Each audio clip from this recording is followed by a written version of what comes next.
What is up, y'all? It's your boy Aniki, and we're doing a Church of MHA stream this week. Not your usual Church of MHA live reactions, of course. Instead, we're switching things up, and we're doing a My Hero reread. Um, we talked about doing one of these a while ago, so I figured it'd be a good time to go ahead, pop over, especially because in the ideal world, contrary to what some people might think, the best thing that could happen for us, I think, as a fandom and for Horikoshi is for him to take at least another week to 2 weeks off, give himself some time to actually be on break. Since we all know he's going to work anyway on that break, I'd rather he get at least a month off, perhaps 3. So if we do get to see my hero take a bit of a longer break so that Horikoshi can tend to his health, that would be the ideal situation. I think we can all agree that we want our author to be able to be healthy, writing, functional, not dying. Because I think we'd all agree that like the last thing we want is to lose Horikoshi, especially towards the end of the series, where it would just kind of be like, man, like whatever ideas he's had, and we've seen him kind of run through things a little faster, like with the Mina storyline, because you can tell that he was going out of his way to craft that carefully, and then kind of just rabbit ran it towards the end there.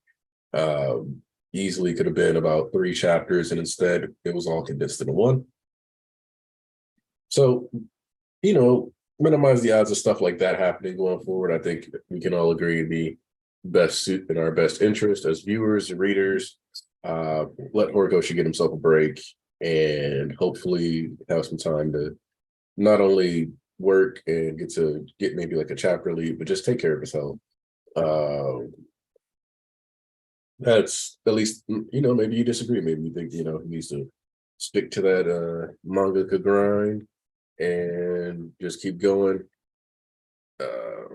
But, there's different opinions. That one is incorrect, but hey, no, I'm kidding. Not really. Not really at all. So we're going to start with the first volume, and I will be reading off the paperback volumes in person. Guarantees that we get to read the chapter in between chapter pages, but also I figured we could kind of do a touch and go because if we got the first 3 volumes, in case we end up getting through all 3 of them today. I don't know how many we're going to read. But if we read these first 3 volumes, I know for sure I'd cap it at this 3rd one, mostly because this is, the introductory phase of the story. This is one of the things that I find interesting is about Horikoshi is that there is a fundamental way in which he writes his series and the openings to the sagas within these series. So it'll be kind of fun to revisit the fundamentals and see how, when you push them forward to things like Provisional License and Deku Black, how he's played with and adapted them or expanded upon them going forward. Just throwing ahead and throwing this in the Discord. Yes, I want to send this to 338 people. So, all right, so we got Kerr, Pookie, Thomas, and Mr. Andrew here. So since this is a reread, I'm gonna go ahead and bust open the volume, and I'm gonna get to work right away. I'll even give you the kindergarten class approach, where occasionally I turn the book towards facing you. I think that in a specific read through stream, I'm allowed to do stuff like that. It doesn't count as, just grabbing it. So pretty sure it falls under fair use. So first volume note, it's starting. This is my 3rd series to be collected into graphic novels. Forgive me if this sounds reckless, but the thing I prioritize most when drawing manga is creating something that I can enjoy. This one might not remain popular, but for now, I'll just be happy if everyone finds it as fun as I do. And you know what? Sometimes I feel like Horikoshi's forgotten this. With what I just said, with him needing to take breaks, with him needing to make sure he takes care of his health, I think that he remembers the trauma and the issues that he's been experiencing with or he's experienced with the cutting and different fan pushback. But ultimately, I think he's kind of forgotten in some ways that he's supposed to be doing this partially for his own fun. I think that sometimes the humdrum and the overarching melodrama of being in corporate really does kind of get to him and takes that out of him. Oh, that's up to the bishops. Ask bishops. I guess I'll ask you guys, if you're those of you who are in the chat, if you want to pop in while I'm reading volumes, if you want to come in after the end of a volume, whichever one you prefer, because who knows, after certain chapters or certain segues, I might just end up randomly stopping to talk about certain chapters, etc. So I'm gonna go ahead and start with chapter 1, Izuku Midoriya Origin. People, getting that narration. Enough, Kanchan. You already made him cry. Stop it. I won't let you. And seeing Deku shivering and shaking. And Bakugo, so Deku, the quirkless wonder thinks he can play hero, huh? Are not born equal. One of the fundamental aspects of this series, the inequality of birth. I think people often forget that, this is one of the fundamental aspects of the series, especially with people being like, well, if All Might could show up in an Iron Man suit, then surely no. All Might was a hero for 40 years, one of the most famous hero in the world, has lots of privilege and connections that are born of that. And effectively, All Might without a quirk is not synonymous with the average person that doesn't have a quirk.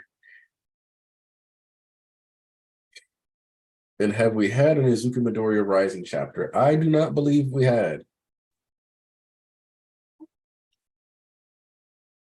And no, Thomas. I mean, Andrew. The main theme is not everyone can be a hero, but I know what you're doing, and I love when you do what you do. That's the hard truth I learned at age 4. And man, Bakugo was whooping his ass. I don't know if y'all remember this, but he was just kind of had that and posted up. What's crazy is that the dude with the long fingers, I always said that he had no business talking mess. But like re-looking at this panel now, the way he's like using his finger extension just to hold his head a little more, it's like, man was like, I have the ultimate stooge quirk. I'll hold him in place, boss. That's nutty. And of course, the kid who will become a Nomu. We see that. But that was my first and last setback. The idea of being born unequal. Oh, wow, a giant villain. Of course, you see the Buster Hero, Airjet. Let's see if I can spot Frank in the crowd. I know he ends up getting his actual name revealed, but actually, this looks like a random an early template for Uraraka. If you look like right here, that looks like little Uraraka maybe. Let me get that closer. I don't know if it's doing a good job, but let's see. But we see Conway Woods on the moon, of course. It all began in Kiki City in China, with news that a bioluminescent baby was born. After that, exceptional individuals began popping up all over the world. The cause was unclear as time passed, and the exceptional became the norm. Fantasy became reality. At present, 80% of the world's population consists of superhumans with special abilities. The world is in chaos, and the profession that everyone only once dreamed about entered the spotlight. Of course, we're talking about being a hero. Get away! Turning him into a monster? What a crazy quirk. What did he do? Tried to steal a purse and started rampaging when he got cornered. A villain appeared. That's right. I'm at the train station. Not sure when I'll get in. Get him, Conway. Who's fighting him? And then we have Izuku Midoriya, age 14, with the man that I dubbed Frank Star. Now, the thing about this is that I like is that there's a random line thrown into the My Hero Academia dub that I'm glad isn't in the actual manga, because somebody goes, remember we didn't have to worry about villains going around, and like that was just casually thrown in there. And I think when the person that was doing that part of the dub had that, NPC say that, they weren't aware of the timeline and the scope that My Hero was, because like nobody alive today in my hero was going to be like, oh yeah, remember when there were no, I don't, because I'm under the age of 90. So yeah, I'm not Ujiko. I didn't live for 150 years. I don't know what it was like to not have to worry about somebody randomly showing up, farting, and destroying my house. That's not a memory I have. It's not something I get to hold dear and hold precious to, something that'll make me extra bitter. I'm glad that all might exist because as a regular citizen, that's all I've known. My parents were dead when I was 6, yo. I was raised by my uncle who was missing both legs. Like, the way people were living in my heroes verse for the past 50, 60, 70, 80 years is not what that dub line suggests. So it is nice to once again confirm that is not in the manga. Common Woods. Illegal use of abilities during Russian hour, as well as robbery and assault. You're pure evil. It's Common Woods, the popular young superstar. Running commentary, huh? Kid, are you a fanboy? No. Yep. See, hit him with the fanboy. Hey, Sixer, go ahead and read along. It's your punishment. Take him down, tree man. Here it comes. This is preemptive binding lacquered chain prison. And then boom. Cannon. Mountain Lady coming in with the dynamic entry. It's her. You know what? Kind of glad that they just say it's her, because if you those of you who watched it up know that it's swapped over to money shot, and it's a little wild. Today's my debut. Pleased to meet you all. You can call me Mount Lady. Also, this is random, but like I'm looking back at this and like Mount Lady is way skinnier in this shot, in this original debut. So she's put on like muscle as the story progresses too. Along with the exceptional abilities came an explosion in the crime rate. While nations struggled to overhaul their legal systems, brave individuals took up the mantle of heroes straight out of comic books. Also, look at this. Tell me I'm crazy. Tell me I'm crazy, and she doesn't look way skinnier here. Just saying. She looks skinny as hell. Brave individuals took up the mantle of heroes out of comic books, protecting the people from evildoers. With public support, some quickly acquired the right to serve as heroes in an official capacity. Depending on their performance, they have the potential to earn government pay, fame, and glory. Gigantification, huh? It's a common and quite powerful quirk, but could the threat of public property destruction limit its use? Well, depends on whether or not she can manipulate her size at will. Taking notes, huh? I guess you want to be a hero yourself. Good luck. Thanks, I'll try. You guys are all third years now. It's time to start thinking seriously about your futures. I would hand out these future career forms, but I assume you all want to be heroes. And of course, that's when we get with the scene of like some of the most. The thing that I've always found interesting about this is the scale of quirks, right? Because you got long neck dude who wants to be a hero, but it's like, bro, what are you gonna do with that? Work the red light district as gobbly man? Like I don't understand. Uh Somebody who looks like they might have been creating a black hole, which is like, bro, go for it, but just realize how on hard mode you playing. If anything, you need a license so that you can practice. People with sharp hair, yes, you all have wonderful quirks, but you know that it's against the rules to use them in school. Sensei, don't lump me in with these losers, as if I had anything like their crappy quirks. Get over yourself, Katsuki. Shut up. Extras should act like extras. Bakugo, you, of course, must be aiming for UA High School. Which, one of the things that I like about this, too, is that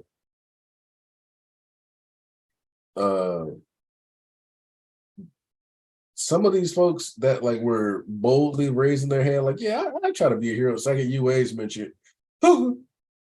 Like, come on, bro. If you're scared of UA, you're not ready for the smoke. You're not ready for to be in these streets. You're not gonna get him put on the Gran Torino plan where he takes you to the hood and makes you go fight villains for experience. Sound like you might move to the suburbs after you go do some time at Hosu. That's all I'm saying. That national school, the cutoff score is this year 79, right? I hear they barely accept anyone. Uh, the stupid chattering of extras. I aced the mock exam. I'm the only one here with the stuff for UA. I'll either surpass All Might and become the best hero out there. Not to mention I'll be one of the richest people in the world. Hey, Alves, Coyote, Cameron, Bailey. That one guy, I wonder if an in-universe change or a change in how Hori draws, getting better proportions plus fan service. Definitely think it's a development of proportions with a bit of fan service splashed in. We're not going to deny that. Even though I think Horikoshi's also on the record said that he likes more like thicker or more muscular women, so he started drawing more towards his taste. So more like Horikoshi service, but I don't know. Everybody looks at that, huh? Midoriya, no way. Good grades alone can't get you into the hero program. That's not necessarily true. Sure, there's no precedent, but come on, Deku. Forget the crappy quirks.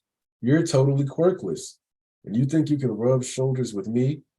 What? Wait, no, Kachan, I wasn't saying I could compete with you at all. Not at all. I mean it. It's just been my dream since I was little, and there's no harm in trying. Try? Try what? The entrance exam? You're taking the exam just to try? What can you even do? This is the most random like emphasis on somebody's toe I've ever seen in a manga. I'm not gonna lie. Good evening, Tobufu. And yeah, Jay Michael, we going with the reread. Catch me if you can. Someone's bound to show up. This guy must have been inspired by the chaos this morning. Lots of people out there who just can't control their quirks, I guess. There's no end to them. And All Might steps forward. Yes, there is.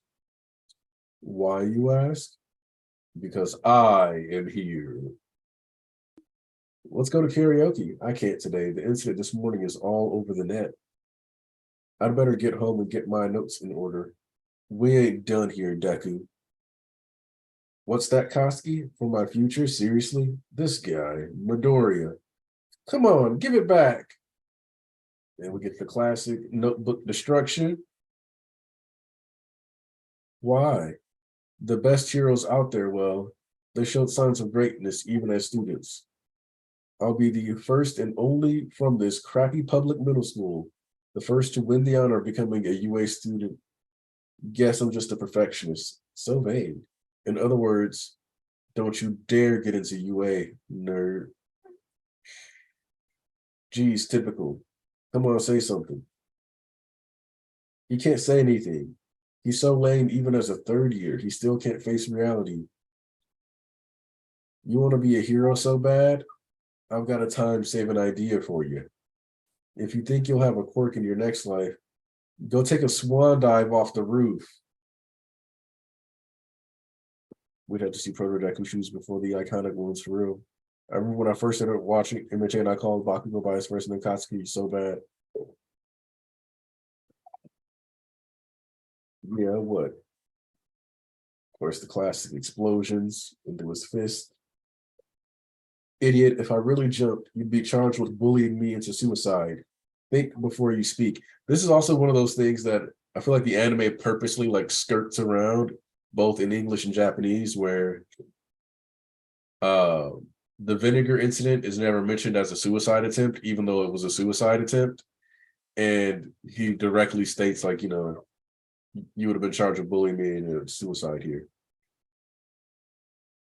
That's not food, stupid. It's my notebook. Idiot, idiot.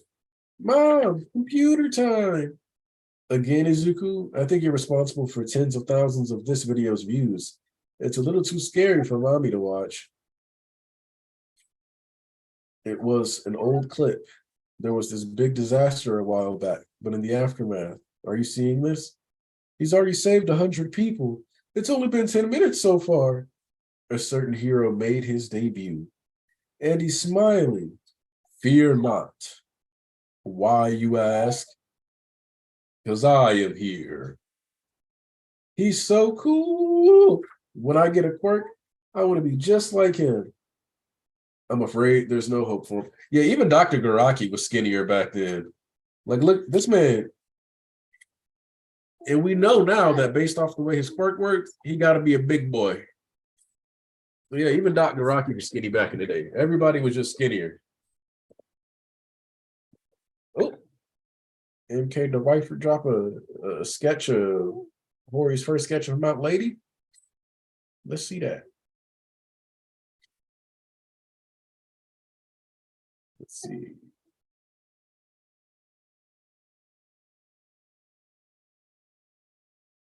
Yeah, she was way skinnier. But like everybody is apparently. So no, there must be some mistake. The other kindergartners have all started showing signs, but pardon my asking, man, but you're fourth generation, yes? As far as quirks, I mean, yes, of course. I can pull small objects towards me, and my husband can breathe the fire. By the age of 4, a child should manifest either one of his parents' quirks or a composite of the two. However, early quirk research discovered one important finding. It has to do with the presence or absence of the extra joint in the pinky toe. You know about this? Humans have no need for parts they don't use, you see, and those without the joint represent the next stage of evolution. Izuku here has 2 joints. It's becoming quite rare nowadays, but he possesses no quirk at all. And then boom, we get that flash to, oh, duh.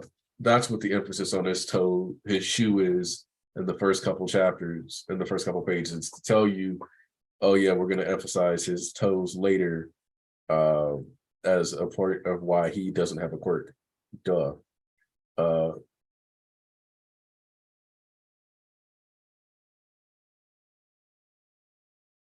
let's see, Deku had to get his weight up for real. Wagaraki sitting like that, put on pounds in the All Might era after his buddy got bodied.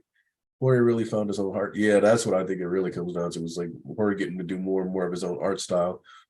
Horikoshi 100% knew that that was Uchiko back then. Definitely. He definitely knew who this was. He always planned for this doctor. No, there's no way he did it. I really wish we went more into the generations aspect. I want to see what Hori could have done with that. I still think Hazashi should have been a hero that died instead of what we got now.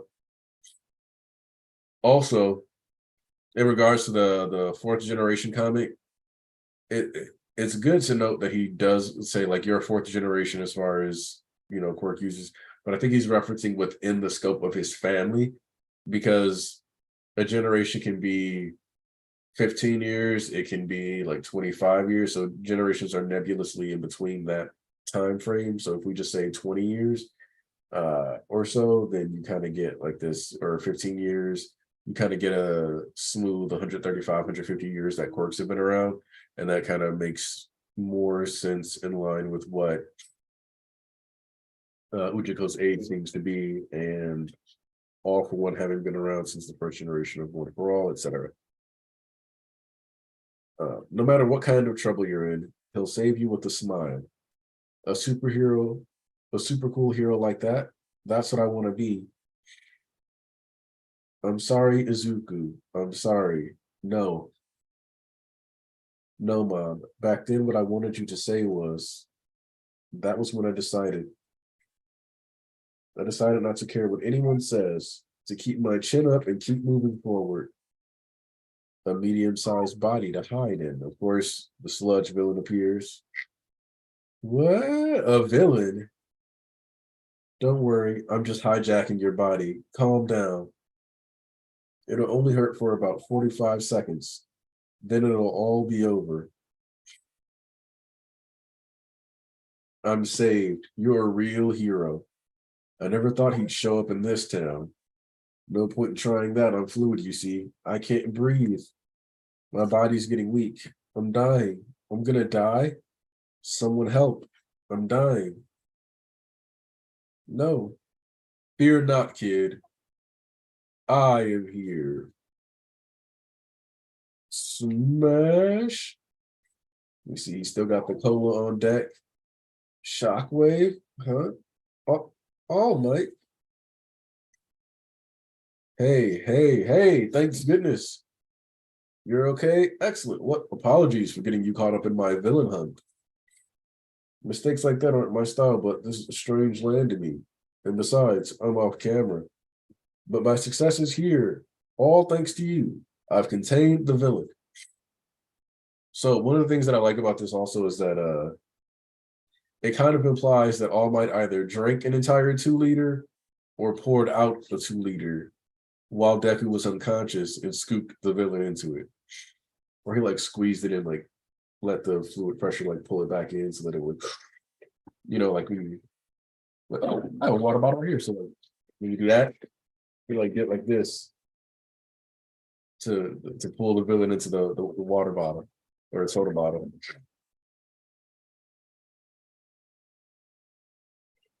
Oh my goodness, Joseph Schiller. But my success here is all thanks to you. I've contained the villain.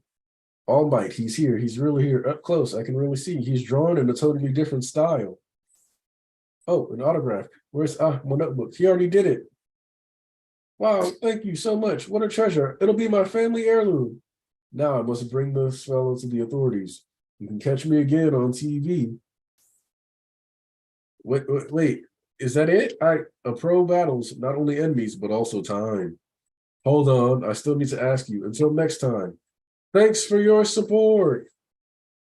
Hey now, release me. Such enthusiasm is a bit much. If I let go now, I'll die. True enough. I need to ask you so many things. You okay, just do me a favor and close your eyes and mouth. Damn it. Where that bastard, if not for him, I could have. It's his fault for messing with me. Haven't you known him since you were kids? Yeah, you went too far today. Seeing him go full so yeah, seeing him so full of stupid dreams like when we were kids just pisses me off. I thought I told you to stop smoking. Get caught and it'll go on my record too. Hey, a body with a good quirk, scary. The voice in my head when I hear Villain Hunt, yeah, he 100% drank it. All Might is a chugging master. He went to the States and attended uni there. I get PTSD every time I hear the words Villain Hunt. Yeah, I like the fourth wall breaks. Fourth wall breaks in MHA have always been appreciated. Even without a quirk. Okay. Scary. Of all the, hopefully the people downstairs will help us get down. I've no time though, truly. Wait, no, I will not wait, even without a quirk. Can I still be a hero? Can someone without a quirk become a hero like you? Quirks are, and then boom, this is when we finally get to the, oh no, damn it all, because I don't have a quirk. Well, maybe that's not the only reason, but I've always been picked on. That's why, maybe that's why I think that saving people is just about the coolest thing someone can do. The way you save people with that fearless smile. I want to be the strongest hero, just like you. You're all shriveled up, huh? Were you, huh? A fake, an imposter so thin? I am All Might. No way. You know how people hold in their gut at the pool? It's like that. The fearless smile, huh? You've seen the real me, kid. Don't write about it on the internet, okay? No way. 5 years ago, an enemy did this to me. My respiratory system was nearly destroyed, and my stomach was removed. I've wasted away because of the after effects of those surgeries. I can only do my hero work for about 3 hours a day now. I would assume Deku is referring to the fact that he's not, necessarily physically strong. He's not the smartest, because if you remember, Bakugo, Ida, and Momo all get better grades than him, and Shoto might too, but I don't think so. Point being, he's not necessarily the smartest guy. He's definitely not the most in shape, and he's smirkless, so he's got a multitude of things kind of against him.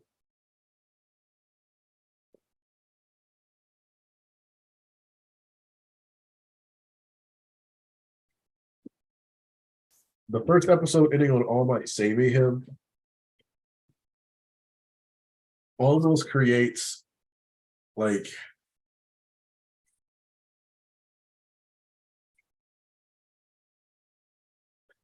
it makes you feel like All Might is going to be active a lot longer than he actually is during the story, if that makes sense.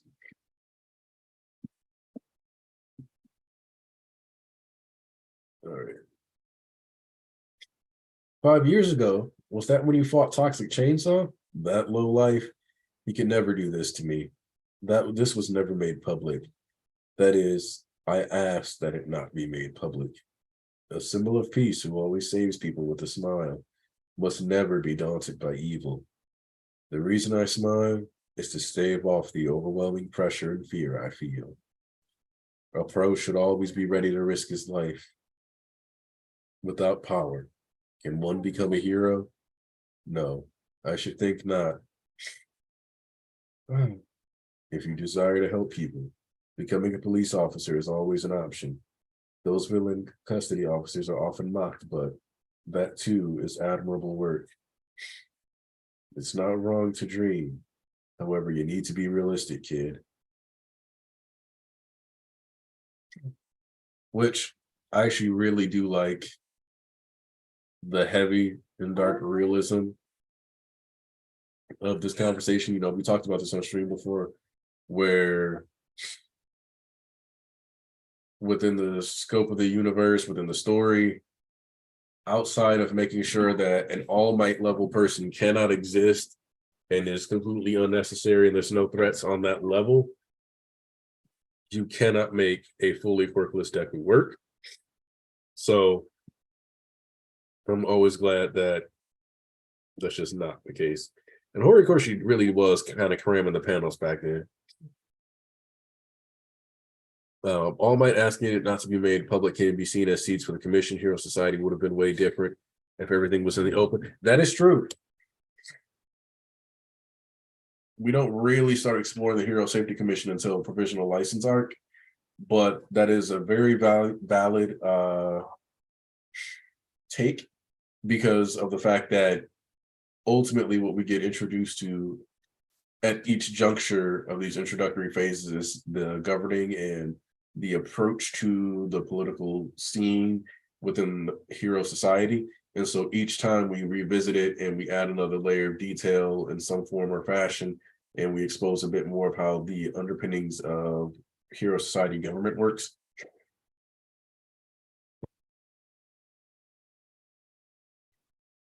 MHA is hilariously grounded in realism for a fantastical series. That's the best way to explain it. Have to get this guy to.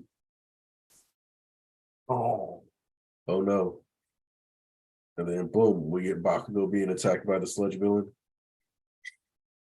As if I'd let this mudman take my body for himself. With strength, I've hit the jackpot. With this quirk and this much power, I'll have. Also, when you say that Hori crams in a lot of stuff, pages like this one remind me of a bit of Wano, because Oda will do these spreads where there's like, you have like what could have been a double page spread, but then you have boom, boom, boom, boom, boom. And so like you get a lot of extra stuff, which we know that part of what got Horikoshi, attention is an old drawing of Smoker that ended up being published in a One Piece volume back in the day. So from that perspective, it's kind of cool to see that like you can tell that there's at least a bit of Oda inspiration in the way he was paneling his manga at this juncture. What strength? I've hit the jackpot. With this quirk and this much power, I'll have my revenge on him. Wow, some sort of hardcore villain. Go get him, heroes. A single lane street, I can't get there. Explosive fires are my weakness. Everyone else has to take this one on. Thanks, but I've got my hands full too. Where are the firefighters? How's it looking over there? He's too slippery to get a hold of, but his hostage with his explosive quirk is resisting. It's like a minefield out there, but we can't do anything against him. So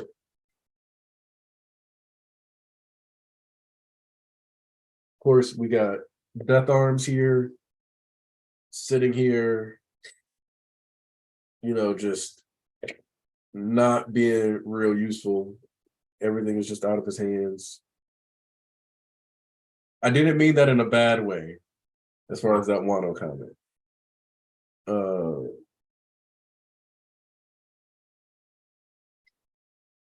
Let's say, but Endeavor finding out that he was injured either would have helped him or made everything worse.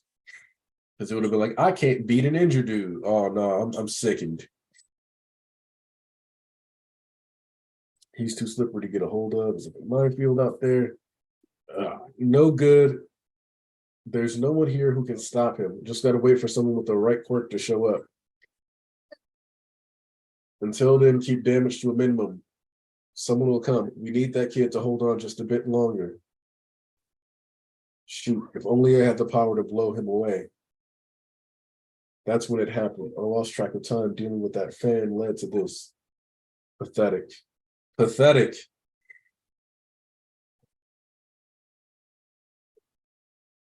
All Might really is that we have All Might at home. Damn. Except when my daughter gets told we can make hamburgers at home, she's not going to be mad about that sentence. You need to be realistic. Even as a third year, he still can't face reality. Even the best of the best said it. Oops, sorry. It's time to start thinking seriously about your futures. Even the best of the best said it. Don't cry. You knew already, right? This is reality. It's because I knew that I tried so damn hard. So hard to not see, to ignore reality. Yeah. Hey, that explosion. I'm so used to gawking. Just stop it. I'll only make myself feel like a loser. Is that him? How? All Might let him go. Did he drop him? That means this is my. So a cool detail about this that I think is fascinating is that we have Deku here kind of being like, this is my fault. I let this villain escape. And then,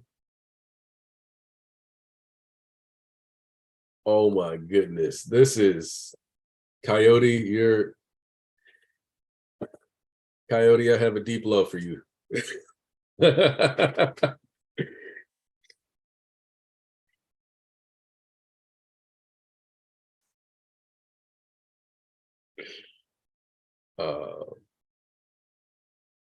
Coyote, if you clean that up or finish that, I'll make that the MHA reread thumbnail. I'm gonna show you this image, baby. Let me send this to you.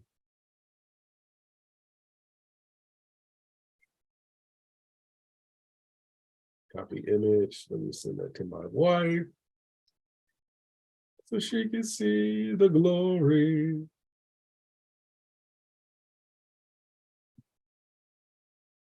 Look in your Discord.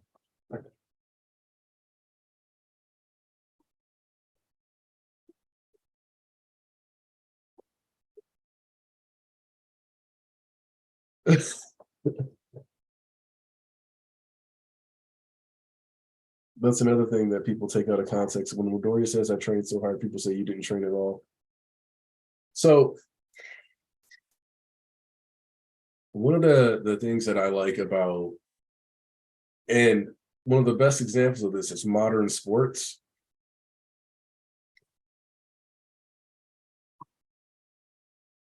In modern sports, we now have people who have like, we do this set of reps, we do this, X, Y, Z. This is the optimal way to train if you're going to be a three-point shooter, if you're going to run sprints. Like, for example, if you want to be a sprinter, you do not train by running cross-country distance. That's not what you do. You don't, like, your coach, if you're in track, is not going to be like, all right, you want to be a sprinter, I'm going to have you run a 1600 every day until we improve your sprinting time, because that won't improve your fast twitch muscles. It's going to improve your slow twitch muscles, which means you're going to build up your distance running capabilities, but you're not going to build up your sprinting power. you're going to be a sprinter, they might have you sprint double distance. So like they might have you run a 200, or they might try to have you sprint a 400 and then only have you run ones, twos, or fours, but they're not going to send you to do an 800 or a 1600 or a 3200, God forbid, if you want to be in the sprint heats, because that's not going to prepare those muscles. That's not going to make that muscle group able to do what it needs to do. So if you are training on your own, you are probably going to do a bunch of stuff incorrectly.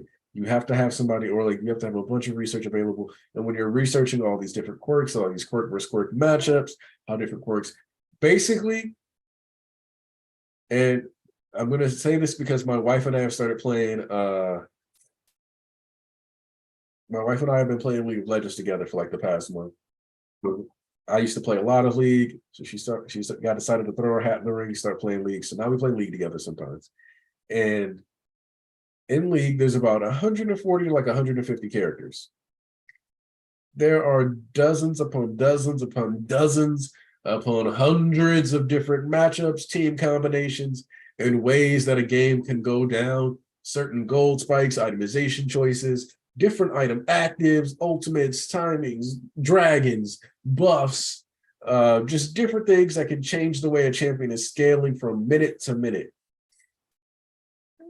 Even, for example, yesterday I played a game where we lost and I still had more money than the ADC on the enemy team, which might not mean anything to you guys, because of the fact that I was making sure to maintain my cash flow through the minion waves. So through the extra excess of money on the map, just soaking that up to try to stay even or ahead of that person in money. Like there's so much that goes into that game, and it's similar to what being a hero would be like. You have just looking at all the quirks you've seen in Class 1A, Class 1B, Shiketsu High, Ketsubutsu, and then recognizing that having to plan for 40, 50 of those quirks, plus factoring in that those 50, 60 quirks you've seen don't even make up 0.1% of the quirks that you have to encounter, you realize that there's such an array of planning and trying to figure out what you need to play around and fight around, that it's kind of insane to assume like, oh yeah, he should have just done like 50 crunches and sprinted a 400-meter dash every single day and blah blah blah, and that would have just let him be viable against all types of villains. Because the answer is no, it wouldn't have. Because if you need to scale a rock formation because they're throwing up different ice structures and rock formations, but all you can do is sprint, go side to side, and have really good jumping jack form, you're not gonna take that guy down. It's not happening. So yeah, that's right, baby. You tell them. So it's a lot more nuanced than people often try to make it seem. And I think that's one of the unfortunate things that comes out of the discussion on quirkless Deku, or how to be a hero without a quirk. All might let him go. Why the hero's just standing around? Seems the villain's grabbing a middle schooler. Grab, so he's enjoying the same pain. Unbelievable. Hey, that villain, isn't it the one All Might was chasing? All Might, no way, he's really here? Yeah, I saw him earlier. Then what's All Might doing now? It's my fault.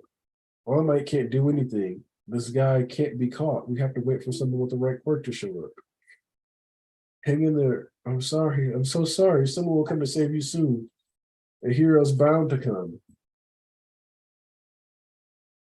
And then it's crazy because as soon as I turned this page, You Say Run started playing in my head. Like this page, this moment, from Bakugo's expression to the way that like the mask of evil is trying to like overtake him, to Deku's lack of hesitation at the sight of really recognizing the situation.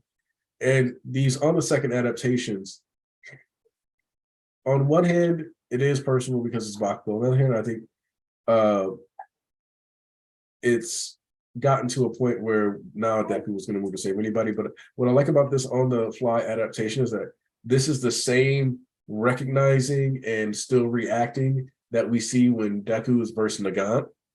And when Deku is facing Nagant, Which, if you remember, we also see Deku saving the fake Uraraka, even though he already knew it was a fake, because Uraraka knows how to float herself.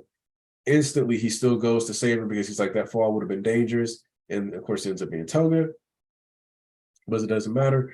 So, one, that establishing of him being willing to save villains in the provisional license exam, having that cycle forward until the end of the Paranormal Liberation War, where he says, look like Shigaraki looks like he needs some saving.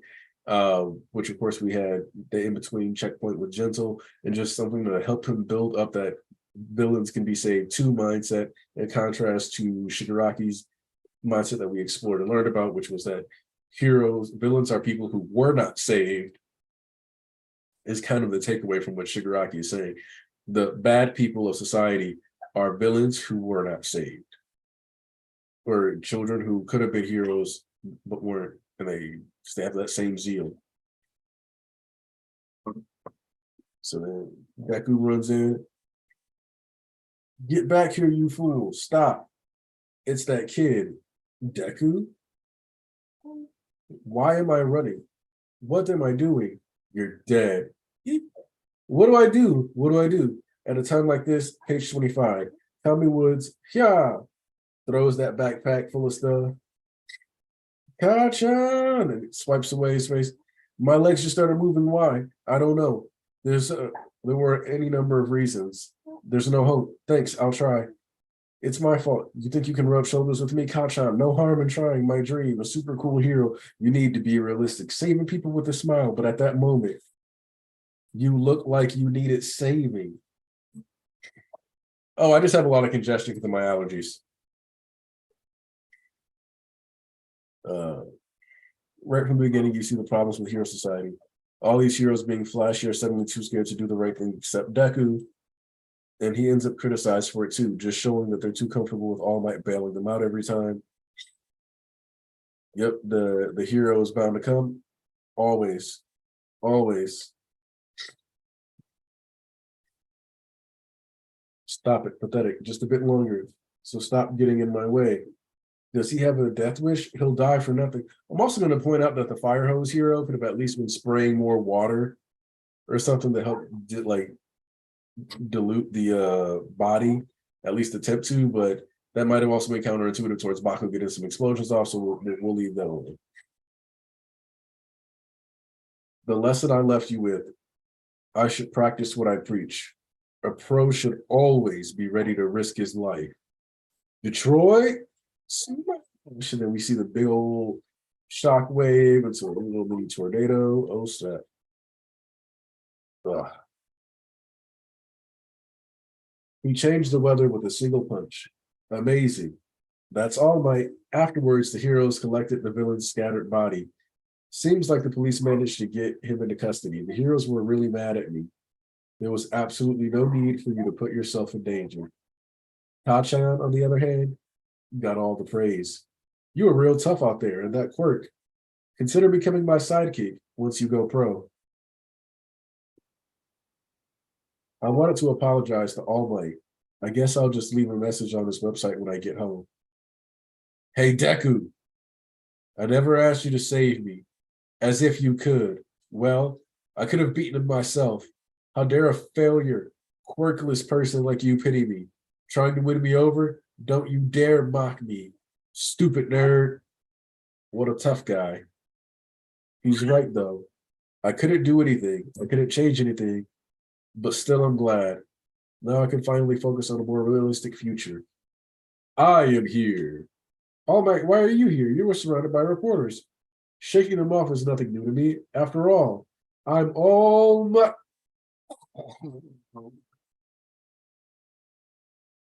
Here, I'll come to thank you and revise what I said earlier. I also have a proposal. Without you, if I hadn't heard your story, I'd have been nothing but fake muscles and insincerity. So thank you. Fake muscles? No, I mean, it was all my fault from the start. I got in your way, even though I'm quirkless. I dared to ask if, exactly, of all the people at the scene, it was only you, timid and quirkless, who acted. You spurred me to action. Most of the top heroes show signs of greatness, even as children. Many of them claim that. Their bodies simply moved before they could think. For some reason, I remembered what my mom said. I'm sorry, Isuku. I'm sorry. That's what happened back to you. That happened to you back there. Yes.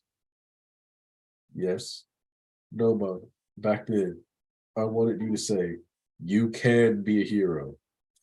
Fantasy became reality. I forgot to mention this, but this is a story of how I became a great hero. All right, real quick, I'm gonna go get some tissue so I can blow my nose because I am stopping up like a mug. Just so bishops know, there is in fact a link already in the chat in case you guys want to pop in and talk about the first chapter while I'm going to take care of my nose. All right, I'll be back in like maybe a minute.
And we back. So, do I need to take Princess Fussy Butt?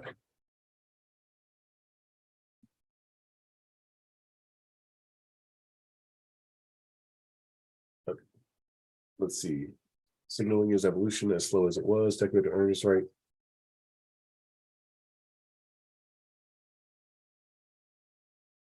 Let's see. Bakugo didn't have to confront Midoriya. He did it. Bakugo 100% could have like left that alone, um, and walked away, not even acknowledged the situation, but he chose to say something.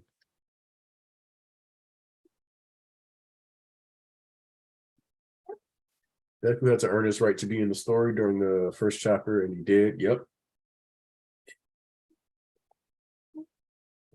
I 100% agree that this is the one of the best chapter ones I've read. So the first page we get is All Might's. So All Might, birthday June 10th, height 220 centimeters, favorite things, Yakushumi Cedars, movies. Behind the scenes, drawing a single frontal shot of him uses up one or two pen nibs. He's terrible for my fuel economy. I thought he was really cool when I first drew him, but at the meeting with the editorial department, they said, who'd look up to this old guy? I don't want to be like him. And wouldn't he be better as a pretty boy? My manga buddy said, who's this weird, cheerful old dude? But their criticism only fanned my flames. Thanks to them, now I give it my all with drawing him. So for that, guys. The supplement, the whites of his eyes are all black when in his true form skinny. He's so gaunt that they're perpetually in shadow. Only his pupils glisten, reflecting the true strength and dignity of the symbol of peace. It's like everything that his muscle form represents is condensed into those pupils. But I'm really not a good enough artist to properly express that. Sorry. And I don't agree with that last part. I think he's done a great job and has only gotten better and better. But hey,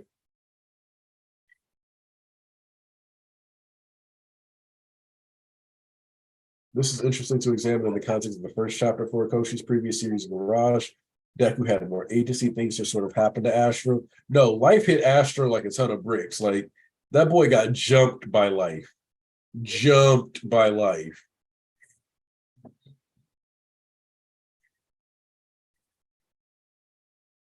And yeah, no, the Deku didn't get bullied stuff is pure copium.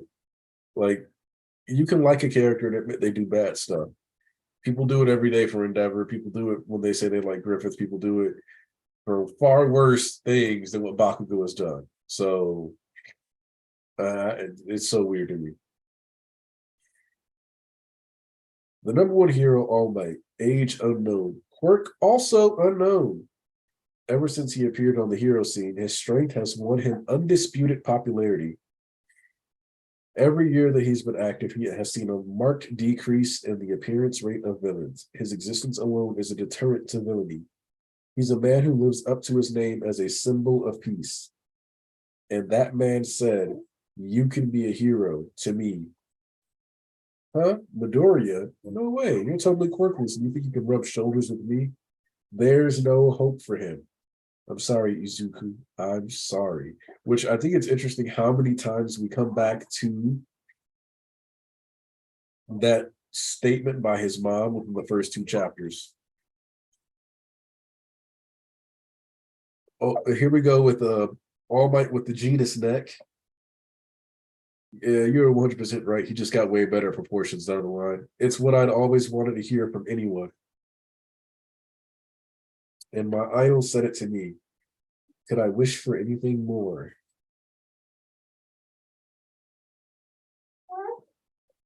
Oh. And both, if you want, I'll shoot you the link so that way you can hop in if you feel like hopping in during this reread. Just let me know.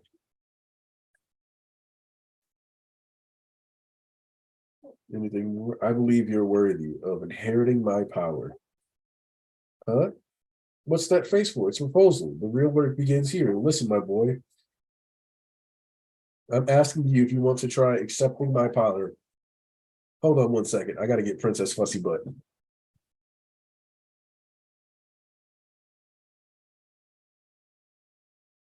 You sure?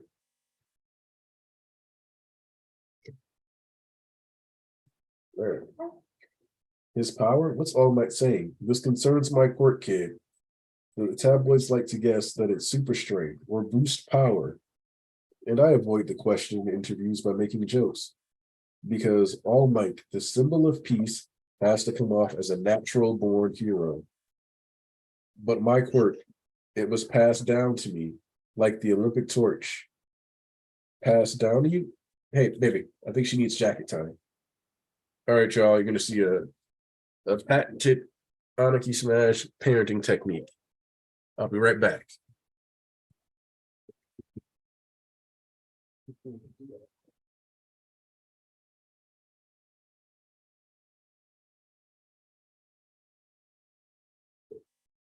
That baby.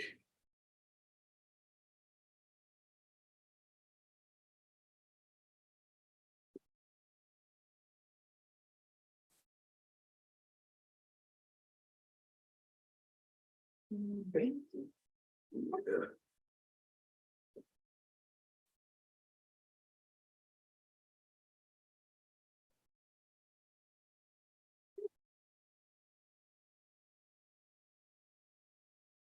All right, so what y'all do is you take your adorable baby and you put the baby in your jacket. And you make sure the baby has a binky and you zip the jacket up with the baby inside. Oh, hey, it's okay. It's okay. It's your dad. Oh my goodness.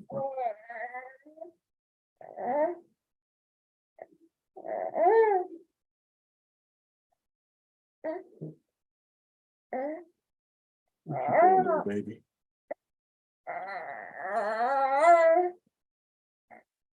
It's okay. Let's see that.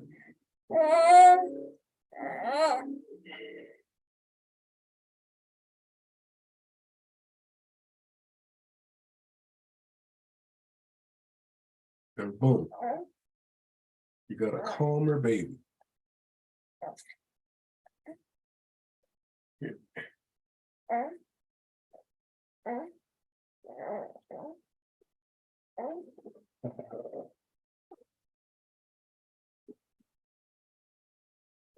Look at that. So remember, put the baby in the jacket.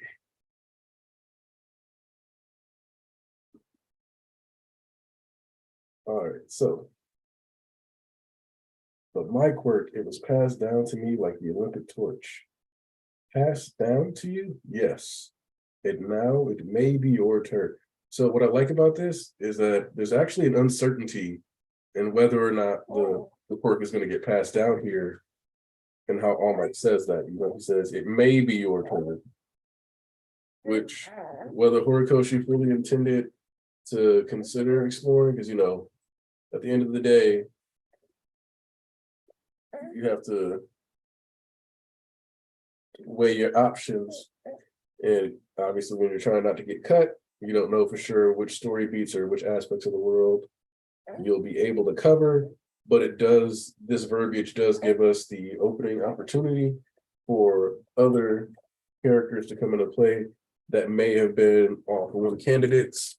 So it didn't completely shut out the possibility of Mirio, is really what my point is with this phrasing. So good job on the not hard locking out.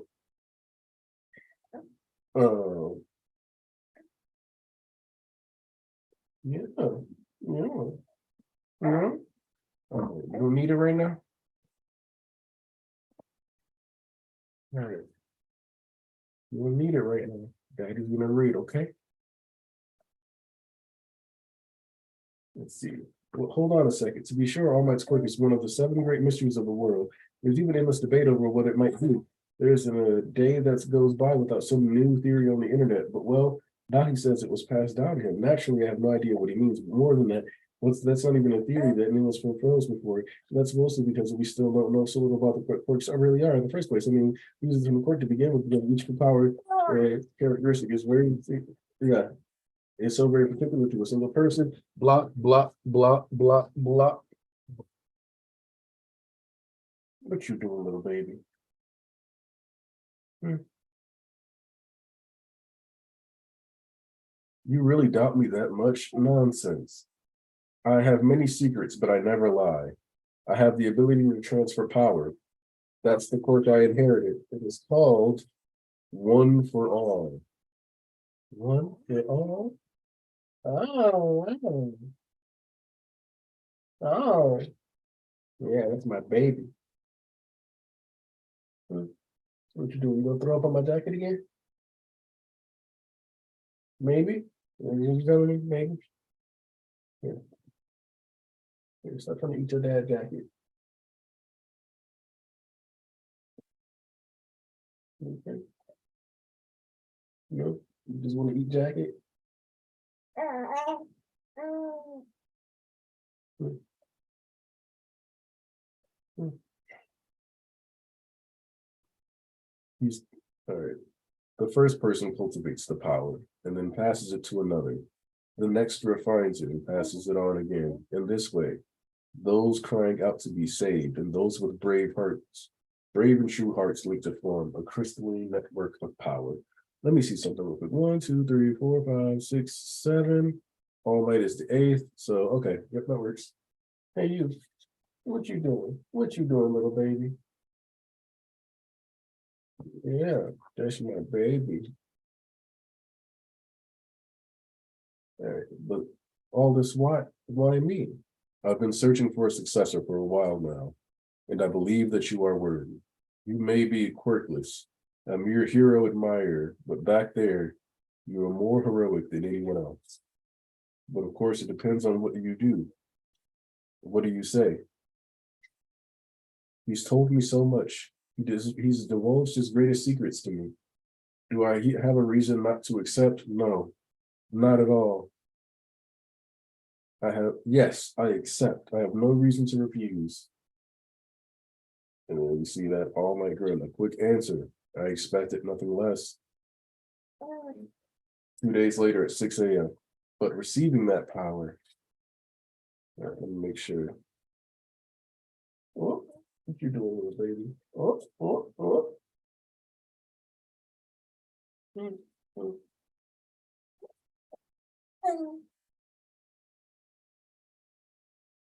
Mhm. Little baby, little baby. Make sure I'm still alone in here. All right.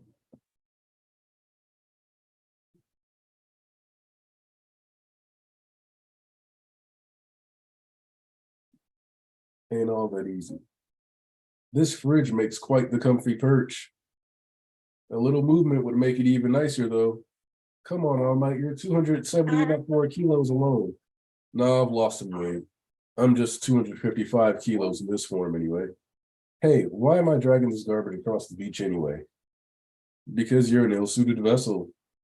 And then that's when he pulls out the phone, which I like the fact that that's actually canon. All Might was like, yeah, let me take pictures of you being a shrimpy shrimp McMurphy. What? But you said I was worthy earlier. Your body, I mean your body. Mic work, one for all, binds the physical strength of many people into one. Your limp noodle body isn't ready for it. Your limbs would pop right off. My limbs? Okay, so I'm here to train my body by hauling trash. Yes, but that's not all. I did some research yesterday. This beach, well, this one section has been like this for years. Yeah, something about the current. Lots of stuff for sure. And people also dump their garbage here. You want to read? All right. Hope y'all can translate what she's saying. Uh, yeah, something about the currents. Lots of stuff drifts ashore. And people also dump their garbage here, even though they shouldn't. No one who lives around here ever comes them. Hey.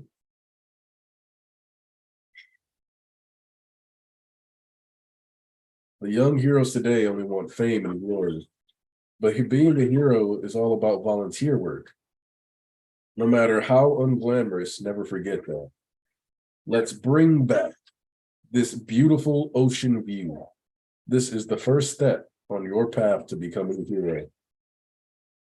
My first step is cleaning up all this. Kid, Midoriya, you want to get into UA, right? Yeah, because you went to UA, All Might. If I can definitely want to go to UA, you blind fanboy. Like I said before, it's not possible for someone who's quirkless. It's sad but true. That's reality. So here's another cool thing. This juncture about Deku's desire to go to UA, his motivations for being at UA, compare that to provisional license, where he's more about getting a hero education. He doesn't care if it's at UA. And then compare that to Deku Black, where he not only isn't want to necessarily be at UA, he will willfully abandon it for the sake of those there and prioritize doing the job of being a hero over the formal education, the study, or what's expected of what a hero should be or acting like. And you kind of get this repeating theme between the beginning saga or chapters of any saga in MHA, which I really, really enjoy.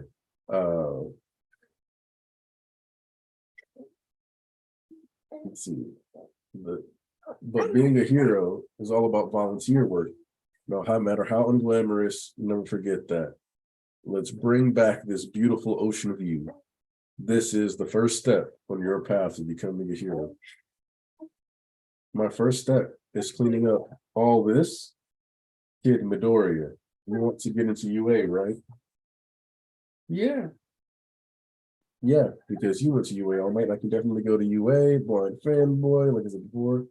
I've got, oh, what you, what's that first thing? What's you got?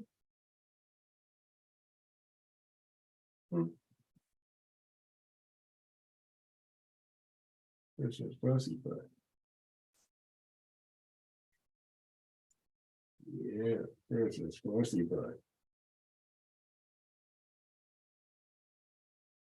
I've got 10 months before the entrance exam. I've got to mold my body into a suitable vessel by then.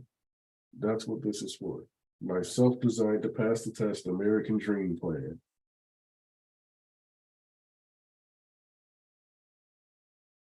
A training regimen to help you clean up the garbage and then some. You can chart your entire lifestyle with this. You even planned how much sleep I get. To be frank, this will be super tough. Can you do it? Well, yeah. I know I have to work way harder than anyone else to make it. So began 10 hellish months. Get this to the park entrance and load it into the truck. I'm using muscles I didn't even know I had. I get it. This is run.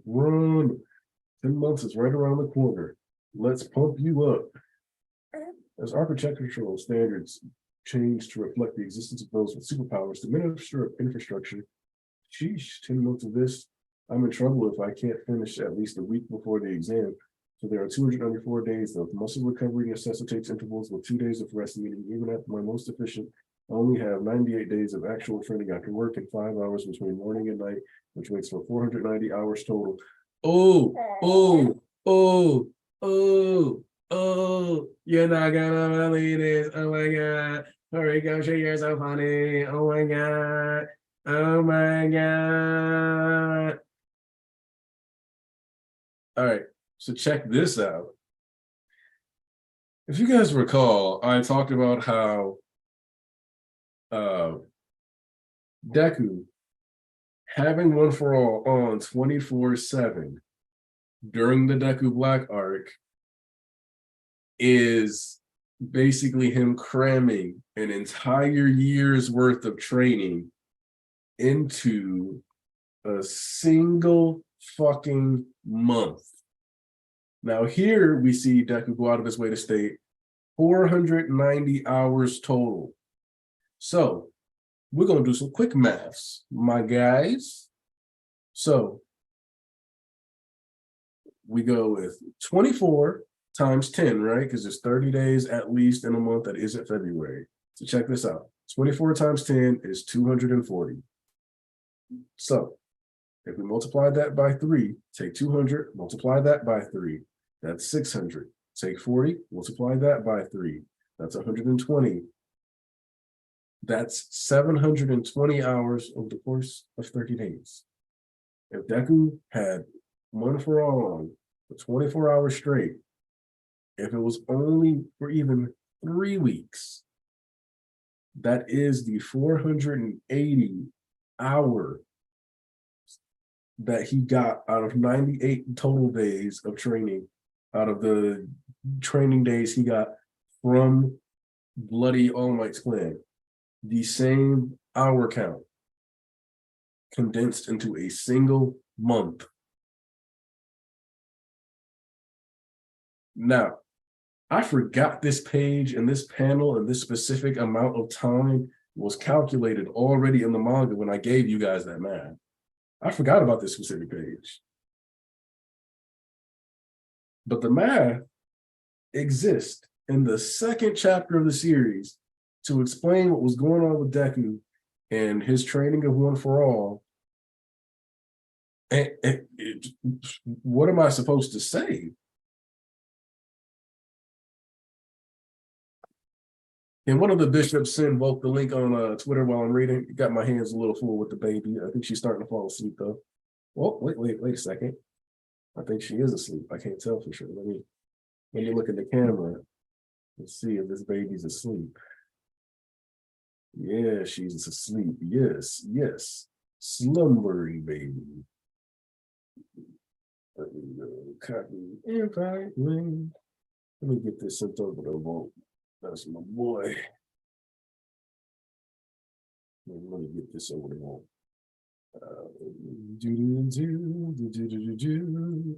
Also known as Bloody Mary. All right, should be in your Twitter inbox, Volt. Pop back over here to the chat, make sure I can see the chat.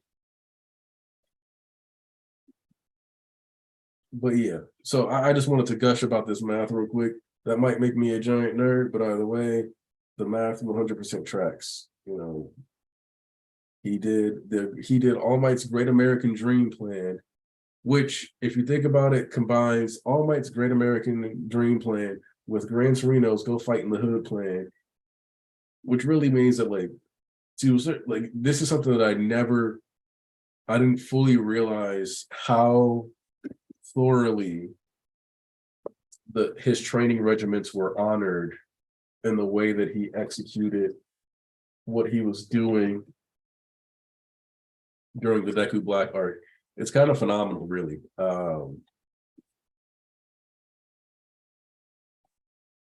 Like, just insane. Insane. Let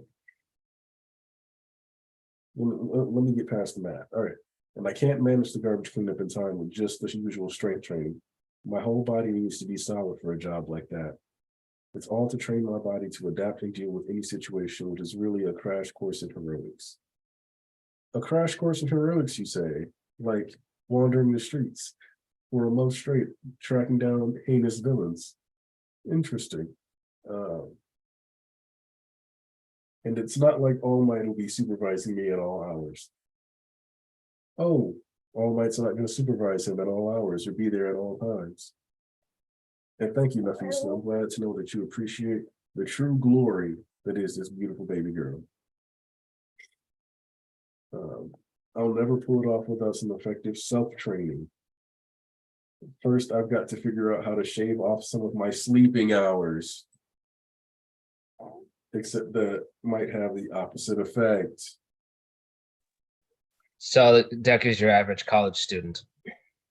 Dude, these two, actually, yes, because I've always said that the way that the My Hero story was structured was supposed to mirror this thing called Shikatsu, which is basically like this year-long hunt down internship, bust your butt, hope somebody likes you enough to give you a job afterwards, handwrite your resume, blah, blah, blah. Not the shtick that Japanese students go through during their final year of college. Because My Hero, like many manga series, could have been set in a college if it weren't for the fact that it's in Shonen Jump. Mm-hmm. Yeah, welcome, Volk. How you doing? Hey, I don't want to be too loud because you got a princess there. Since I got the headphones on, I'm more likely to wake her up than you are. So let's see. But yeah, we're on page 75. So like chapter 2. Surprised. I forgot that the first chapter of My Hero was almost like 60 pages. It's pretty intense. Hey Midoriya, did you hit your head during that villain attack? Ridiculous how he still thinks he can get in a UA. Then they're studying for the entrance exams. He's positively neurotic, huh? Creepy. Which I like the fact that Bakugo has already stopped bullying him at this point, or stopped jumping in on the reindeer games of bullying. Let's see, I do wish All Might included Inko into this training, even if they still kept OFA from her. She should have had some involvement. I do think that would have been far more appropriate of All Might. But I'm reminded of another quote from Oda where he said, mothers are the antithesis to adventure because moms will always do what's necessary to keep their child safe or something like that. I don't know. We get the Rocky montage with Deku and then, hey, what's wrong? Only 3 more months, you're not going to make it. You want to quit? Want to take a break today? Has he ever worked? My Pass the Test American Dream Plan. I designed it based on what you need to do with your body specifically to make it before the exam date. But you haven't stuck to the plan. Overdoing it is no good either. Don't you want to pass? I do. But I don't want to just pass. I have to work harder than anyone else to make it. I'll never catch up otherwise. I want to be like you. Like you, the strongest hero. I see. He's got his eyes that set for the future. You blind fanboy. Such dumb zeal. That's exactly what I like to hear. I get where you're coming from, but this is no time to panic. This old man will modify the plan for you. You're not an old man, all right. And then boom. We actually do a pretty good amount of cutting through this part, which I'm kind of glad about, because if we lived in a world where the first volume of My Hero was Deku moving garbage and all kinds of other stuff for the entirety of the volume, I don't know if that would have. Well, I mean, if the series had started like 10 years earlier, that's definitely what it would have been. Oh, Because definitely. this is like this to me, MHA has always been like an old school, like it's definitely up there with like Naruto and Bleach, right? It is like it is a long runner, but it is designed to fit in a modern landscape where it's like a lot of stuff has to be a lot shorter than it would be in another series. That's kind of why I consider My Hero to be like the jumping point for the modern era of Shonen Jump, where like Mhm. what a lot of people call new gen, to a certain degree, I would classify as the My Hero generation, but I know people will take that the wrong way. Yeah. I Uh, I I have gotten into discussions where it's like, look, stuff like JJK is possible and thriving in part because MHA kind of planted the flag first for like, okay, this is what the new generation of manga is going to be like, right? It's like like more fast, to the point, less BS, and that's what audiences want, especially as you know yeah, people and catch up. Like, look, One Piece is dreadful. We read week by week. It's like it's just a dreadful experience week by week. so But when one you of the let it things stack, it's that amazing. that I think is hilarious is that My Hero is now considered a slow burn. Yeah. Like a lot of people now consider My Hero to be a slow burn series. And when things are faster, people are confused. When I first started reading My Hero, I was like, damn, this is fast. Yeah. Like this is fast. I like this. Like this speed is really good. We don't spend too much time like dawdling on any one idea. We hit the points we need. We talk about what needs to be handled. We give room for the stuff that needs to be explored more, and then we move on. We don't have these super drawn out segments of story. And now My Hero is seen as a slow burn because of how fast, JJK has moved lately, how fast KNY moves, how fast so many of these other series move, that now you have people who will say like it's rushing through stuff when it matches the pace of like a lot of other series that have come after it, while simultaneously seeing it as like, or and it's a slow burn when it's not going as fast as them and taking place. It's such a fascinating series where because of the past 7, 8 years of the way Jump has progressed, it existed as betwixt and between stage. So it's just kind of like this turning point in Shonen Jump in the way that the story started being told and executed on, as far as like the big franchises. And that's like a really cool thing that I don't know if Jump editorial has talked to Horikoshi about. I don't know if like a lot of the younger authors, they had that conversation a while back during when the exhibition came out. They were talking about how like a lot of the new guys look up to Horikoshi and they really have a lot of respect for him, and they had those nicknames for him like Horipi and all this other stuff. But his peers see the influence he's had, and he's definitely influenced a lot of the work since then. So I just think it's kind of cool that maybe in 10 to 15 years, which is unfortunate it's going to take that long, but that's just the way it is when it comes to appreciating art, I think. Because obviously, like when My Hero ends, I could put out a video like My Hero, a manga that changed Shonen Jump, and then explain it all and like what the biggest series were like and how that was gone. But all right, see you, Joseph. Have fun with your family. I hope that there's good news since they, kind of surprised you with that visit. Um, but it'll just be something worth it, really like dissecting when you look at like the history of Shonen Jump. And who knows, with when this other stuff ends and when One Piece ends and we probably move to just Jump online, it'll kind of be like a whole new era right there. Yeah, it's just like I think MHA is going to be like I mean, One Piece is kind of like it just skips generations. It's like it's bigger than any one generation. I think you had like the 80s, the 90s, and you had like the Naruto era in the 2000s. I think 2010s and it a little into the 2020s has been, it's been a little different. It's like it's not kind of like singular pillars anymore. It is kind of more spread out. There's well, we have MHA, but there's also KMY. Wasn't super long, but it's like it's the biggest manga on the planet. It's the biggest manga in history, just off the Japanese sales alone. So I think I think you're going to be very lucky these days to find a dedicated action adventure series in the spirit of this that is as long as it is. Like, because I'm telling you right now, for the most part, I think you're only getting 400 plus chapter series that are going to be like comedy or slice of life manga where they just like go go go and it's episodic. Yep. Like Komi-san, Komi Can't Communicate like has a bunch of chapters, but they're very short, right? And they've stacked and stacked. I think they're like close to 400 chapters now, but because of the way Shonen Sunday puts stuff out, like it's just compiled differently. So the days of like MHA being like long runners, I think we're approaching a point where that's very different.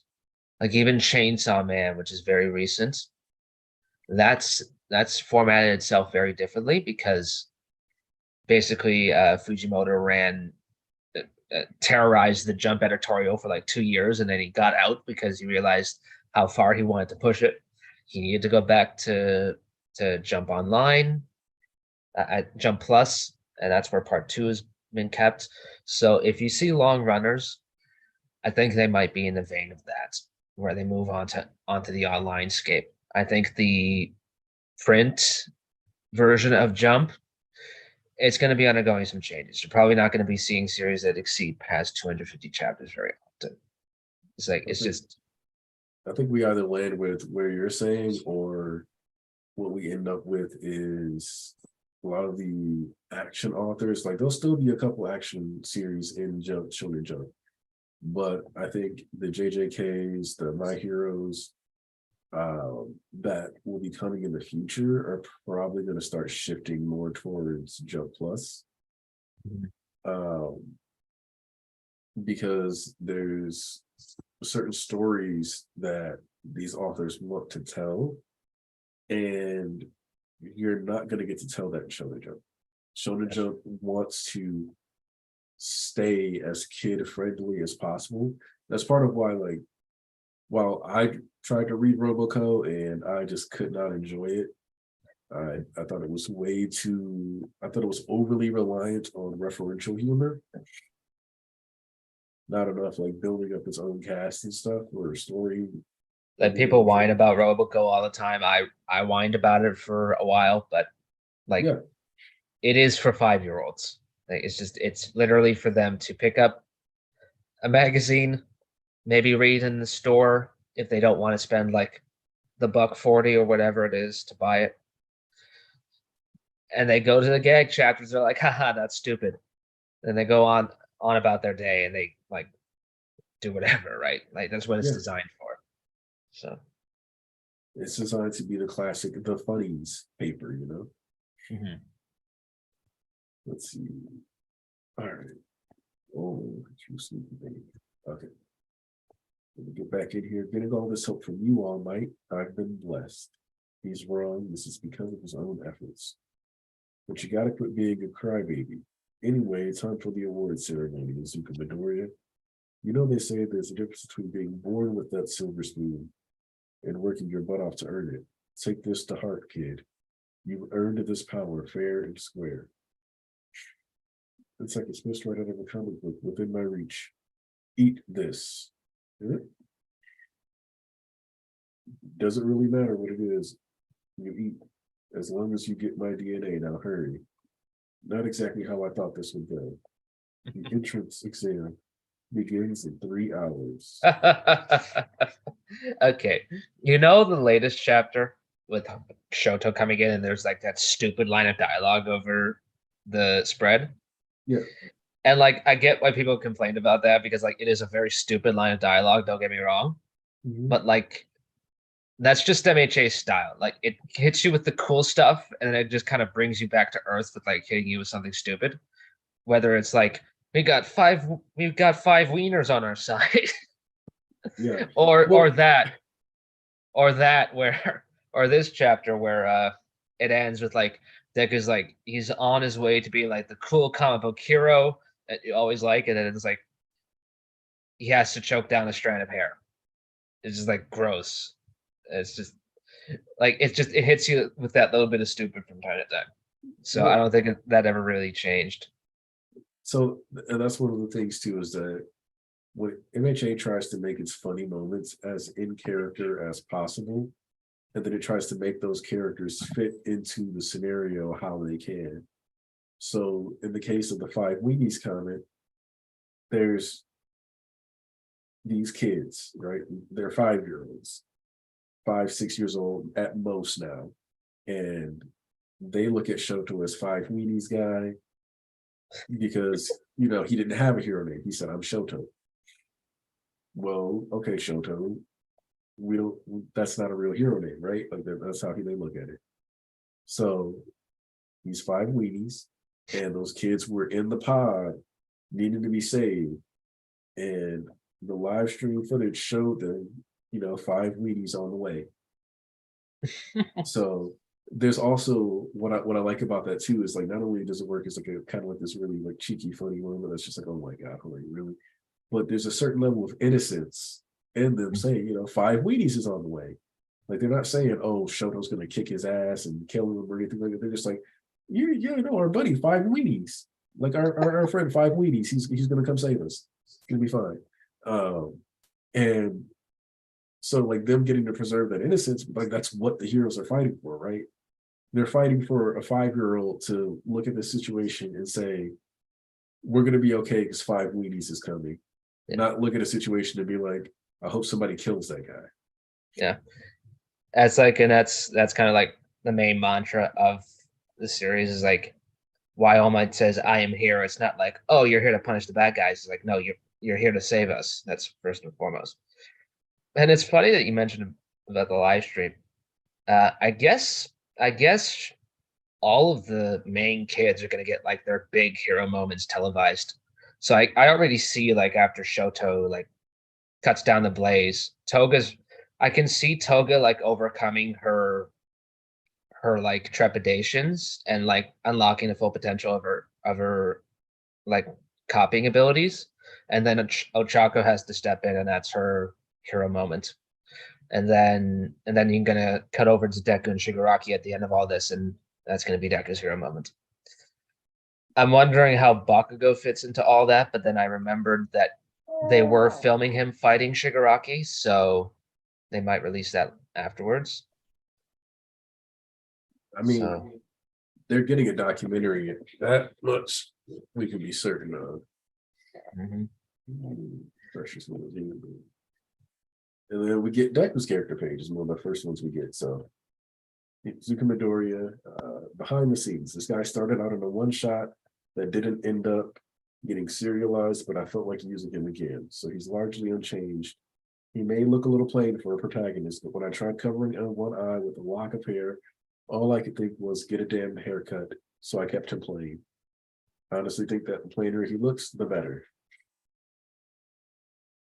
The UA High School Hero Course. It's a course designed to give students everything they need to go pro. It is without a doubt the toughest and most popular hero course in the country, and only 1 in 300 applicants is accepted. There's All Might who magnanimously declined the People's Choice Award, then the man who stopped more crimes than anyone else in recorded history, Endeavor.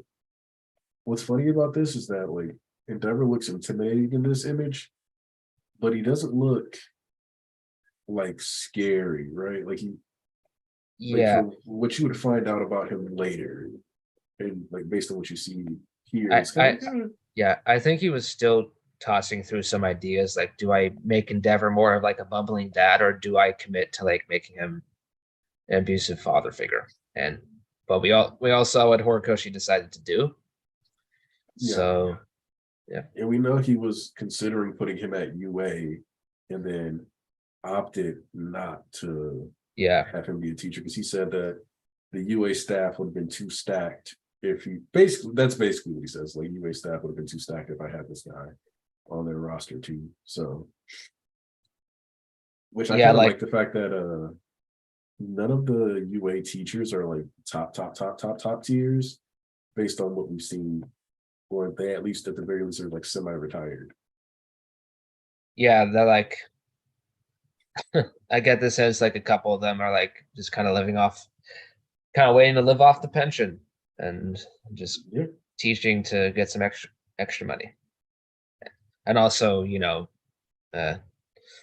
train up the next generation. So honestly, the fact that he decided not to put him at UA was probably when he started committing to the Todoroki family plotline, because I can say that him being at UA, it would be very weird to have a child abuser like on the staff. Yeah. Like that would just be weird. So yeah, I don't know what the specifics were for that. I don't know if like Shoto is going to be somebody else's son or something else is going to happen. Like there are some weird differences when you look at these early chapters. Like even look at some of the student designs. Like they're weird. You're going to see that in like the second volume, that they're very strange. Let's see, the guy who won the Best Genius Award 8 years running, Best Genius, it seems graduating from UA is simply a requirement for becoming a great hero. Which, what I like about this is that we know Hawks wasn't fully fleshed out early in the story, but there's still that space for him. He was supposed to be a bird guy, literally, and then Hori gave him away to the movies. Yeah, and then he was like, "All right, well, I guess I gotta change this." I'm glad that happened, and I think that's a running theme. Like some of his sillier ideas get traded off for the movies, and to be honest, I'm glad for that. That's one of the big three influences in him, because one of the things I noticed is like here we see some of his paneling early kind of reminds me of how Oda structures things. Some of his wilder ideas getting like planted in other stuff though reminds me of Kishimoto, who initially thought about leaning into the almost everybody in the village is an orphan aspect a bit more, and considered having all the teachers in the school be like animals. So my god. So like Gamabunta, the Hokage, like I think Gamabunta might have been eligible to be Hokage, like that kind of thing. Like it would be like like I think Kakashi was supposed to be a cat. So and you literally see this, his original idea for Naruto. It's literally Samurai 8. He just put a science fiction skin over it. And we all saw how that ended up. There's a reason that original editor told him, no, that's stupid. Don't do that. Did that same tweet pop up on your timeline today that was like Samurai 8 was like one of Jump's biggest failures? I quoted it saying like literally a historic fumble. Like just terrible.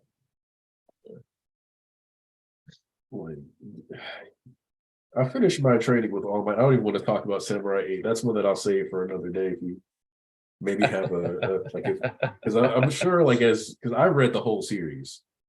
I read the whole series too. I was hyping it up because I grew up with Naruto. I was like, all right, this is cool. It's a cool concept. And for the first 10 chapters, it was decent. And then he just started. Okay, I don't want to talk about it. Yeah, I was gonna say we can do a discussion one day if we're both got the time set aside to randomly just sit around and talk about the way Samurai 8 let us down. I'm down for that. I mean, I'd probably end up rereading it, which I'm not sure if I'm down for, but just to give it a fair critique, because it had potential, but that's all I'm saying. I finished my training with All Might on February 26th. I rushed home, took a quick shower, and packed my bag. One 40-minute subway ride later, I made it in time. UA High School entrance examination site.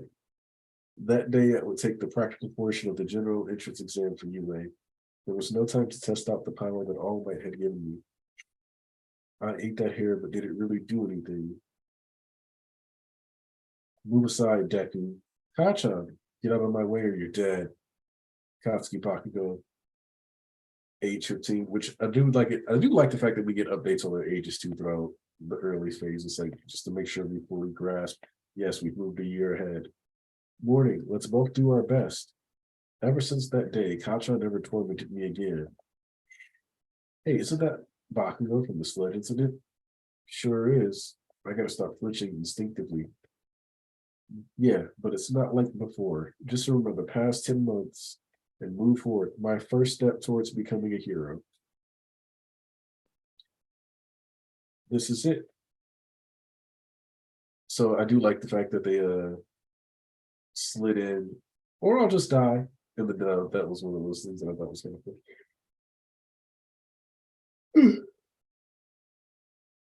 Are you okay? And once again, Ochako saves Deku. It's my quirk. Sorry for stopping you, but well, it's a bad omen to trip and fall. This sure is nerve-wracking. Yeah, good luck to both of us. I talked to a girl. And that, ladies and gentlemen, is what we call a meet cute. Yep. It is like the most textbook meet cute you can ever think of. It's just very good. Uraraka doesn't have like the big circles here. She's got like little blush lines, but not like the big circles. Welcome to today's live performance. Everybody say, hey. Well, that's cool. My examining listeners, I'm here to present the guidelines of your practical. Are you ready? It's the voice hero, President Mike. Wow, I listen to his radio show every week. It's inspiring. Guess all the UA teachers are pro heroes. Shut up. This is how the test will go, my listeners. You'll be experiencing 10-minute long mock cityscape maneuvers. Bring along whatever you want. After this presentation, you'll each head to your assigned testing location. That's 50 kids from the same middle school. That's so kids from the same middle school can't help each other out. Yeah? Okay. And why consecutive ID numbers are assigned to different locations. I'll crush them all. But you get to live another day. Each side is filled with 3 kinds of faux villains. Points are awarded for defeating each according to their respective difficulty levels. Use your quirks to disable these faux villains and earn points. That's your goal, listeners. What I like about this will always be the power of copyright. Because most of us know that, there's the plant, the Goombas, and I can't remember the name of the other one off the top of my head right now. And then you have little Mario getting coins and stuff, finishing with the Mario raccoon suit. And in the anime, they're just robots. Of course, playing the anti-hero and attacking other examinees is prohibited. And then Ida comes to me. May I ask a question? There appear to be no fewer than 4 varieties of faux villain on this handout. Such a blatant error, if it is one, is highly unbecoming for UA Japan's top academy. We're all here today in the hopes of being molded into model heroes. And you with the curly hair, you've been muttering this whole time. It's distracting. Horikoshi got so much better at like side profiles and stuff like that because Ida looks like an emo kid here. If this is some sort of game to you, then please leave immediately. Sorry. All right. Examinee 711 or 111. Nice catch, thanks. But the 4th faux villain variety gets you 0 points. He's more of an obstacle. Have you all played Super Mario Brothers, the old retro game? It's kind of like a thwomp.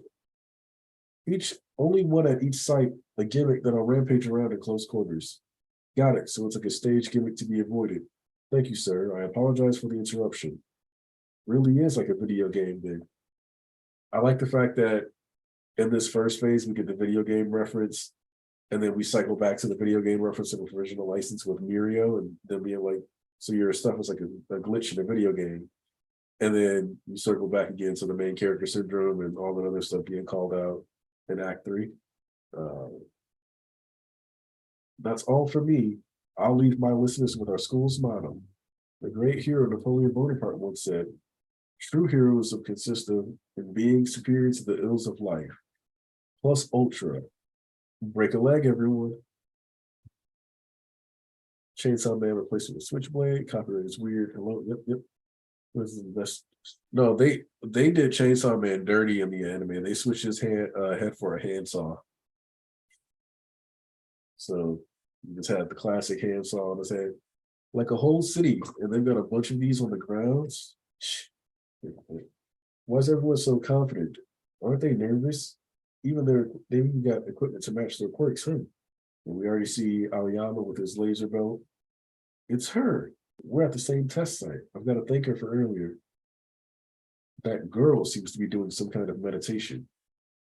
Why are you here? Hoping to interfere? Him too. That kid was acting like an idiot back at the front gate. He flinches at the slightest touch. I guess that's one less rival to worry about. I can't blame them for thinking like that. And begin. What's wrong? The test started. Run. The die is cast. Which I like the fact that, like, I both love and hate how Mike handles this exam, only because I hate it from the standpoint of there's like no formal, like, oh yeah, we're starting this, but I love it because a hero can't just do like they're not just going to be told, yeah, this, and yeah, you're right, that is Shoji there flapping his extra arms. So Shoji, Aoyama, Uraraka, Ida, and Deku were all on the same testing grounds.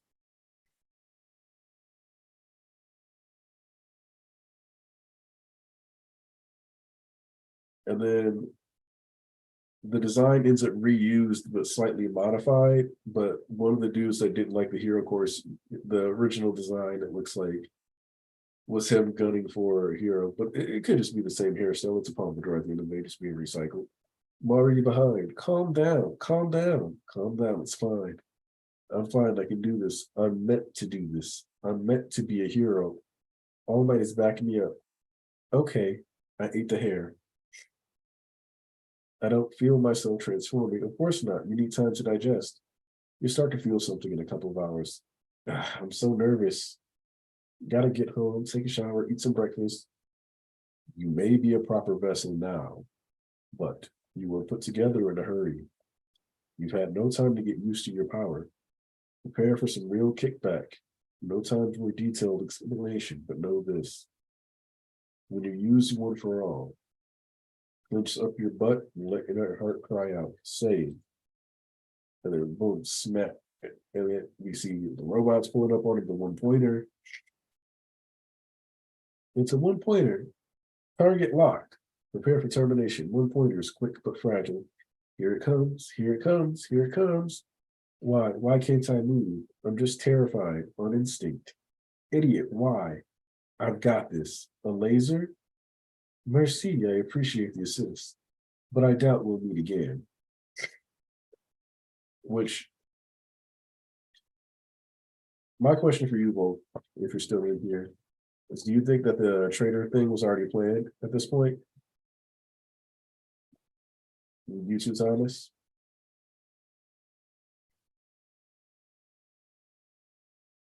My audio there? Hello, can you hear me? Yeah, I can hear you. Hi, I just arrived. How's everyone? I'm good.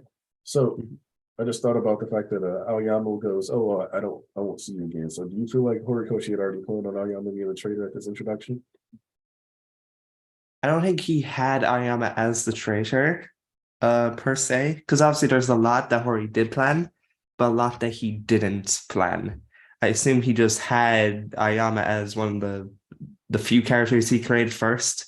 He just tossed him in. But I could see the basis of Ayama being the traitor getting started right there. Like his bond with Deku being something Hori wanted to establish. Because he is an important character to Deku. They're both quirkless. Well, at one stage in their lives. So maybe? But I like to say maybe not. That's fair. Also, hope everyone in the chat is doing okay as well. Do you want to meet again? 6 minutes, 2 seconds remaining. Bad. This is bad. 28 points. 45 points. 32. The enemies. There's barely any left. This is bad. We don't tell them how many villains there are or how they're placed. Such a wide battlefield in limited time brings out the best of them. There are those who can assess the situation in an instant, intelligence gatherers. Those who will never be late to the party, mobility experts. Those who can cope with any given situation, decision makers, which we already have Aoyama's attention drawing and flashy personality emphasized. And then there are the natural born warriors. The abilities needed to preserve peace in our cities are judged by the points they earn. This year's quite the bumper crop, huh? Nah, no way to know yet, but this should tell us more. It begins now. And then that's the introduction of the 0-pointer. A gimmick that'll rampage around in close quarters. That's way too big. It's completely overwhelming. People show their true colors when they face that thing. This isn't funny. I gotta run and somehow get some points. Damn, I'm still at 0. This will all be for nothing. Everything All Might did for me, all for nothing. Oh. It's a bad omen to trip and fall when there's nothing to be gained. Rising to the challenge at those times. Oh. So earlier, Volk and I talked about how Endeavor was originally supposed to be on the roster, and the physiology of the person standing next to Nezu? Yeah, actually has like a similar facial structure. Not only that, the hair. Yeah, like the hair, the face, it's eerily similar to Endeavor, but I think he retconned that into Vlad King. Yeah, because I like in the anime it's kind of clearly Vlad King, but like here it kind of looks like Endeavor. Also, the smile and the O, it doesn't seem like what Endeavor would do. It definitely has Endeavor's like facial structure and his hair, but I don't see it being Endeavor. That's the thing me and Aniki were talking about. Like Endeavor as a UA teacher was likely a very different character. Because think of the Endeavor we know. How would a child abuser being a teacher come across? Right? Like it just doesn't make sense. It just doesn't make sense to have it in this type of series. So yeah. That would add a layer of darkness that, while realistic, I don't think would go with what My Hero is trying to. Because to a certain degree, Endeavor being like this crotchety and like grumpy old man sells the story for people when Dobby comes out with his abuse. And while a lot of abusers are capable of putting on a facade and being extra friendly to other people, like my mom adopts other people as children, and so they end up liking her a whole lot. And then she just makes it sound like all of the kids she gave birth to somehow decided not to want to deal with her a lot, and she's just a victim, and like 9 kids all came to the same conclusion because it's a conspiracy. So she kind of runs into that. So like that works, but it creates way too insidious of a storyline for Endeavor, and it's way harder to try to like. People who do that really struggle with the idea of improving at all as people. So Endeavor already not having good relationships or not necessarily being the best at PR, in turn actually creates space for him as a character to, and as a person to really try to explore what he's doing wrong. And then clench up your butt and let your heart cry out. And we get Deku's first smash. You mentioned earlier in the stream that like when Deku was racing towards Bakugo, you could hear you say run. This is another moment where the anime is like etched into your mind. Yes. Is this the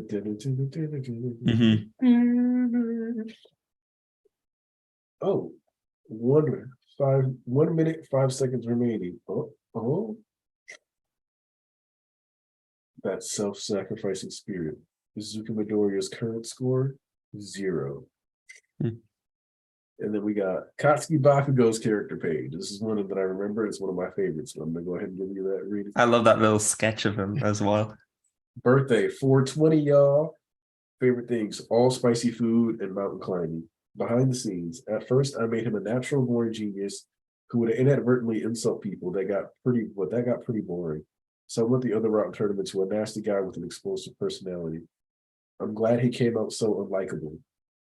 His face just screams, I'm a rotten thief. Why, I dare say anyone could pull it off. He was like this at first. This version just made me angry, though. Just to make sure, for the viewers who maybe have never actually looked at the volume. Was that concept like reworked and put into Shindo? Like that, like asshole, a proto Bakugo personality where he doesn't intend to insult, but he does it anyway. Like the face role he plays, I definitely think is partially the recyclable version of Bakugo. Mm-hmm. Like heavily gives those vibes. Also, hey, Coyote. What's good, gang? Hey, Coyote. What's good? What's good? Well, I'm about to post something in the Bishop Circle. Where the fuck is it? Oh, is it the cleaned up version? I didn't ask you. Ah, but yes, it is. Yep, it's in Bishop Circle now. Oh, let me see. I'll take that. Oh, I love that. I love that.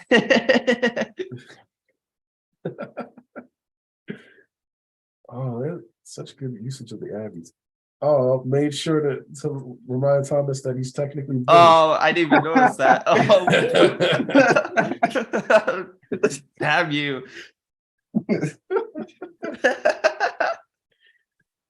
Oh, that's great. Thank you for that, Coyote. Oh my god. All right. It's just like before. Wait, no, it's not. This time.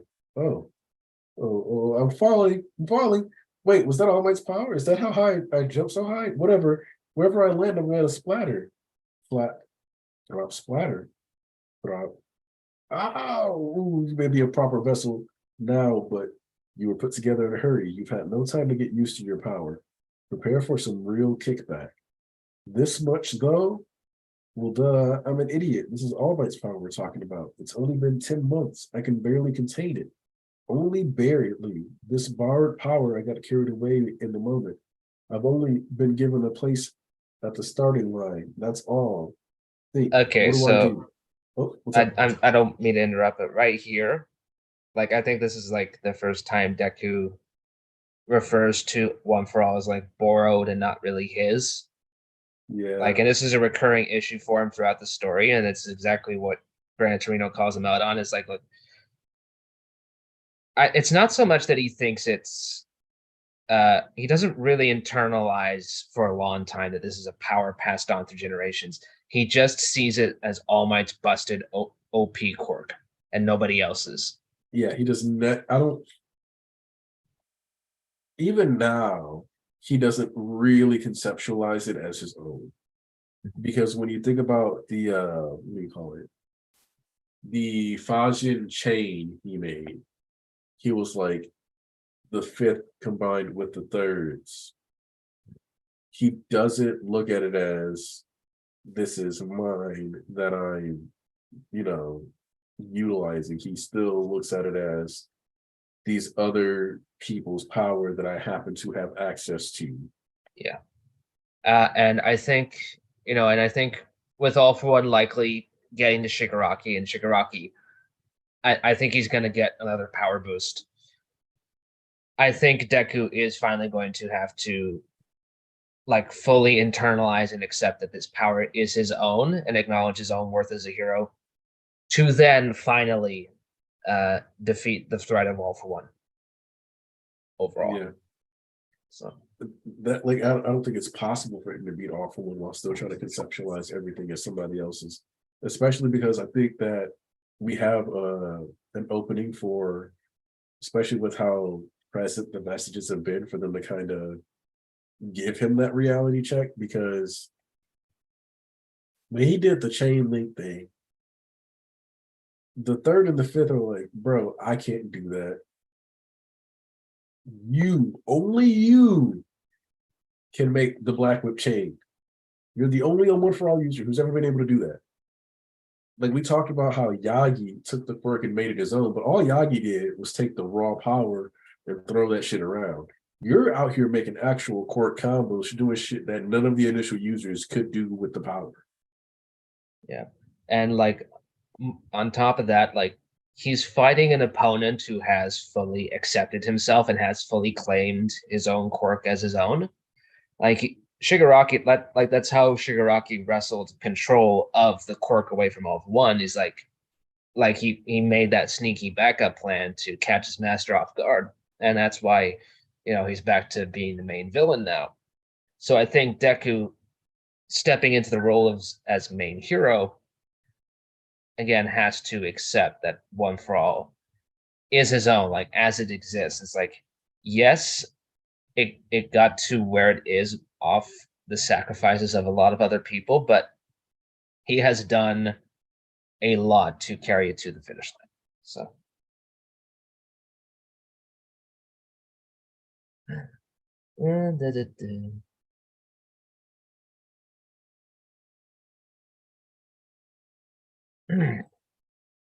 you guys got anything else to share? I was actually about to comment on what Cameron Bailey sent in chat. Is TCB scans accurate to follow? Not really. I'd recommend checking Viz out if you can get the subscription. TCB is pretty good, but I also think people have this weird reaction to officials because they kind of cherry pick the crappy ones and like, oh, hey, look, Viz are reactionary. They see what chapters are out on like Thursday and Friday, and they change it last minute. I'm like, no, they don't. They don't really. Like they get the chapters roughly at the same time as I think the others. Well, actually, I don't know when exactly they get it. I really want to ask them and actually pick at their brains and see what exactly goes into the translations, because I assume they get it on the day of and then they just translate it, because I don't see them getting like it on Fridays or Saturdays. No, Saturdays. These chapters are sent in 2 weeks ahead of time, and Viz and Shueisha have a good relationship, obviously. So I'm not I just think it's silly to assume that like, oh, Viz change something because of a scan site. It's like, well, they're translating from the same script, so yeah, a lot of it is going to sound similar. Of course, I don't think they ever really look at it, because like I think by the time Caleb would even send in his manuscript, I think it's even before like when I think a lot of people make the mistake of assuming that because the chapter comes out on this day, it was translated in that time period, when in reality what's happening is the chapter is translated. It goes through editors, it goes through basically like approval, all these things like up a ladder, and then gets released. So the initial translations are realistically done at the same time or before TCB is done. What you're getting is the bureaucracy process, like the actual green lighting, making sure intent is matched, the cultural context, contextualization clues, all that other stuff that makes a localization actually function. And sometimes editors can impromptu just change Caleb's original manuscript. Like he's caught flack for some lines. Tarnish accidentally set off a domino reaction that turned like jeez. Deserved. Oh, shut up, Coyote. Nah, Caleb didn't deserve that. I know some people don't like him, but like, I mean, like he didn't deserve that harassment. But this is like a couple years ago.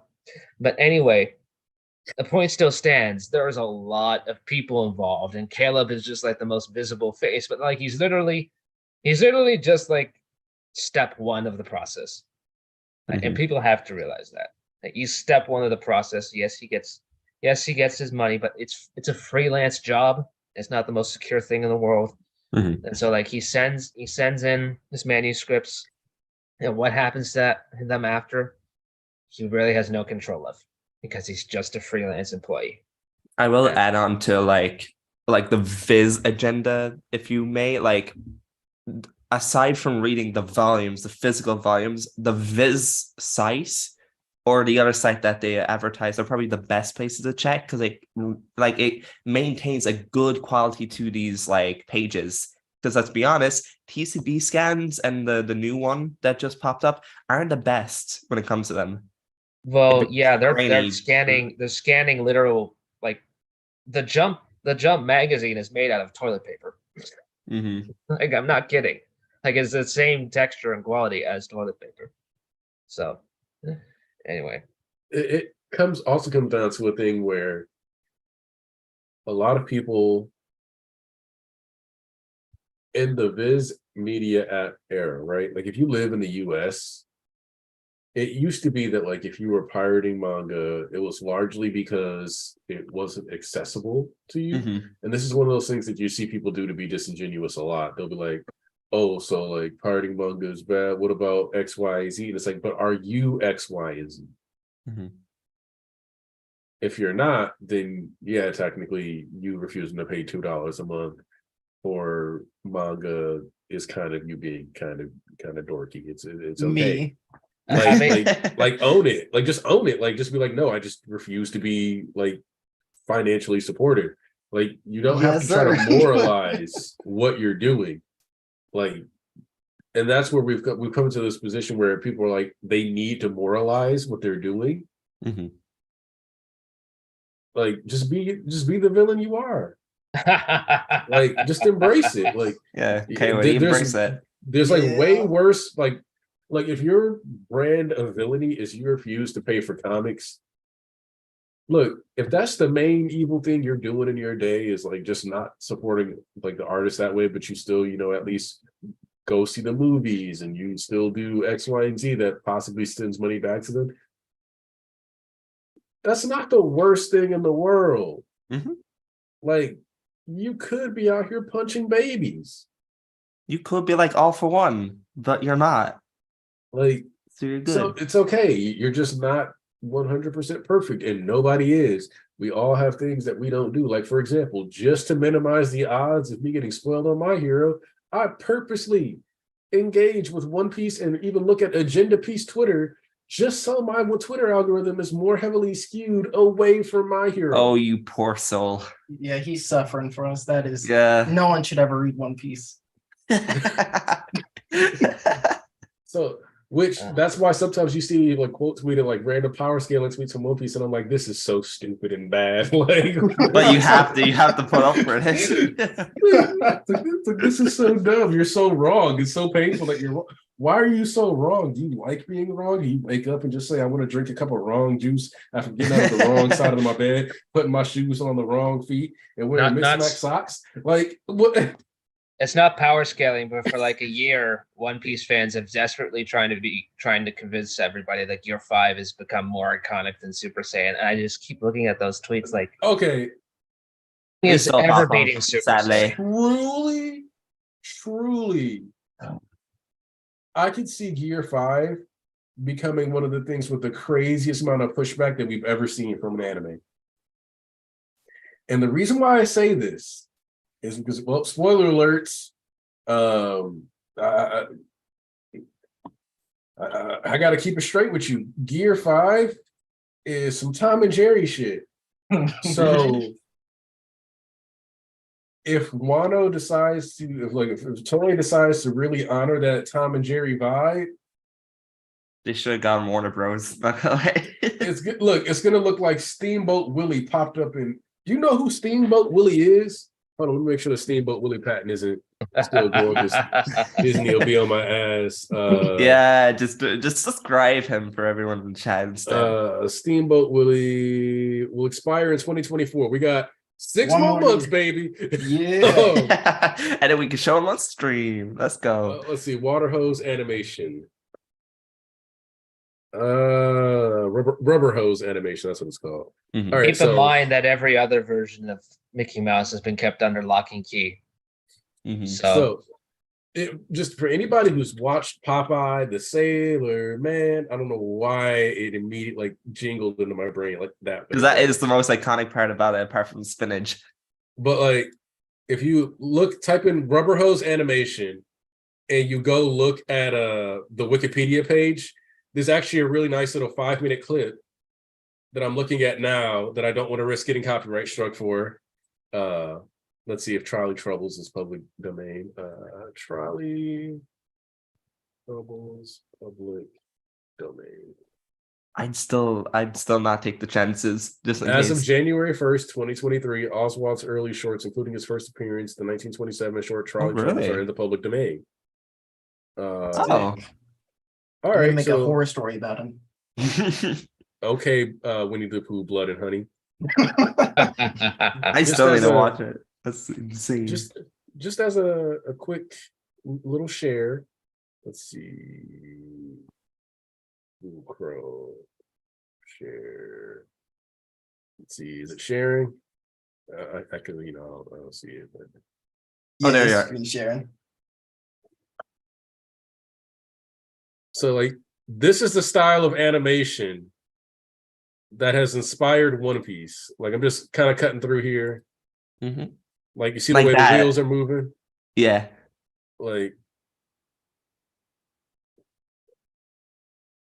Like this goofy wheel movie.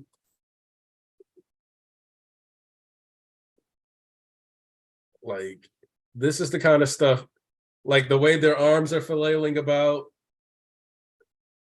All of that is like One Piece inspired, like what inspired One Piece.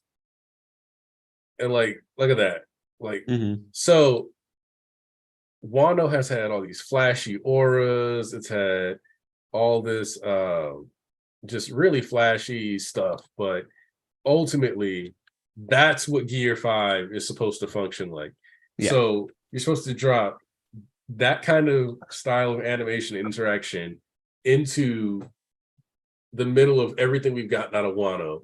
And I think for a lot of people, that's not going to be the rawness and swaggedociousness of the Super Saiyan 1 transformation. That's going to be jarring, and it's going to feel like they did drugs without doing drugs. And for people who actually do drugs, they might lose their shit. Okay, so I'm gonna push my agenda, right? And I don't care if there's Luffy fans in here. I apologize, they're all cool. Don't worry, But there's full not. cowling is more iconic than Gear 5 will ever be. Give it a couple more years and you can say that. But don't go up to like Dragon Ball fans and go, so much more iconic than Super Saiyan. No, that's not how that works. like it's just like it's just a weird competition. Like I think One Piece fans, and these are like the very online fans we're talking about too. Like it doesn't really represent the majority of them. Mm-hmm, But absolutely. very online, they can't, like it's like they can't conceive of not just any other manga being successful. It's like they can't conceive of any other manga existing. Like it has to be One Piece or nothing. And I'm like, and to a certain degree, a lot of fan bases are like that, but it's especially prevalent with One Piece. And I can't put my finger on why. Maybe it's because of the sales. Maybe it's because, you know what it might be? It might be because like One Piece was just like kind of unknown in the West for like a long time. And even now is not really quite as popular as some of these other series, So, at least in the West. You're hitting it on the head here. A lot of like the US, a lot of places did not like One Piece as much as they like Naruto, did not like One Piece as much as they like Bleach. So this has been a byproduct of fandom integrating into the social media sphere, and then dashing in the fact that standom, like being a stan, was randomly made okay in the past like 5 to 10 years, where obsessing over to a point was like not something that people were like, you might want to not be that guy. So like stan culture just blew up, and it was like you're supposed to like go to bat for this stuff. Like it's like you're paid to do it. You need to obsessively engage with this stuff. And so stan culture dictates that everything is a pissing match. And because like if you ever see like a random post about, oh, Beyonce released a single or something like that, and you go look in the comments, somebody will be like, no, more specifically, let me be more specific. If you see something that is like a post and it's like, Cardi B was hanging out with so-and-so, and then you go click in the comments, it'll be like, Nicki ended her. Mhm. Then a fan cam to go with it. Like, Yeah. Lana Del Rey is better than both these bitches. Like, what the fuck does that have to do with anything? What compelled you to argue here? And then they randomly dropped like the most annoying, terribly edited fan cam you ever seen in your life, as if that says anything. So there was like this crazy ass like uptick in that kind of behavior, and it just spread to like every sphere. This is another reason why I say that forum time period was the best, because, and don't get me wrong, forums had their own issues too. I once accidentally let them on the League of Legends forums. Whoops, my bad. I'm genuinely sorry. I did not realize how crazy those nerds would actually get. You don't have to I just thought apologize I was because being people do funny. that daily now. But look, I still feel bad about that a little, and that was 10 years ago. Like, I did not understand the scope of which, like, and the whole thing started because people were removing the league from League of Legends. So for those of you who don't know, League of Legends, like the lore behind the game was initially that like these people were all conscripted as representatives to participate in these basically like gladiator matches, where there was like a mage that would help navigate and control them, and they would fight in these battles to destroy the opponent nexus, and it was supposed to like make it where that's how they would settle political disputes, because the wars were getting so bad, and they were like, we got to find another way. And that's why they're called summoner spells. That's why characters like Misfortune say things like, you've got dangerous eye summoner, because you're supposed to be like literally summoning them and participating in a League of Legends battle, like where these legendary people across time are being pulled together. That league no longer exists within the game. Like the lore of the game no longer has a league for the League of Legends. Now Runeterra is just like this place where people live, and we're just exploring these different characters that exist in the world. And a lot of people weren't happy with the league being removed from League of Legends. I wasn't happy with it at the time. The lore we've gotten since has kind of made up for it. Some of the lore directions they went with, some of the characters they've introduced, cool stuff. Arcane wouldn't exist if we hadn't removed the league from League of Legends. So there's been some very good things that have come out of that change since then.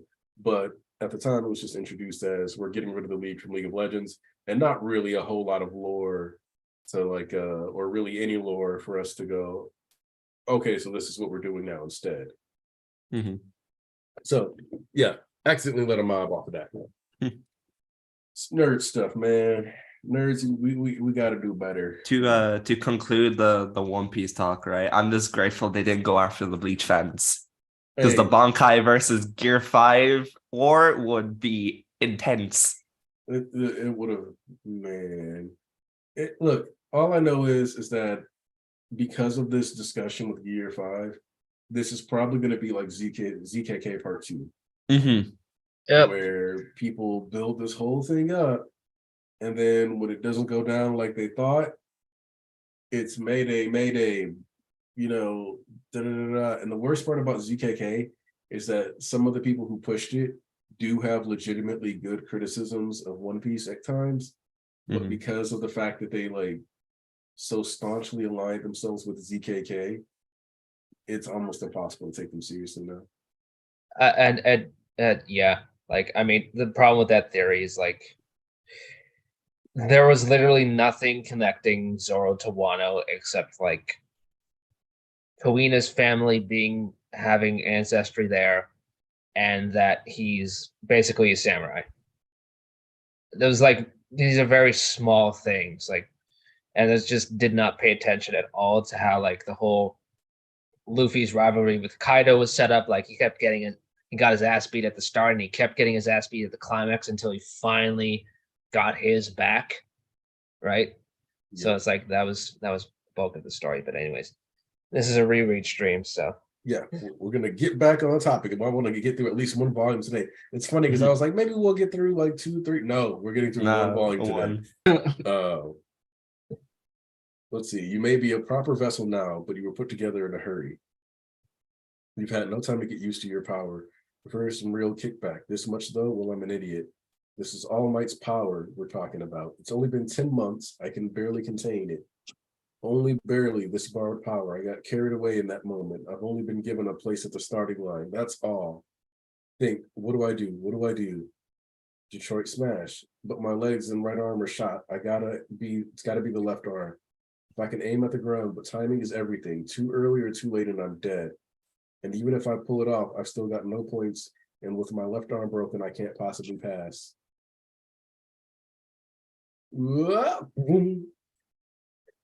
And then Uraraka managing to save him. Release. And then they both come crashing down. I'm saved. Because she throws up. Well, she saved me. Is she okay? Is she hurt? At least there's that just 1 point. It's all over. okay. You know what? You know that art that Horikoshi made for the exhibition of them like falling or floating in the sky. Yeah. I'm wondering if the end of the manga is literally going to be something of a repeat of this first exercise. Of like Deku mid-combat, like after a fight's over, just kind of passing out and her saving him. Maybe. I think it's going to be a little different from that, but I've got a feeling with the way he keeps like especially this early part of the series, he keeps going back to this particularly as callbacks. I think he's going to do something similar. Yeah.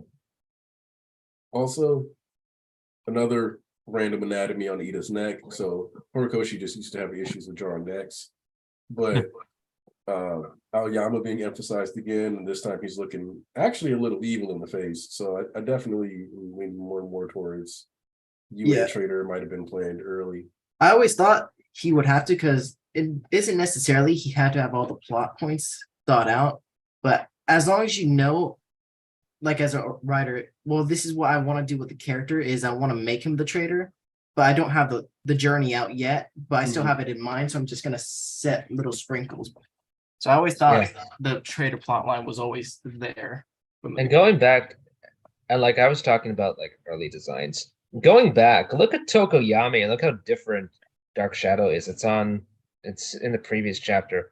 It's like a giant floating hand instead of like an actual silhouette. It's like page. They don't number it, but it's in the second half of chapter 3, I think. Yeah. I also love the little glimpse of Kirishima underneath Ayama. Yeah. Like it's really something you have to like. After you read his backstory, you go back and see. Yeah. I mean, shoot, if he had Kirishima's backstory plotted out and we got it so far along, then the traitor thing is definitely planned out. Mm-hmm. It's 2 pages before the 0-pointer crashes in. It's very weird looking at these early character designs. Let's see. Oh yeah. And it's coming out of his back, like the back of his foot, so it's more like it's almost reminiscent of Shikamaru's shadow possession jutsu more than it is Dark Shadow, but that does like his bird head. Which I'm definitely a fan of. The Dark Shadow is basically Tokoyami's twin brother. Reminds me more of Elfin Lead, if anything. Yeah. So it's over. That guy, what was that? He jumped right at the gimmick. Must have a strength enhancing perk, but that was something else. But with a quirk like that, how'd this kid get to be such a scaredy cat? Was it all an act to throw us off? Can't see how it helped him much, though. Either way, he's something special. But that's not it. Weren't they even watching? He jumped in to save the girl. The remaining time, his own safety, what he needed to pass, there was a lot to consider. He's all busted up, a total mess, but he didn't hesitate. Not at all. I mean, sure, if this weren't an exam, I would have done the same thing. Something I adore about Ida and Deku's relationship is that it doesn't start off like all sunshine and rainbows, them like getting together. Oh, I know you're Ida 10, part of Ida 10, etc. No, there's conflict, and then they grow closer. They become brothers, which is really refreshing when it comes to shonen. You know, you have like rivalries, but you don't see friendships being handled this way, which I really love. It's a gradual like it's a Build gradual up. pace. Yeah, A lot of authors are not great at portraying relationships, which is why, like we were talking about Kishimoto earlier, he's really bad at relationships. Like, I'm sorry. I mean, like, just, and the ones that are really good are just like almost completely by accident, or he unintentionally knows when to leave it subtle. Like, I maintain that the best romance in Naruto is between Shikamaru and Terumi. Oh yeah. What you mean? It's Naruto Sasuke. That's the best relationship. I like, if you compare Bakugo if you compare Bakugo and Deku to like Naruto Sasuke, Naruto and Sasuke's relationship is great, but there's no build up that felt substantial. That's what I love about this early stage of My Hero. They actually feel like rivals. They feel like a real relationship, a real friendship. Yeah, what's the joke that Kishimoto is so blindly and unaware of how misogynistic he is, he accidentally wrote one of the greatest gay romances in shonen history. The best BL relationship. I agree. Yeah. When you're so straight, you can write a romance that's like, I don't even know, man. You gotta be pretty aloof to the gay to not realize like how gay that was starting to get. But that's okay. That's okay. We just gotta accept that they're really, really, really, really, really, really, really, really close. Yeah. And you know, they held hands via the bloods. How many times did they kiss? Twice. It was 3 times. One with a filler episode as well. Like, there's like a color page, and it's them with like mashing lockets of each other's faces on it, and it's like, I'm like, this looks like a boys' love thing. Look, the way that they were written is why, before the internet got better at safe search options, if you type in like Naruto and Sasuke fan art, there was a 50-50 shot of what you got in Google Images. Yeah. It's like looking up a Pokemon on Google Images. Like, you don't want to do it. Any Pokemon, or specifically Gardevoir? Yeah. Or Lopunny. Yeah. But yeah, I'm glad that the internet has changed, because, you know, sometimes I just want to look up cool Naruto fan art. That's a lie, Thomas. I know what you want to look up. It's a reread stream. All the stuff you send me in DMs, that is fucking crazy that you say that. Oh my goodness. Wow. Thomas. The lies, the slander. It's not slander if you do that. Anyway. I mean, sure, if this weren't an exam, I would have done the same. Oh, the exam, of course. Could it be? Yes, well done, good work. Yes, Haribo candy for all eat up. Which Haribo candy is actually one of my buddy's favorite brands of gummy bears. That mademoiselle, she's the backbone of UA. So your own beloved quirk did this to you. Almost as it looks as though your body isn't used to it. Her quirk is a super healing factor. It's in large part thanks to her presence that UA dares to host such wild exams. This one will be fine. any other hurt children. Which I want to say something here. Her quirk gets nerfed after this chapter. Yeah, it constantly gets weaker over the course of the series. Like you see her last glimpse of her, she's like shriveled up. Because of her quirk, but yeah. Yeah, she like Horikoshi like sometimes will realize he'll realize some things don't work, like even like a few weeks out. I remember the sports festival. Originally, Todoroki was gonna win. And then he started thinking to himself, it's like, well, it doesn't really make sense for him to get over it that fast. So I'm gonna have Bakugo win. It's basically gonna be a joke where like it doesn't really mean anything. And you see after that Bakugo basically learns almost nothing at his internship, but that's getting it. That's later in the story, so we'll get to that. Yes, if the exam is set up in that way, then 1 week later, Izuku, are you okay? Stop smiling at the fish. Sorry, I'm fine. By my own calculations, I just barely passed the written portion.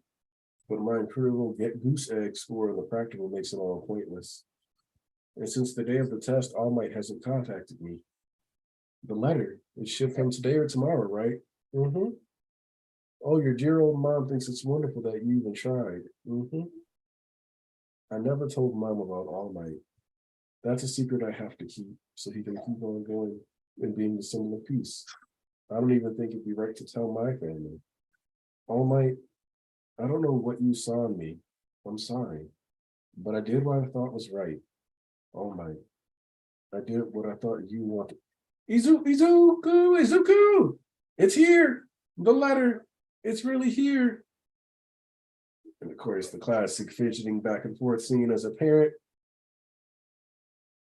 Deku ripping open this envelope the Chad way, not caring about the fact that there's just a little latch you can just gonna pop open. Nah, we rip it open like this, possibly tearing the letter, but that's okay.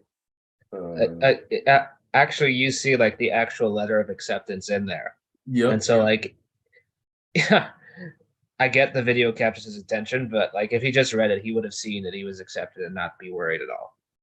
Yep. This is a projection. All Might.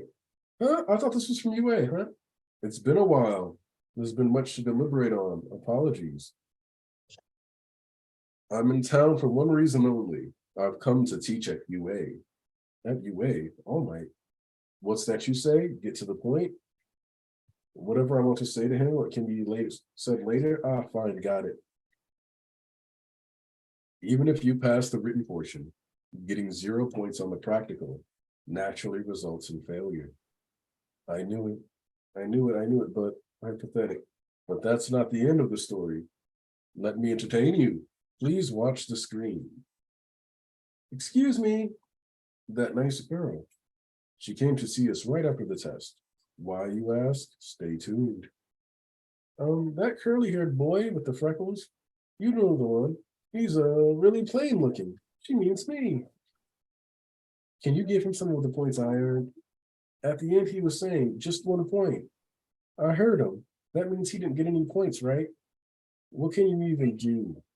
At least however many points he gave up trying to save me. There was absolutely no need for you to put yourself in danger. You acquired your quirk, and you moved others with your actions.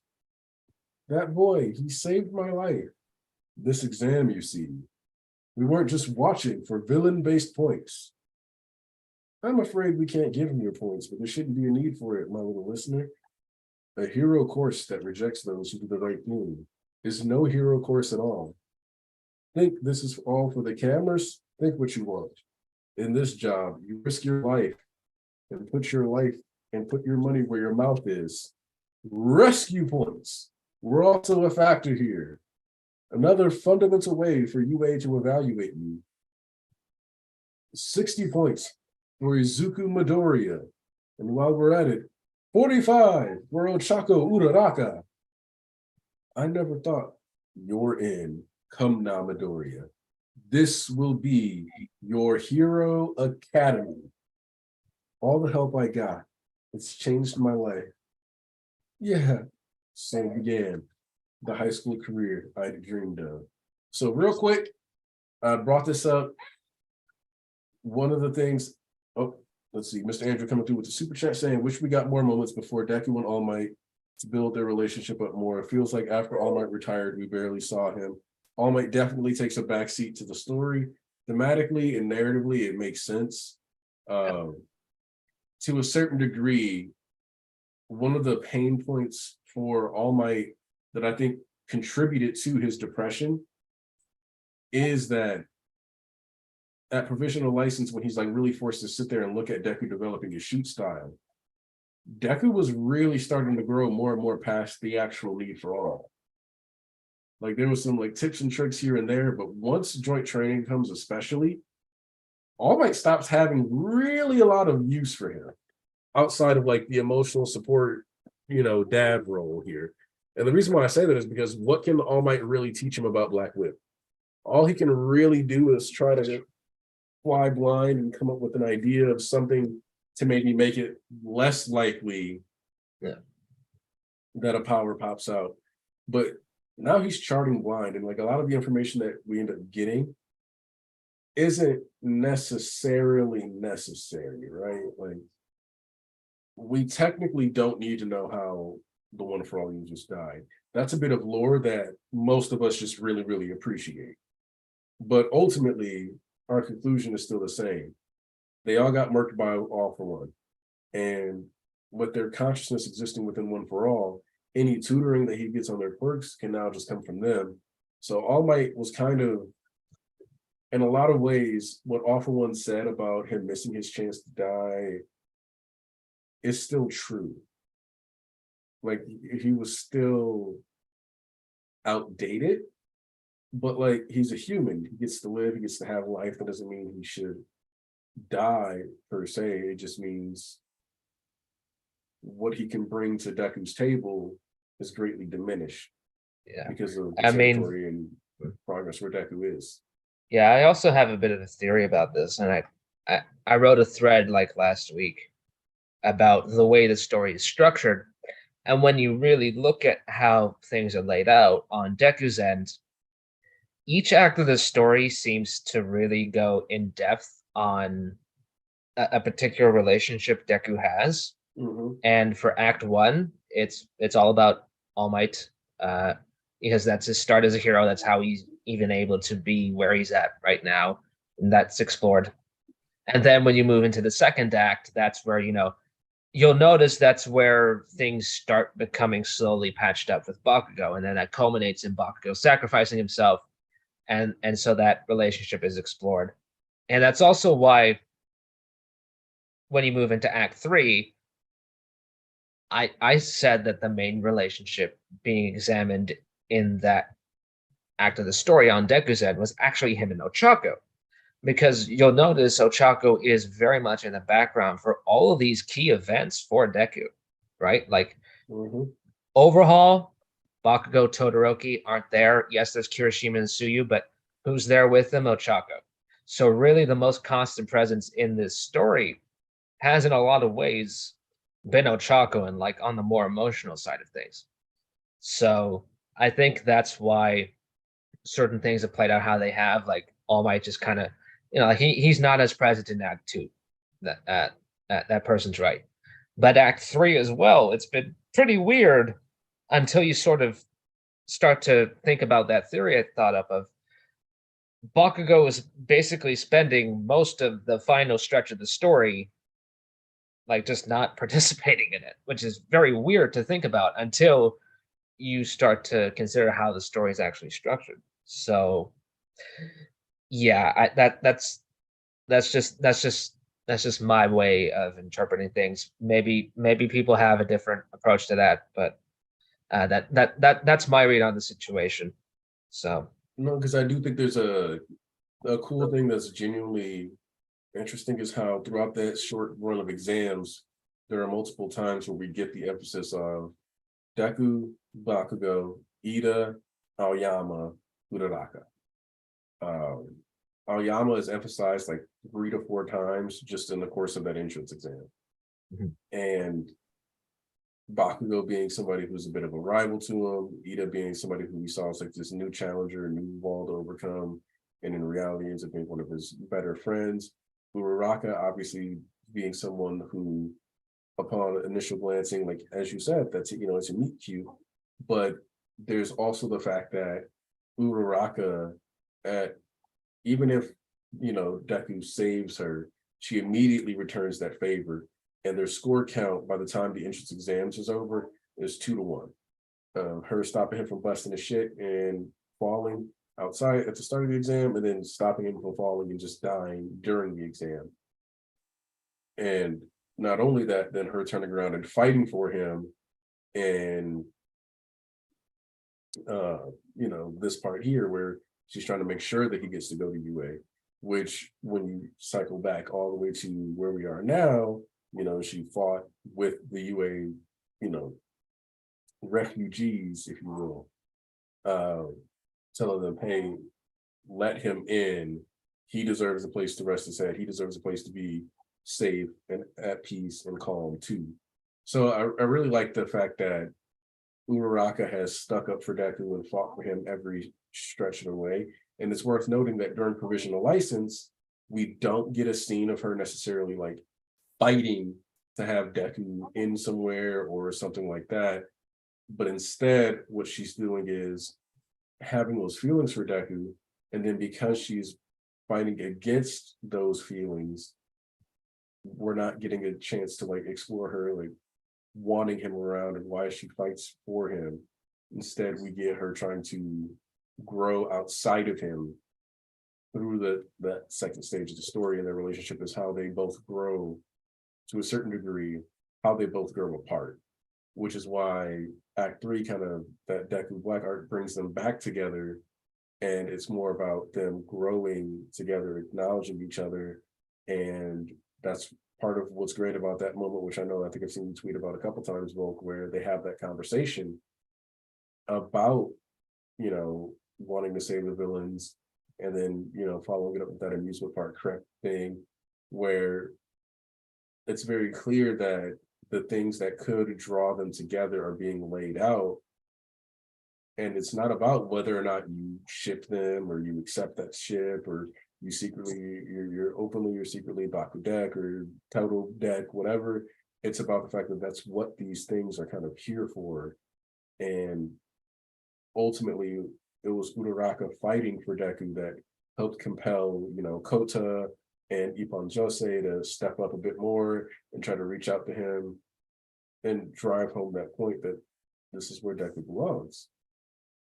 So at every step of the story, Uraraka is kind of looking out for Deku in some way.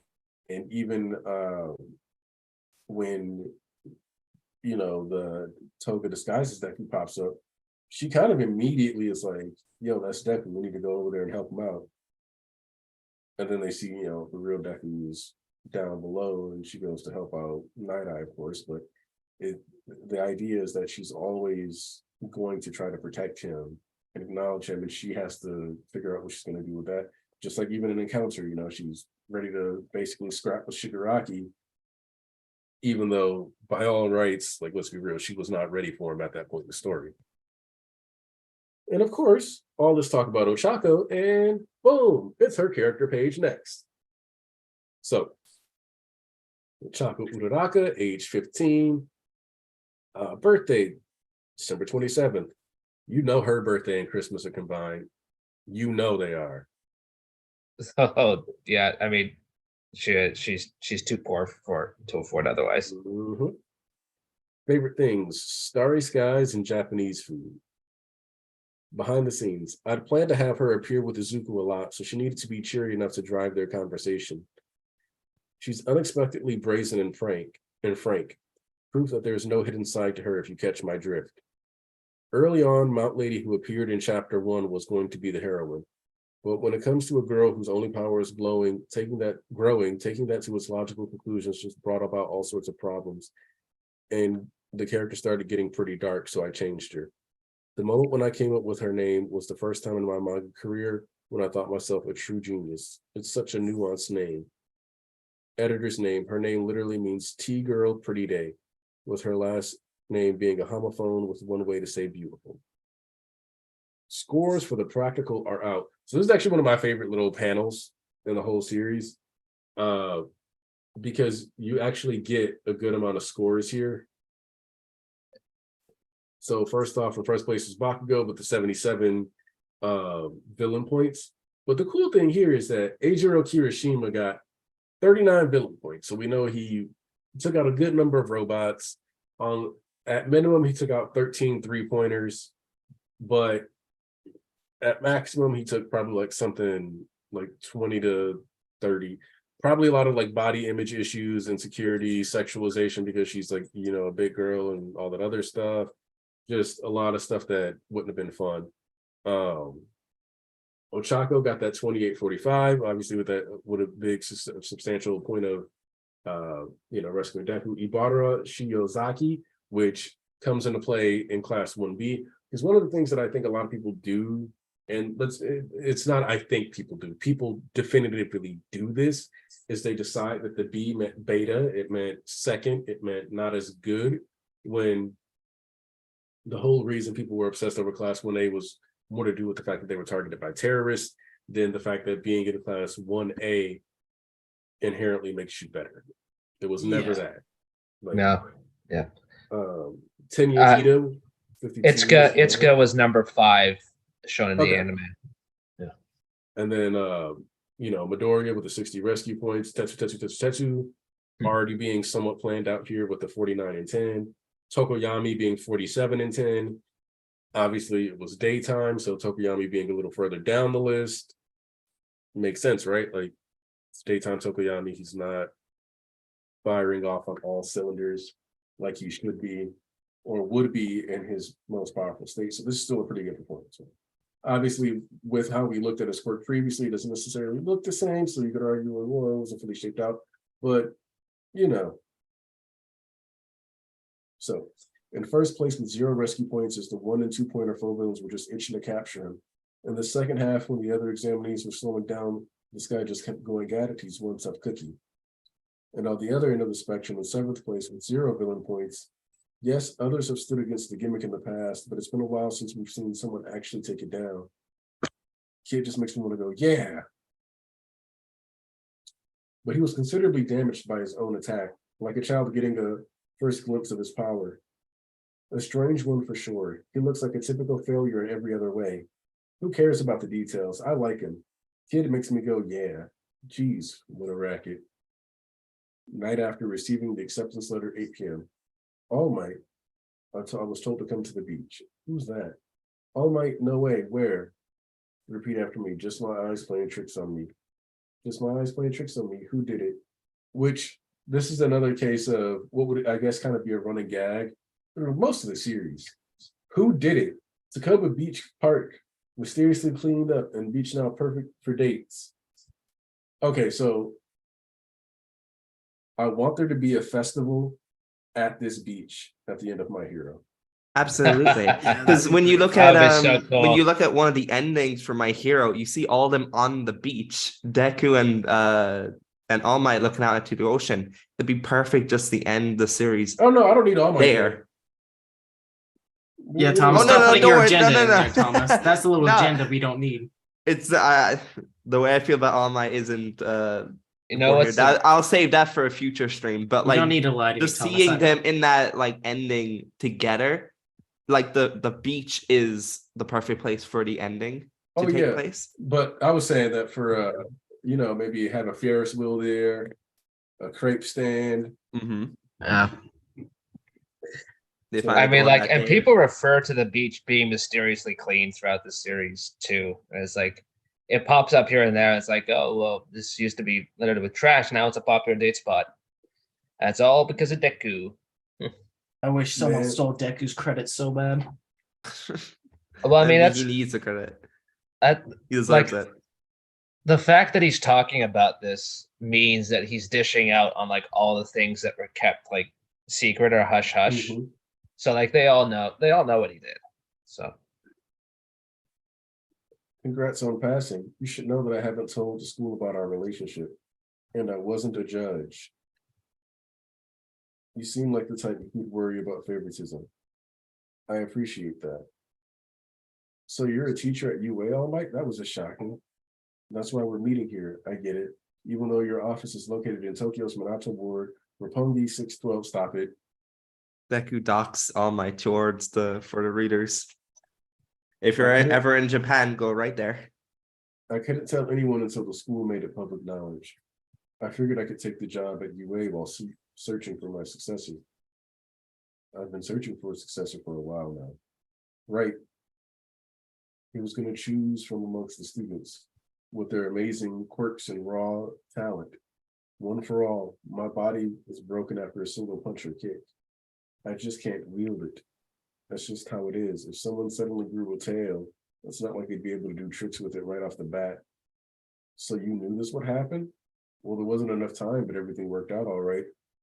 Or should I say, All Might, which begins the borderline narcissistic gag of All Might just randomly having his own product as stuff, which reminds me of something from like Donald Glover's Weirdo stand-up special all the way back in like 2010, where he was talking about how if you were an artist, that's like the only job you can't enjoy your own work in. Because he was like, he picked a girl up and he had one of his own CDs, like testing it out in his car to make sure it mixed right. And she was like, you listen to your own music? And he was like, that's like an artist is the only job you can't do that. Because like if you worked in a Subway and you went home and you made a sandwich, nobody would walk past you like, oh, getting a little conceited, aren't we? Like, I mean, All Might essentially just wears his fame on his sleeve because his ringtone is his voice. I mean, like, and this moment is like really illustrates how close of a call it was. Because All Might nearly accidentally killed somebody by giving them one for all. Like yeah, if he gave it to somebody with a quirk, with how powerful it was, they'd probably have like 5 years max. they probably Like, had 5 years max. And unless it was somebody, which I can't even say for sure if it was somebody like Bakugo, because we know that, you know, during school year, Bakugo was stronger than 5% full accounting at the time of final exams due to the blowback from the gauntlet. But that doesn't change the fact that like that blowback combined with that quirk might have actually been like so destructive it killed a bunch of random people. Like take Bakugo's biggest explosion and then just amplify that on the first usage of One for All, and he's probably blowing away like half the testing site, leading to a bunch of kids dying or something like that. I mean, So, I want to compare like that Bakugo to when in Heroes Rising, because obviously two different like versions of Bakugo with vastly different skill. But you could take like during Heroes Rising when Bakugo had his own, version of One for All, he was like blasted through a mount. He melted right through it. Like he created a explosion bomb similar to like the spirit gun from Yu Hakusho at the end of the series. Like Bakugo was powerful, and compare that to if he gave Bakugo One for All after the Sludge Villain incident, it would have honestly killed Uraraka if Bakugo was the one who went in to help her. They would have possibly killed everybody because the blowback from the explosion would have blown out all the windows and probably ruptured people's lungs. Like, and ears. No matter who you gave it to, it would have caused problems, I think, if it wasn't Deku, somebody whose quirk wasn't also being amped. Let's see. So, the more you temper your vessel, the better you can control power. Like this. Like when passing the Olympic flame, the new torch burns weakly at first, but the coming tests and trials will fan it. Whoa, huh? All Might, where'd he come from? Crap. Yes, my own flame will slowly wither and die. My duty fulfilled. Wow, so somber. Spring. Izuku, have you got your pocket tissues? Yeah. And your handkerchief, have you got that? Yes. I've got it. No time. I gotta hurry. Izuku, what? You look great. Thus began my high school career. See you later. We get like a nice little glimpse of UA. Only 1 in 300 applicants get in each year or fewer. This place is huge. Only 36 students to a grade, divided into 2 classes of 18. Found it. What a giant door. Has to be accessible to everyone. It'll just be the elites from that group of examinees. Immediately see the Bakugo and Ida. Those scary guys. Hope they're in the other class. Remove your foot from that desk. Such an action is insulting to those who came to UA before us, as well as the craftsmen who made the desk. Like I care what middle school are you from, you extra. They're both here. I'm from Some Private Academy. My name is Tenya Ida. Some, a stuck-up elitist then. I should blow you to bits. You're awful. Do you really wish to become a hero? You blow me to bits. And then Ida sees that can come in. I'm from Some Private Academy. I heard you before. I'm Azuka Midoriya. Pleased to meet you, Ida. Midoriya, you perceived the true nature of that practical exam, while I did not. I misjudged you. I hate to admit it, but you were the superior candidate. I didn't perceive anything. Which I think is also like fitting to the whole thing with Bakugo. Bakugo's like, oh, you did something way better than me. And it's like, nah, dude, I was just doing shit and it worked out. Yeah. You know what I love most about like these class interactions is that, look, just subtract the fact that you're following Deku's point of view. And you just like, if you were to edit these scenes and present them to somebody with no knowledge of MHA, and you'd ask them to guess who the protagonist is, they most likely would not guess Deku. That's why I like how unlikely of a choice he is. Because like he's just someone you don't expect to be the greatest hero. You expect like a cool guy, and instead you have this quivering, scared little kid. So you gotta see how he grows into that greatest hero, and that's what's interesting. And it's also great just watching the progression of his journey from moments like this to where we are later. Which I also liked how in Hori's like character page for Uraraka in Volume 1, he basically shoots down the suggestion of her being a traitor, which depending on when the timeline is, oh my god, man, when that plot point is introduced, it might have been that like, that was a prevailing theory for a while, and I was just like, that it's like that makes no sense though. It's like most of the kids just do not make sense as the traitor. And as we went along, I started thinking about it more, and I was like, wait a minute, it's Aoyama. It has to be Aoyama. Or Toru, though they were like only the 2 candidates left. I was leaning towards Aoyama. And I remember when it was 335 came out and it ended on Toru, and the reaction to that was ridiculous because everybody took that as confirmation that Toru was the traitor. When I was like, no, they didn't say anything about her being a traitor. It was just that Kuleshov effect, that everybody just took as confirmation, and the chapter after showed them that no, it was Aoyama. And I remember actually getting torn to shreds because I pointed that out. Like, and I said, this like, look at this reveal of Kaminari. That would have been stupid. And everybody got mad at me saying, it's like, oh, well, it's still crappy reveal. Yeah, yeah, Tori, yeah. Oh, yeah, I remember basically being mad at you for that. And it's like, no, dude, that like the Kaminari theory was always asked to me. I'm sorry, like that shit. Yeah, that's what I was getting at, right? And people got on me for that because it's like, oh well. Anyway, things turned out how they did, and thankfully, I am interested to see what Aoyama Dream revealed as the traitor during the forest camp arc, how that would have panned out, because that was his original idea.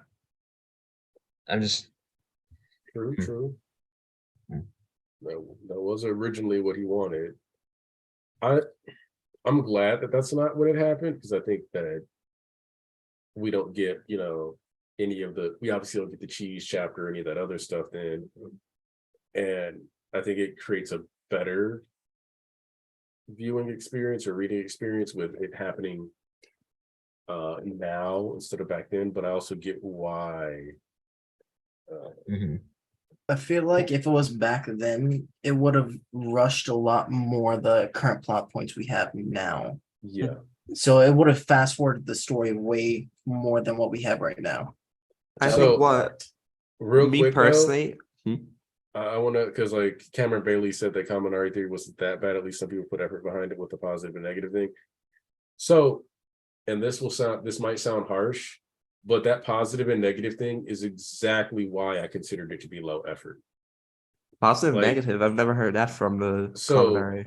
the basically it was like, he's got like a split personality. There's like the positive electrical side of a battery, the negative electrical side of the batteries, and like because there's protons and electrons, blah blah blah. Like, so the positive charge of Kaminari is the one that it's like when I say it out loud, to me it sounds so damn tropey that it's painful. I've never heard that side of the theory with Kaminari. Like what I heard with Kaminari, and I was like, okay, I can see that happening, is the electrical currents, how he can communicate using his electricity. Because back in USJ, That and I was that like, he was playing that's a dumb. yeah, that's a fair assessment. But I've never heard the whole split personality. Yeah, I could see Yeah. why that would be really, really dumb. And people were like, he's not, because I'm like, you're basically trading out what his quirk's explanation and like the joke in that explanation, which is that his brain short circuits, for giving him multi-personality disorder. Because it would come across like if the traitor like plotline came and it turned out to be Kaminari, you'd have like Kaminari's being like, yeah, you thought I was playing dumb with the weird like, yeah, but that was just me being sneaky. You didn't expect that at all. No, Yeah. instead you got a kid who was terrified, like forced to do this job because his family was on the line. That's a lot more powerful. And it added to the quirkless plotline with Deku. Like, To be honest, I never so much even better. considered the Kaminari trader thing, just for the sole fact that people always bring up the electricity at USJ. I thought it was clear cut that it was just the Tesla guy who was holding him, Mhm. and it would be pretty redundant to have two electric users jamming. So I just Yeah. took that as confirmation to me that he wasn't the trader. Absolutely. All right. The plain looking boy. It's that nice girl. She's too cute in that uniform. You got in, just like President Mike said. Makes sense, though. That punch was awesome. No, I mean, I have to thank you for speaking on my behalf. Well, how do you know about that? How wonderful that two of our top students made it into UA, especially you, Midoriya. That's a miracle we never expected. What dirty tricks did you use to do it, you quirkless twerp? Huh? I was supposed to be the first and only. My grand plans, you torn them to shreds. I thought I told you to go somewhere else. Someone told me that I could become a hero.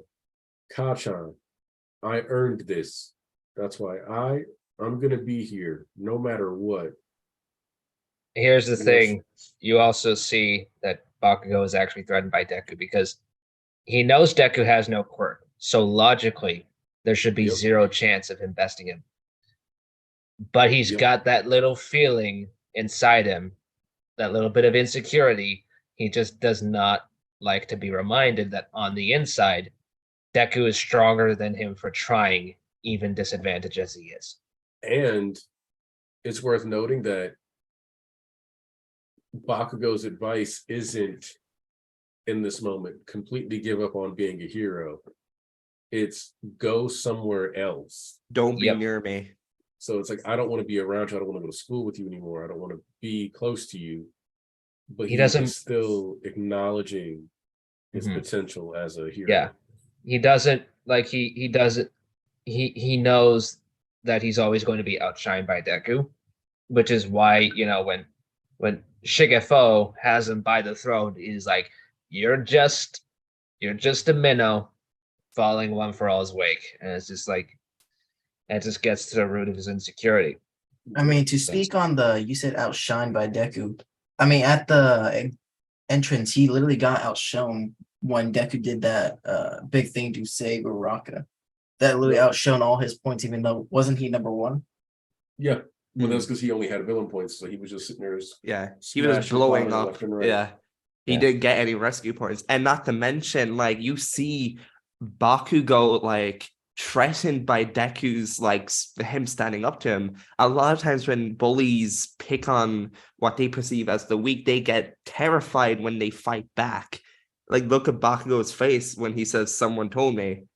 It like clear cut. He didn't expect this. He didn't expect like Deku to go to like he didn't expect Deku to just go, no, I'm not going somewhere else. I'm sticking with UA, whether you like it or not. Yep. He actually stood up to me. There's something fishy about all this. So we've got our entrance ceremony and guidance sessions today, huh? Wonder what our teacher will be like. Boy, I'm nervous. If you're here to socialize, then get out. This is the hero voice. There's someone in there. It took 8 seconds for you to quiet down. Time is a precious resource. You lot aren't very rational, are you? Our teacher? So he's a pro hero too, but he doesn't look familiar. This haggard looking guy. I'm your homeroom teacher, Shota Aizawa. Pleased to meet you. Homeroom teacher? Quickly now, change into your gym clothes and head out to the grounds. The system here at UA is like no other. Today, the homeroom teachers will conduct a test of our quirks. What about the entrance ceremony or guidance sessions?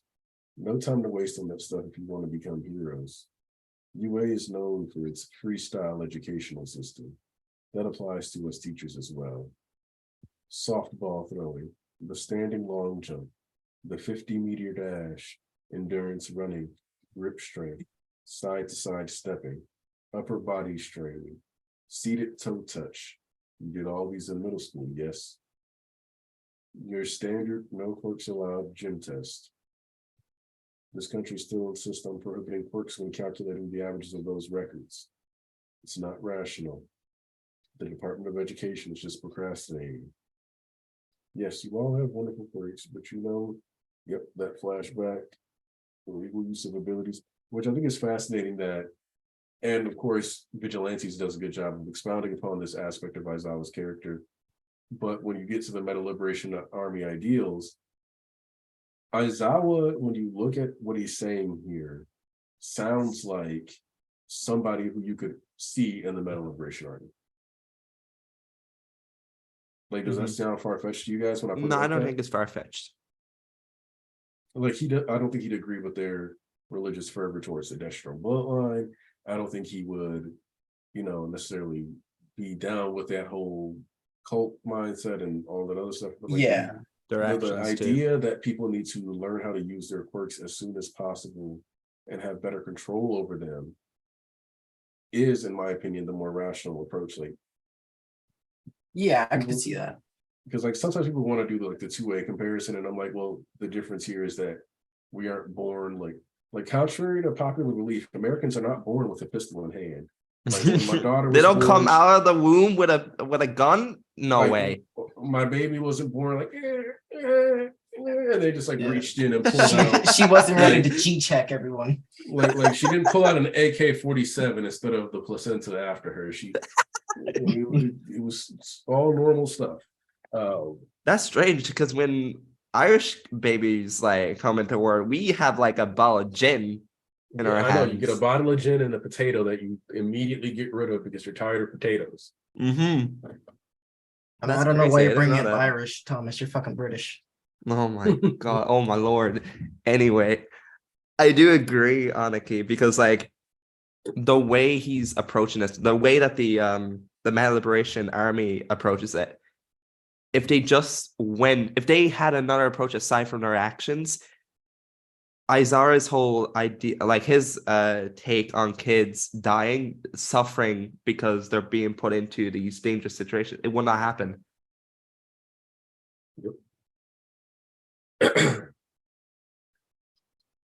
Bakugo, how far could you throw a ball in middle school? 67 meters. Great. Now try it with your quirk. Do whatever you need to, just don't leave the circle. Give it all you've got. Awesome. I'll add a bit of boom to this pitch. Die. And then we get to see the ball flying. One of the first times we get to see like Kaminari, a little bit of Jiro in there. It's important for us to know your limits. 705.2 meters. That's the first rational step to figure out what kind of heroes you'll be. Whoa, this is awesome. 705 meters, seriously? So we can all use our quirks for real, man? The hero course is great. Hold on, this is bad. These 8 events, I didn't know this was coming. Awesome, you say? You're hoping to become heroes after 3 years here, and you think it'll be fun and games? Right. The one with the lowest score across all 8 events will be judged hopeless and will be expelled. What? Okay, so actually, the verbiage here is that the one with the lowest score across all 8 events.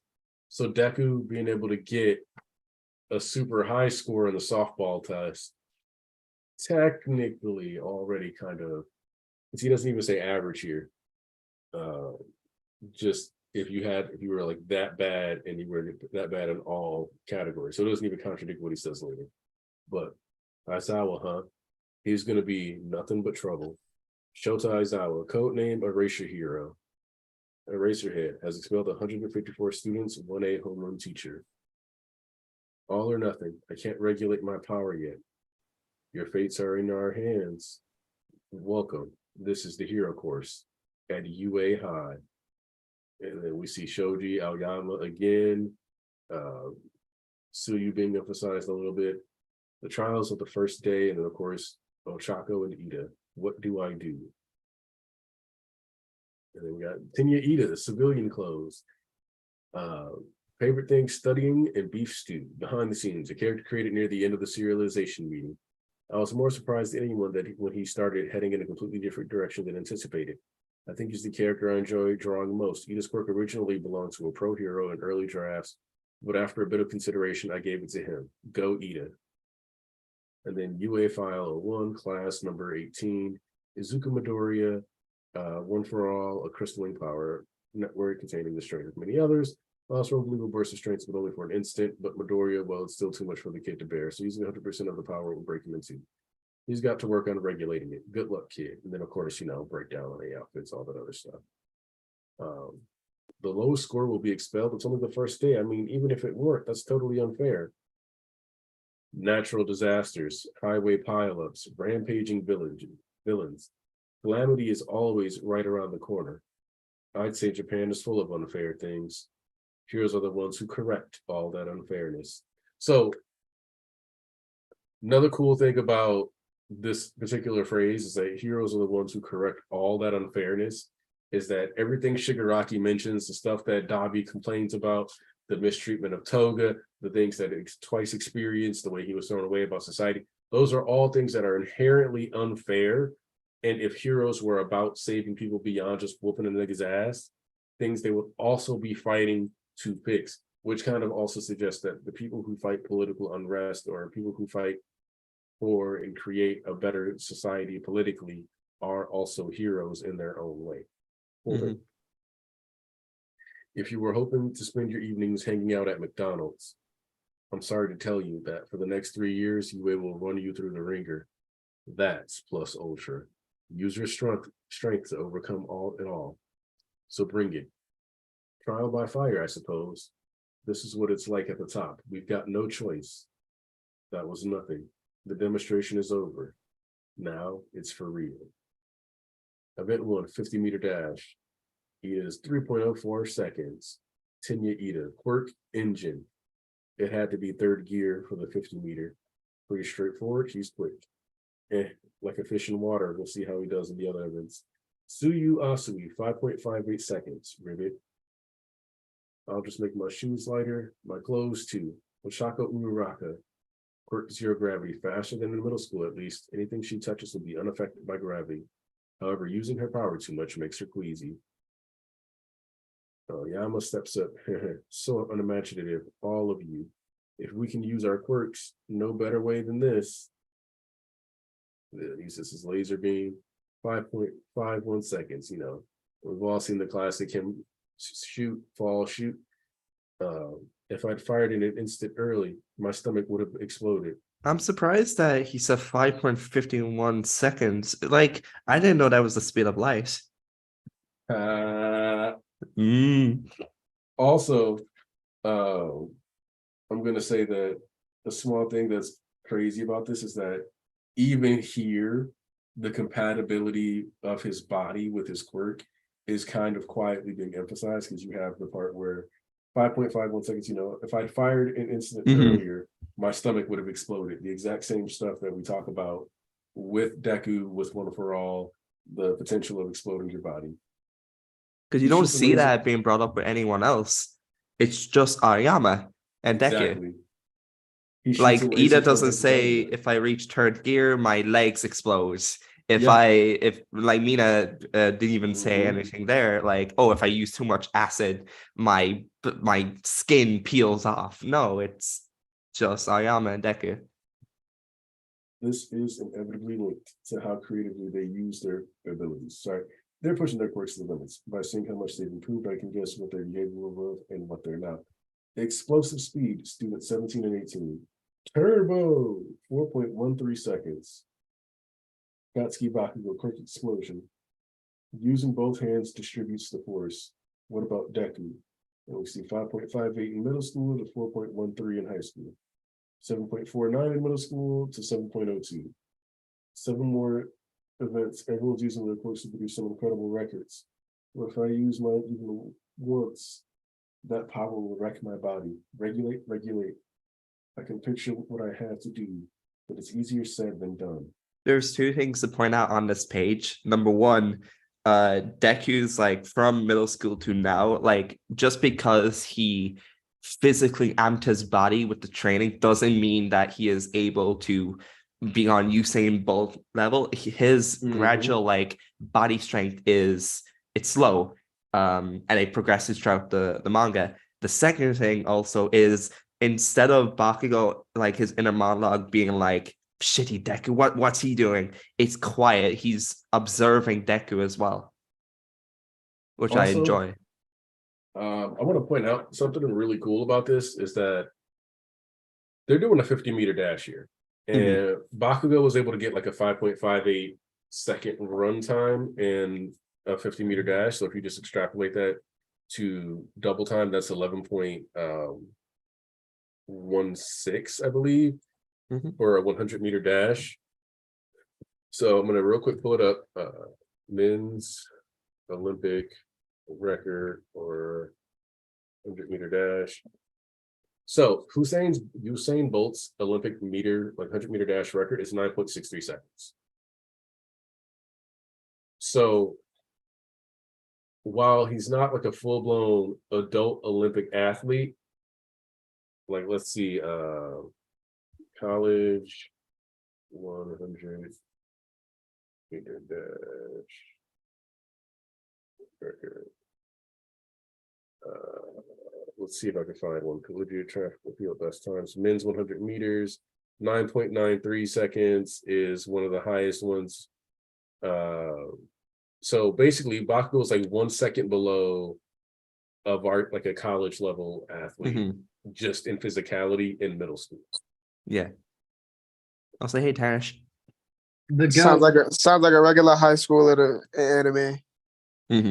Like, so, but that's like crazy. Like he's 1 second slower than Ida here, but like if he were actually just like being scaled on his physicality, he's already almost an Olympic athlete at the age of 14, 15. Wait, That's rookie numbers.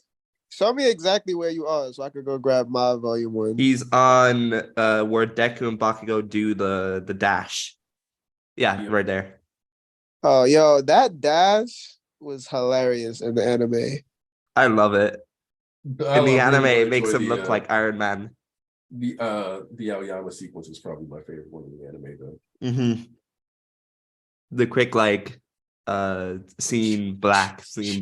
Yeah. Like just a bunch of little photos. I was about to say. Let's see. The trick to regulation is sensation. Of course, All Might, you've already experienced 100% power, and it really messed me up. Then this should be easy. Remember how that felt? How was it? Tingly maybe, or like foom? Yeah, like an egg placed in a microwave. So plain but unique. If that's how you imagine it, and reduce the power, shorten the cooking time. Do whatever you need to do so the egg doesn't explode. Think about it. 3 weeks until school starts. Don't stop picturing that image. It's not something that can be done overnight, but I know you can do it. You will. The second event, grip strength.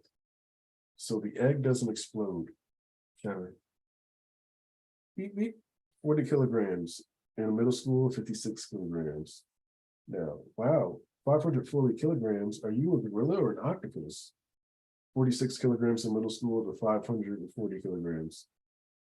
And our first introduction to Mineta, octopus. And wait, have Sexy. you seen like Cero's full design like out in the fields before that? No, but his hand is wild. Yeah, like he he looks like a stick. Man, like he's another one of the people suffering from super skinny early My Hero. Mhm. The third event, standing long jump. Regulate. The fourth event, sidestepping. The Yeah, fifth I ain't gonna lie. event, throw. Mutant discrimination in the first volume is wild. Mhm. Bro, I'm tripping off the fact that Mineta called him sexy. Yeah, because like he sexualized him with all the porn. It's crazy. Yo, I ain't gonna lie. Hori's paneling because I got the volume open too right now. It's Gotten not so much bad. better. Mhm. It's gotten so much It's better. gotten better, but like even this early, like if you look at the ball throw, like the depth perception. Mhm. Let's see. The one thing I can say is like the typography, like the way the regulate is so close to the tip of the page. And nitpick it annoys me. But the paneling on that page is just really great. Let's see. Infinity. Wow, the infinity symbol actually popped up. No good. This isn't something I can pull off this soon. They've each got at least one amazing record. All that is left is the endurance running, upper body strength, and seated toe touch. I'm out of options. At this rate, I'll have the lowest score. Midoriya isn't doing very well. Well, duh. He's a quirkless runt. Quirkless? So you haven't heard about his feats during the entrance exam? Huh? Just a matter of time. Mom, All Might, Izuku, you look great. You can be a hero. I can do it. And then boom, the erasure hits, which this is actually a good example of the paneling, like you mentioned, Tarnish. Yeah, that's the page I was looking at when I brought it Yeah. up. Yo, I just want to say, when I first got into MHA, like season 1, 2016, I was a little mad that Deku only got 46 meters when Bakugo said in middle school he did what 67? Something Because like this that. because this should be Deku like throwing at full strength without one for all since he was planning on using it.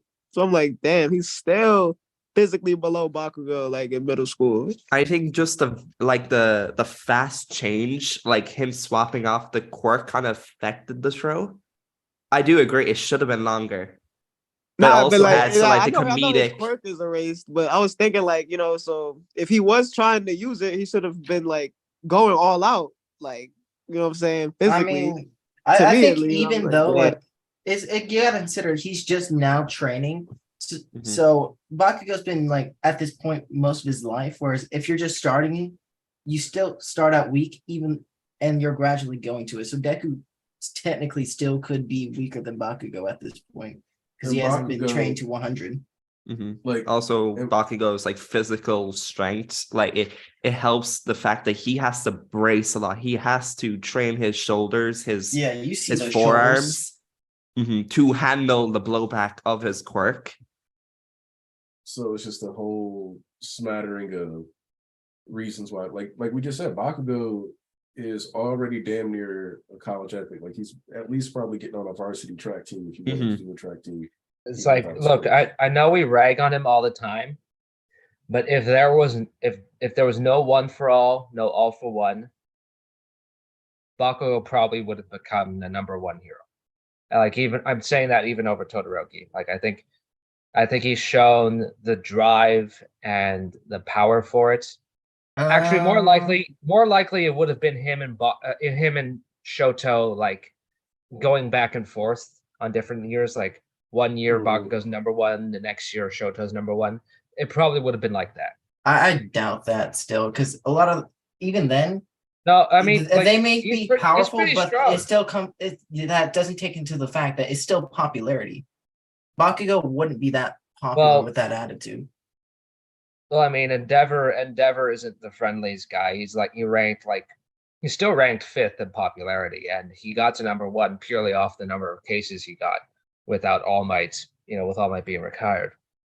I don't know. I think if Bakugo, because so this will sound weird, but Shoto developing Phosphor is something that I would equate to being partially a reflection of Deku being in his life. Yeah. Yeah. I don't actually think Cluster is something that Bakugo can't get without Deku. Yes. Yeah. And part of the reason why I say that is because Bakugo is already understanding to centralize the blast, like concentrate it. And like I always say sometimes, long-term viewers and people who have talked to me a long time have probably heard, even before we finally got the explanation on Cluster, me talking about how if quirks are a multitude of different biological factors, then one of the things that Bakugo's quirk needed to do is emphasize his sweat more and the concentration of the explosive acid or whatever that you want to call it within that sweat. And Cluster takes that and allows him to not only do that, but then allows him to ignite across his body. Because one of the things that I'd also talked about was that the sweat that Bakugo's gauntlets pulls isn't just from his palms. He has those little suction, little nubby things all up his arms, which means it's pulling sweat off of his forearms too, which means all sweat secreted by his body is explosive. What really was going on is that he had the finesse to finagle and work with his hands, and that was the most intuitive spot. But if he had been trying to explore more and more, figure some more stuff out, he probably eventually still would have gotten that point, which means we also eventually, maybe instead of it being unlocked in his first year at UA, and in the start with Shigaraki, he might not get the grips of that until year 3, but full cow Bakugo is the thing that kind of is always going to be there, which means that super sparkly, explosive Bakugo eventually becomes a thing no matter what, and that alone is going to have him. I mean, it's kind of hard. This dude just drops down in front of you, and there's just little explosions and stuff popping all over the place around him. He's like, "I'm here to save you, nerd." It's like, well, shit, this big buff, explodey, sparkly ass dude just called me a nerd. Well, what do I say to that? It's kind of hard to. It's kind of hard to imagine Bakugo and Shoto in the future being heroes without considering the fact Deku. Shoto accepting the fire side is Deku's he was helped to get there by Deku. Bakugo learning to be a better person was because of Deku, which in turn helped him with his training, helped him with Endeavor, it helped him with Best Genius. Yeah. And so here's the thing too, is that when you think about it, sports festival without Deku, Bakugo still ends up winning. Yeah. Yeah. And he probably doesn't feel robbed of his victory. Because at that point, there's nobody for Shoto to monologue to, so there's no way for Bakugo to accidentally hear his story. So at that point, it's just, all right, fine, you think you're too good, I'm just going to beat the crap out of you and teach you a lesson. And here's another thing, as terrible as things are right now, even subtracting One for All and All for One from the equation,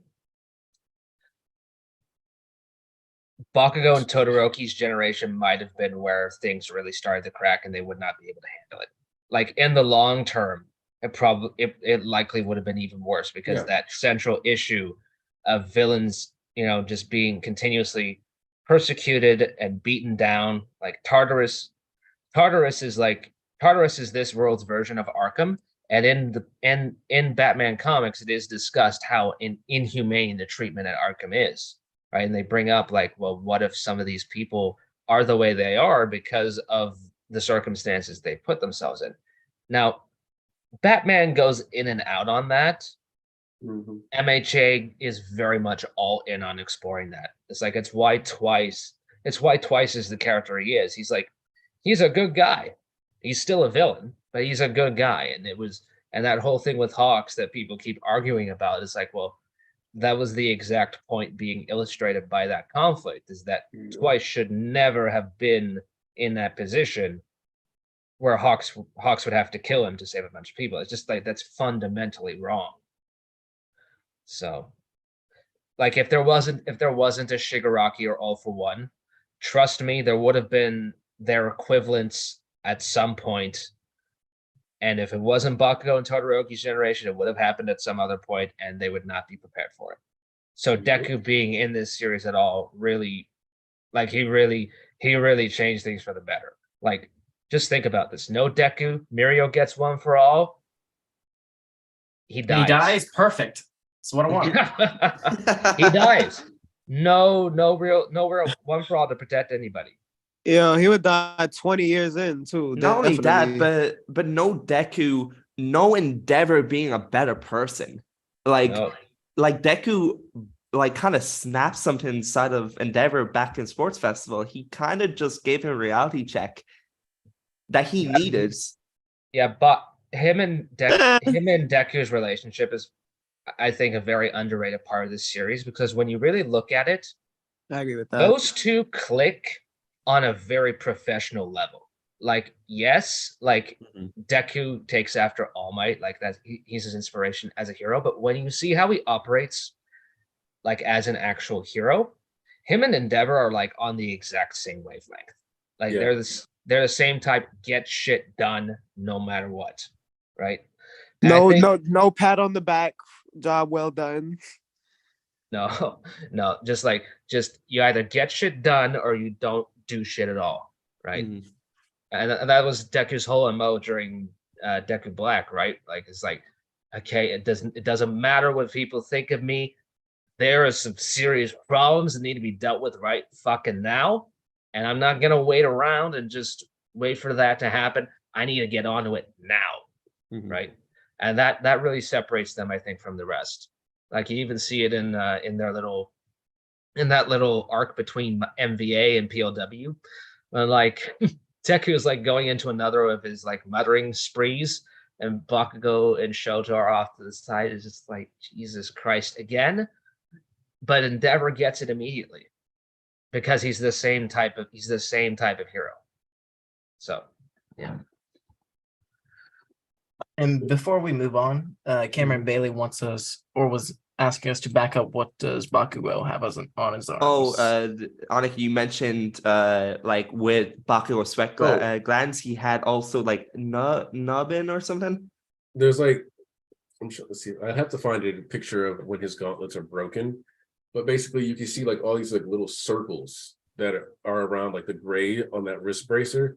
So inside of it is like something that extracts the loose sweat on his body, pulls it up, and then uses that to fill the gauntlets. Let me see if they have a name on the wiki. Because typically they're good for description. I had to step away for a bit. Where are we? Are we at the end of the book? When Deku gets his quirk cancelled. Okay. All right. Where is it? So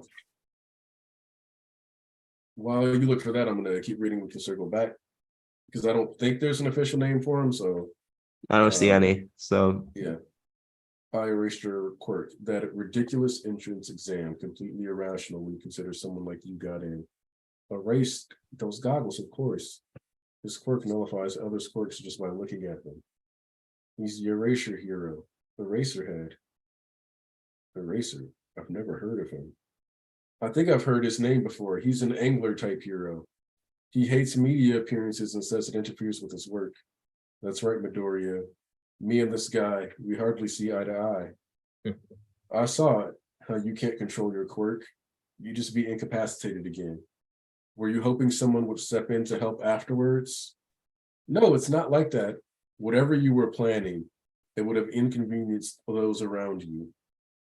Way back when, a certain hot-blooded hero saved over 1,000 people during a disaster. He made himself a legend. You've got the same reckless streak, but you're totally useless after saving just one person. Izuku Midoriya, you cannot become a hero with that power of yours. You got your quirk back. Give it another go. Let's get this over with. Are you worried about him? I'm not worried at all. And you see Aoyama again being emphasized, looking into people's relationships, etc. I love Ochiko's little like reaction. Who are you? Yep. Seems like he received some special instruction. Yeah, the instruction to leave this school. Will he give it his all and go down swinging, or shrink away from the challenge and do it with the lowest score? Either way, he doesn't have a chance. Regulating my power, I can't do it yet. And now I have to bet it all on my success with a single throw. I might say to himself, this is going to take me damn. Gotta go with full power then. You have. I mentioned in the chat like earlier that like I miss like Deku being a fanboy. Like those little moments where he like freaks out about heroes. Like obviously he grew more mature, like he kind of got out of that state. But I also just miss his muttering. Like there's a lot that he kind of put into the past that I'm like looking back on the series, looking back at like Act 1 and Act 2, like when he was watching Gentle, and he was like talking about how could I forget, like I'm an All Might fanboy, why didn't I know this? Like I kind of miss it. You're gonna get it at the end when Uraraka asks to be his girlfriend. He's gonna start muttering to himself.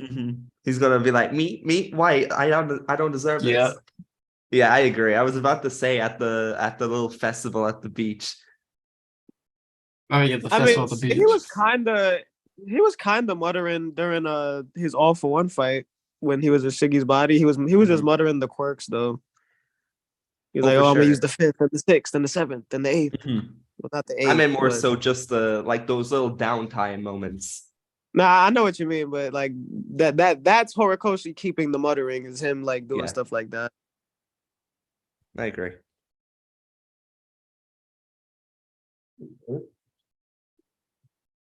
No chance. It's just like Aizawa Sensei says. Not yet. I'll never be a hero at this rate.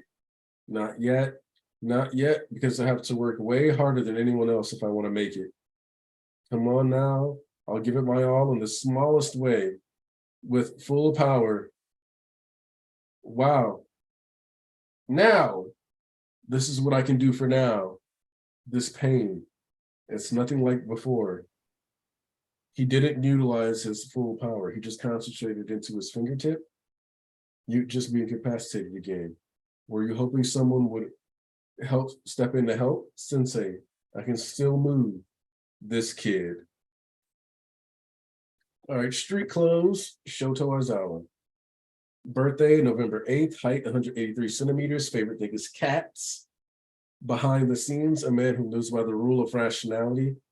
I tried to think of the sort of person who one would become if every decision was made rationally, and this is what I came up with. Assuming one didn't care about social decency at all, of course. I'm thinking his bedroom is completely bare. I'd like to believe that, like, you know how Hori looks at things around in his life. He's like, I can make a quirk out of this. I can do stuff like this. He went up to his mirror and was like, you know, he was brushing his teeth, etc. And then he was like, you know what? My hair, that'd be great on a t-shirt. That's Like the it's thing. straight up Hori. Like I'm gonna self-insert into my series. he's if Aizawa had Deku's personality, that's Horikoshi. Yeah. I see it. You had me worried for a second there. What the hell, kid? You can't regulate your power yet. But you couldn't let yourself get messed up again. So right before releasing the ball, you stuffed that one fingertip full of one for all, maximizing power while minimizing damage. Way to go, kid. I can still move. That was super cool. Like we talk about how much Deku fanboys over All Might and Heroes. I mean, kind of looking at it from the other perspective, All Might is Deku's biggest fanboy. Oh, for sure. Like, he's always been championing him. It's like he's his favorite. Everybody else in the class picks up on the fact that they have a special relationship, even long before knowing about One for All. It's just like they are very mutually, like it's very much the father-son bond. And the reason Hisashi isn't in the story is simply so All Might can be the father figure. It's like, Yep. I also like the fact that this shows how smart Deku is for a kid who's never had a power before. Is that instantly he's able to figure out, I'm going to do the tip of my finger, where like- most people wouldn't. It's like here's the thing, and it's also why I do like the beef between Deku and All for One, in addition to the thing he has with Shigaraki, because him and All for One are basically the same type of person, except they're motivated by completely opposite ideologies. Like Deku wants to be a great hero, he wants to save everybody. All for One is just like he is similarly driven, but to a cartoonish degree, because he just wants to inflict pain and suffering, be the biggest villain the world has ever seen. So In their that's hearts, very they're both groomers. Jesus. Yeah. I adore the natural progression of Delaware Smash. Like it starts here, then you wait a while, you go through like the fight between Deku and Bakugo, and then you get to USJ, and that's where he shows off this. And it's really great. And the fact that it gets an upgrade afterwards, like this was Deku's Rasengan. I forget, Thomas, does Deku keep naming the smashes in the current one? I forget. Yeah, he does. Like he has his own stuff, but he implements Deku's All Might's. Like he has Texas Smash now. He had Wyoming, his own Smash, but we don't know if that was All Might's as well. I doubt it. Yeah, I doubt it either. That's 100% Deku's. I think Deku's smashes start out named after cities to show that he's not quite at All Might's level yet. But I think he does. I think he starts tapping into some of the state smashes. Yes, for where he's at now. It kind of shows his progression with all One for All as well. He starts off with his own like the little towns and cities like St. Louis. Did you say Delaware? I'm sorry, Thomas. Did you say Delaware Smash? I think you meant Detroit Smash. No, Delaware Smash here for the finger. Yeah. Oh, okay. Yeah. No, I said Detroit after you were talking about Deku and All Might's naming. Like All Might would rather go with Detroit. This is kind of Deku's version of Delaware. Version of the Spirit Gun in some ways, because it really is. It's a very precise attack. That's how he gets the Air Force gloves.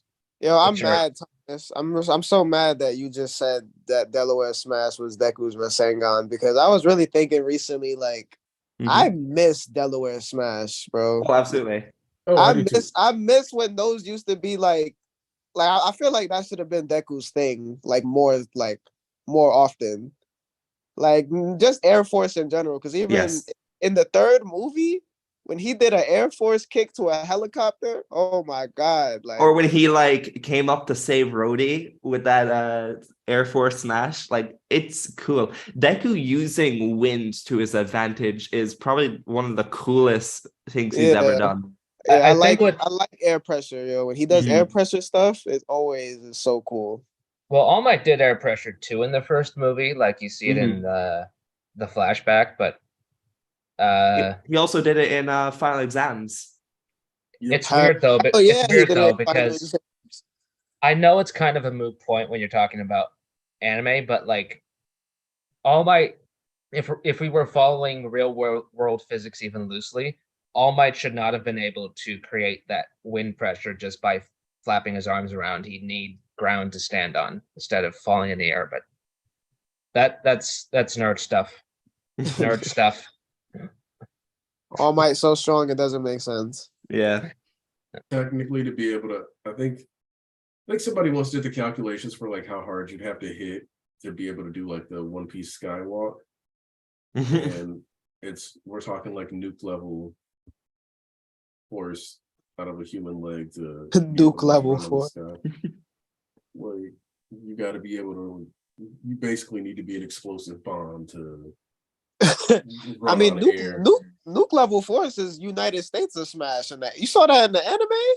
Like I haven't seen it in the manga in a while, but that anime United States of Smash, that looked like a nuke level attack.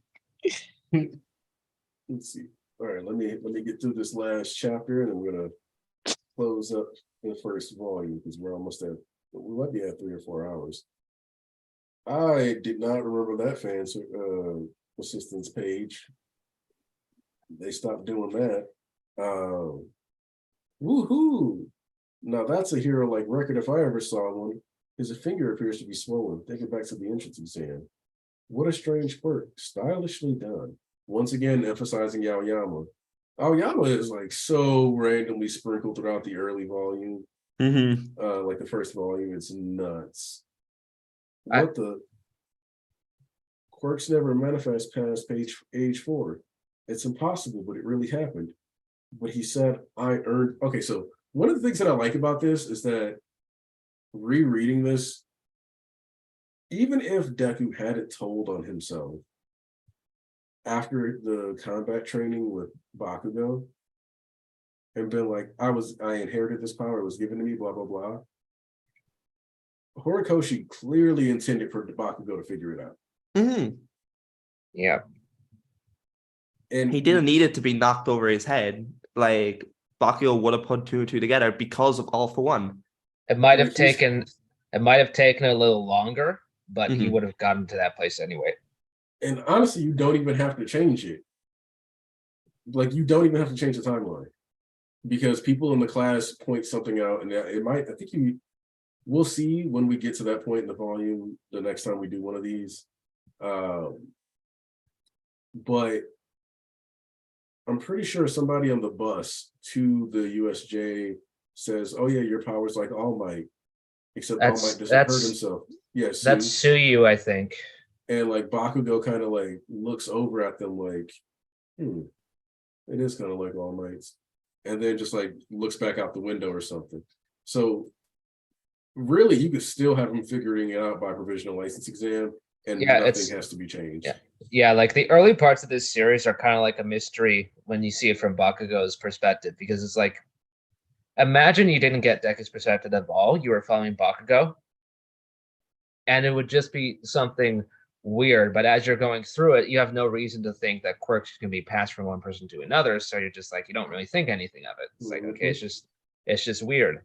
You oftentimes see this in comics where the hero, like, because this was his version of Deku's like secret identity, like Spider-Man, Peter Parker, Flash, Barry Allen, Clark Kent, etc. Like, you often see them figure it out. You even see it in like the MCU with MJ figuring out, yeah, you're Spider-Man. So wouldn't be that crazy. He said, what the hell, explain yourself, Deku. This cloth is stiff. It's a capture weapon made of carbon fiber and a special alloy wire. Geez, stop using your quirk already. I'm getting dry eye over here. That sucks considering this quirk is so awesome. Shota Aizawa. He can nullify the quirk of anyone he looks at, but the effect wears off if he blinks. What a waste of time. Prepare for the next event. Is your finger okay? Yeah. Up until now, he was just another pebble in my path, but quirks are so cool, don't you think, Kanchan? I hope I get mine soon. I bet your quirk won't be as cool as mine, Deku. Something I want to point out with that panel where you see Deku and Bakugo like walking, because like throughout the series, you see it time and time again, and just them like in this panel here, they're close, and every time you see it, they're just distancing themselves. Like, it's such a consistent panel, yet powerful. Let's see. I battled through the pain and produced a few more unimpressive records. The events were over. Moving along, time for the results. The lowest score gets expelled, so someone here is going home. My only record worth mentioning was that throw. Your total scores simply reflect your performance in each of the events. Explaining the process would be a waste of time.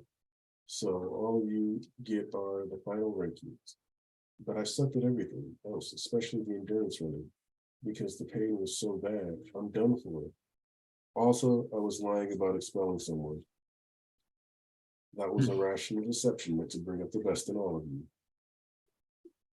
What? Well, of course it was a lie. It didn't take much to figure that out. I love Hori's like Izuku. Like, he's like, in case you didn't know, that's Deku. Here you go. Anyway, we're done here. Your documents about the curriculum and such are back in the classroom. Give them a look. Midoriya, Have recovery girl fix you up. Tomorrow's trials aren't going to be any easier. What the? I'm safe for now, but there's still too much I can't do. I'm literally starting at the bottom, but I'm here to learn so I can get closer to my dream. So, one of the things that I've always found fascinating, and I think this was a case of Hori not fully planning how good or like what areas he wanted to have Momo possibly not be good at, is her getting like first place in the exam. Because if you This look is- back on each exercise, you have the softball throw, the standing long jump, the 50-meter dash, endurance running, grip strength, side to side, upper body training, and seated toe touch. You can argue Momo could do well in all those, but when comparing that to like Ojiro, Shoji, Bakugo, and even Ida, like I don't see Momo outclassing them. No. Hell, you could argue that like Koda might have and Sato might have underperformed in some of these. Kaminari, it makes sense because his quirk doesn't necessarily line up with anything in this. But so I think it was definitely like with Todoroki, Bakugo, Ida, Tokoyami, that feels like he had an idea of how he wanted to stack them up. Yeah. But you know, Momo being number one and some of these other ones just seem a little bit off. I think he was putting Momo and Shoto at the top for us to then learn, yeah, they're the like the recommendations, like they are the ones to look out for. But I don't see him being like, okay, so like her creation quirk and his half hot, half cold will like put them at the top. Yeah. But I'm here to learn so I can get closer to my dream. Aizawa, you big fat liar. All right, so you were watching. Good to know you don't mind wasting time. A rational deception. April Fool's Day was over a week ago. Last year, you expelled an entire class of first years. You mercilessly discard those with zero prospects. But now you go back on your word. Could it be that boy Midoriya, you sense his potential as well? Yes, as well. You will be supporting him. I understand that's usually not your style, but he doesn't have no chance. That's all I can say. I really adore these moments with like All Might and Aizawa. Like they really, because like the vigilantes, like Bettencourt, right? They said that like if All Might was the Superman, Knuckle Duster would be the Batman. But like it's always been All Might and Aizawa as the Batman and Superman. Like, you know, their versions. So whenever you see them just hang out or just talk to each other, it's really fun to see. Because that's why I've been wanting for like DC movies recently. So having that fix in My Hero is it's well, fun. you're gonna get it pretty soon, actually. Oh, Gunn has me. He has me. James Gunn has also hinted that he might do the superhero cafe scene in the movie. Yeah, I saw that. I'm happy. I'm excited for that. I don't think it'll be like exactly like it, but I think it's just gonna be like Clark and Bruce like in the middle or even early in the movie, just like hanging out at a cafe. Or possibly at the end when like Clark is telling him what happened. He's like, damn man, that was crazy. So anyway, Clayface did this in Gotham and it was crazier than what you were doing with. That'll be a lot of fun to watch. Let's see. All right. Let's see, because if you have no prospects, I would cut them loose.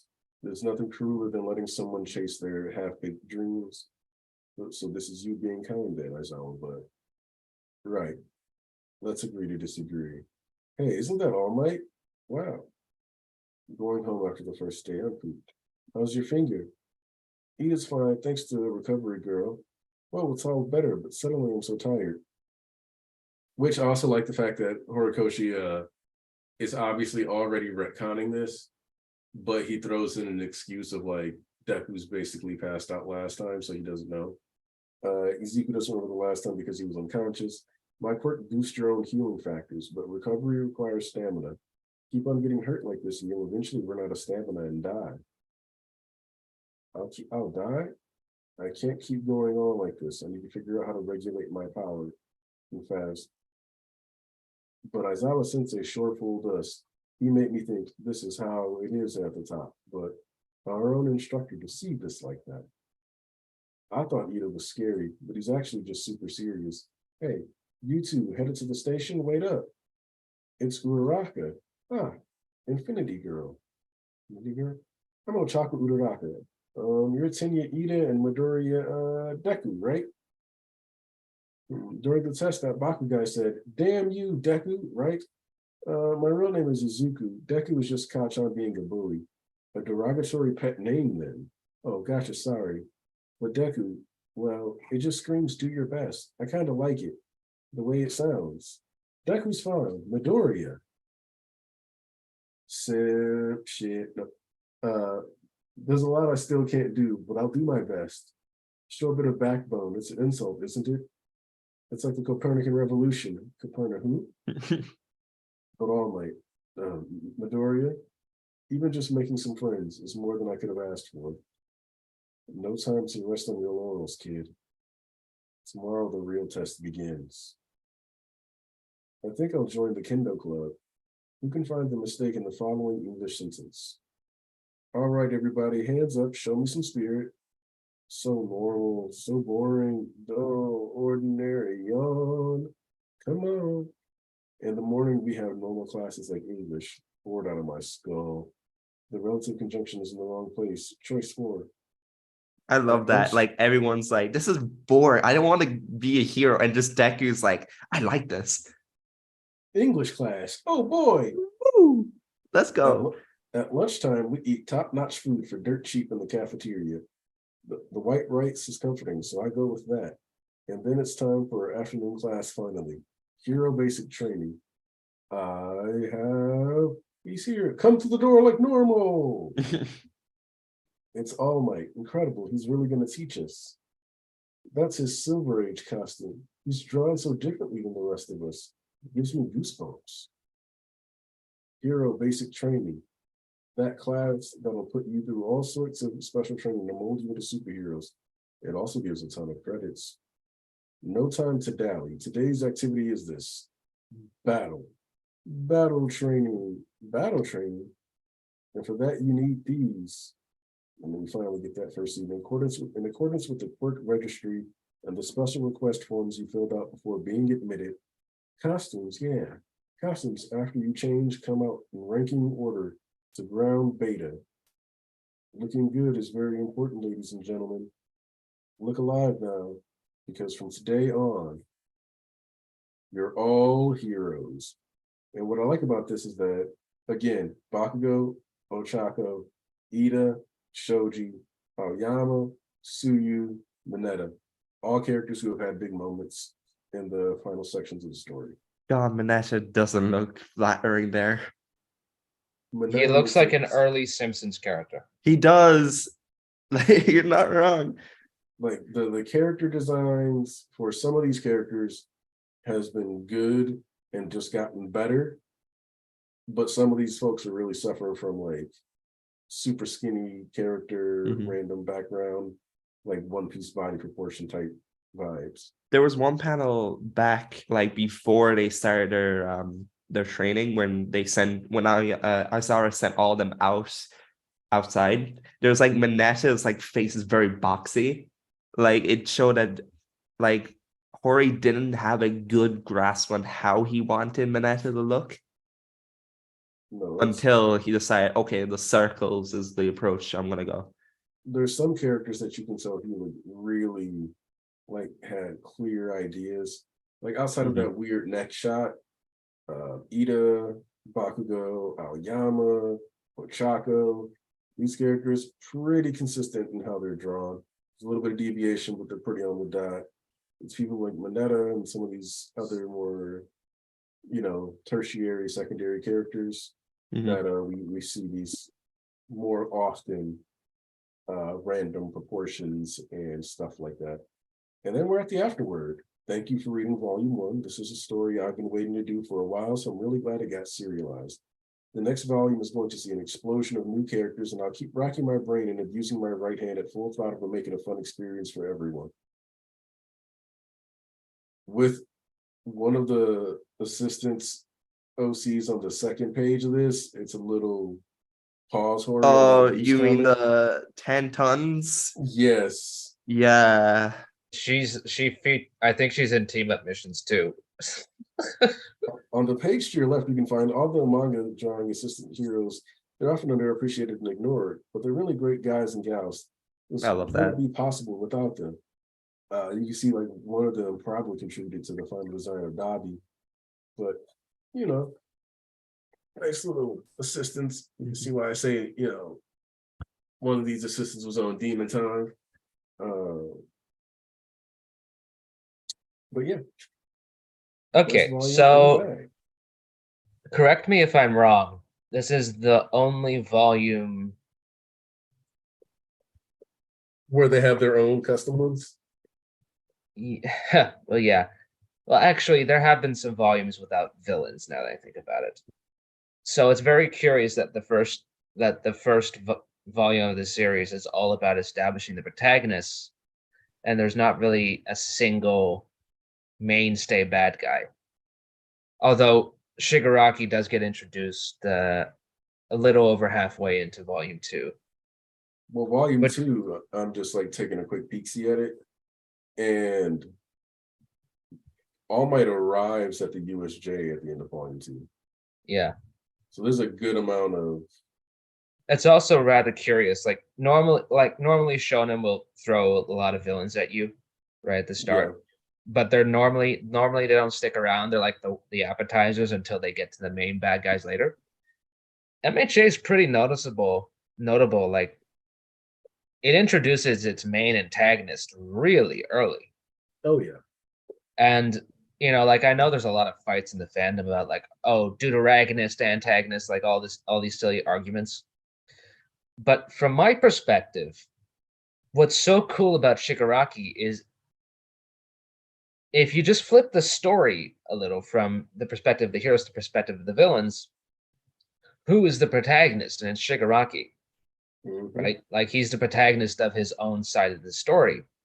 So I don't think this is where traditional, like I think people are thinking of this in like too rigid of a narrative structure.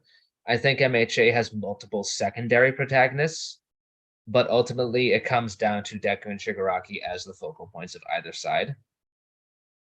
And I think people try too hard to like find specific roles. It's like, well, MHA has never really operated on that. It's the same thing with like people complaining about like the origin trio. It's like, look, the origin trio are like the main trio on paper, but in practice, they're not really. They team up together for 2 arcs in a movie. And that's really it. They spend most of their time separate. It's like you can't fit MHA into those boxes necessarily. It's like yes, those are good starting points, but what people do not realize about writing is you can do whatever the hell you want. Right? So long as you keep it entertaining, you'll keep people coming back. And it's like, look, there's definitely a structure to the series. It literally follows your basic 3-act structure. Like Act 1 is everything leading up to Camino. Act 2 is everything leading up to PLW, and then Act 3 is what we're getting into right now with Deku Black, Star and Stripe, the final battle. But still, I don't think you should approach this series with like, oh, people have to fit inside these boxes, like the role of Deuteragonist. It'll never work at MHA. No, it doesn't. It's like it's back and forth. It's very like it's just like I think that is part, not the main reason, but that is part of why some people kind of look at MHA and it's like, hey, what's going on? Why is it going this direction?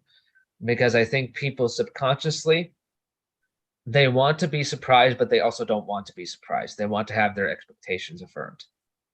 And so when those expectations aren't met, regardless of whatever flaws are in the story, you do get pushback a lot of times because of that. Because like it's on the surface, it seems like a stereotypical superhero story. And I think people being thrown off by it not being that is part of why it gets pushed back. Like you said this before, Aniki. People love the idea of MHA. They're not they're not so fond of the way Horikoshi writes it. Not only, you'll notice this, whenever it flashes over to the adults, nobody complains at all. Because this type of audience that kind of dominates discussion, they veer towards that demographic. They are adults. They kind of forget what it's like to be a kid. So when you flash over to the kids, and Horikoshi is writing fairly realistic dialogue of how they would react. Like, yes, there is some cartoonish stuff thrown in there and overreactions and reaction shots. I think a good way to explain this is people who, because like it's a combination of teens not realizing how cringe teens and kids can be, and adults who are pretending like they were never that. Like, hold on. If you're in my era, you were in the RAR XD phase of the internet. That doesn't necessarily mean you were saying RAR XD, but you were online during that time period. And that means you were, if you were one of those people, embarrassingly cringe. You might not still be cringe. You might not look on that and cringe, but you need to realize that RAR XD to me was cringe back then. And now it's like when I see people say oomphy. Like if you're somebody who unironically says things like oomphy, you're you're kind of what's being satirized with Kane to a certain degree. Like it, so there's I don't think a lot of people realize that a lot of the stuff is actually pretty spot on. It's just you don't see it that way when you're in the thick of it. And I oop. Yeah. I can keep going, yo. It's really like a new phrase every few months with this generation, especially with TikTok and social media. Like look, I don't think I'm that old, but like some of the things I see trend, and I'm like, I just don't get it, and I leave it at that. One example was, you guys remember Squid Game? Yeah. The show? There was a big meme where people would just say Squid Games, plural, and they found it like the funniest thing in the world. I was like, Uncle Ben, what happened to you? Squid Games!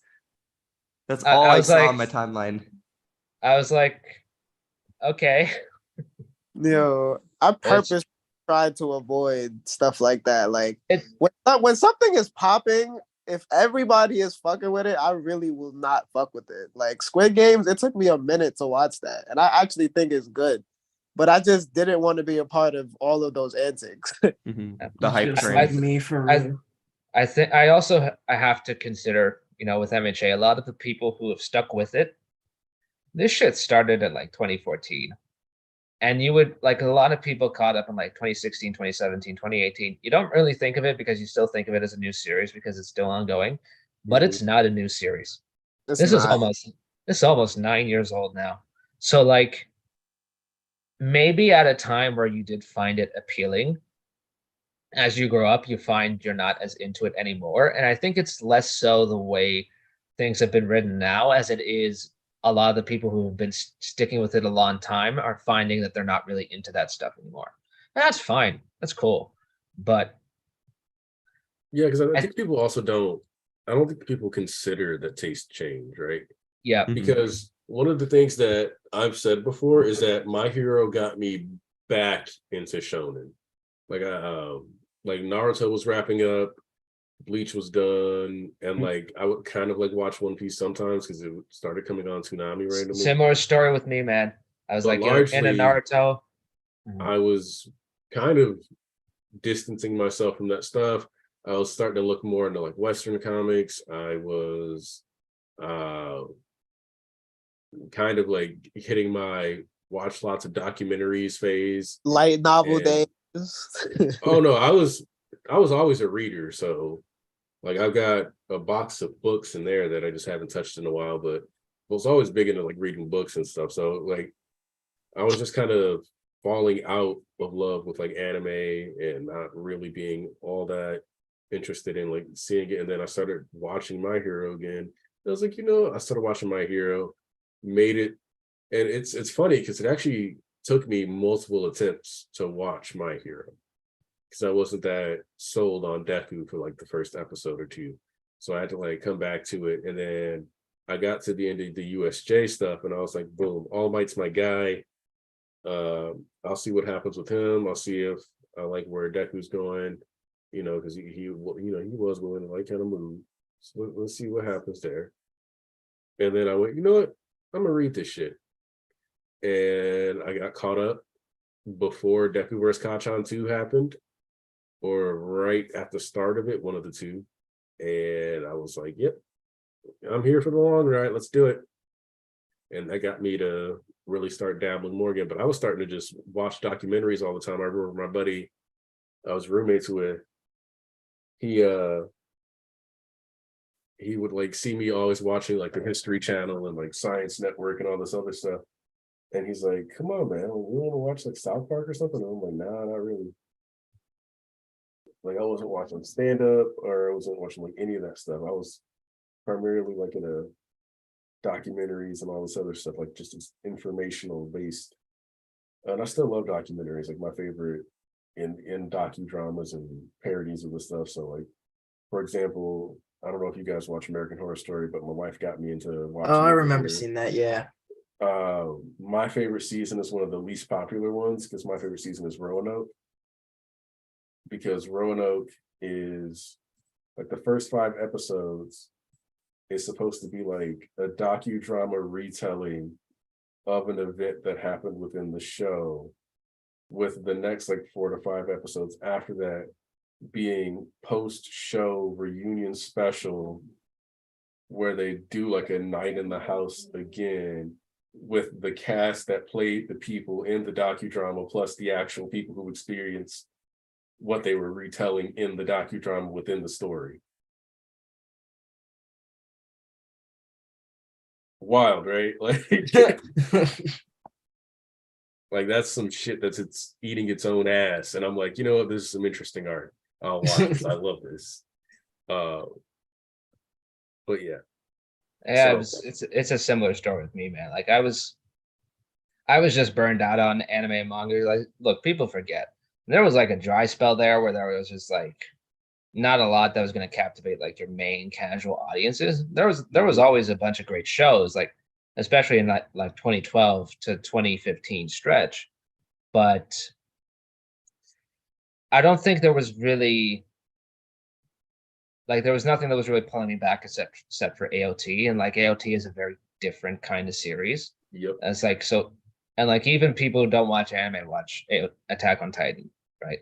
I was like that was kind of like where casuals started getting more into anime, was that show. But for me, I was just like kind of drawing away from it. I was like, okay, I'm going to focus on graduating high school. That happened. Then in 2017, I started going back to some of my favorites. And then I started Black Clover and was like, wow, this sucks. And I shut that off after one I really episode. wanted to say that so bad. I shut it off after one episode. Sorry, Thomas. I like it. I like it now, though. I like it more now, though. I'll say that. Wait, Alright, what? I heard my name. He called Black Clover dog shit. Yeah, he's right. I think it's I like crazy. it. Coyote I was like about it to say more- He called dog shit Black Clover, but I heard you about to do it. Listen. Black Clover, like what Aniki said a while back. Black Clover is my floor shonen. Yeah, I mean, okay, like I like Black Clover now. I'll say that much. But at the time, I was like, yeah, whatever. And then I got into My Hero, and I was like, I finished season 1. I was like, okay, you know what? I'm back. I'm into this. And I was actually how I started getting into light novels and stuff too. Like it took another year, but I got into them.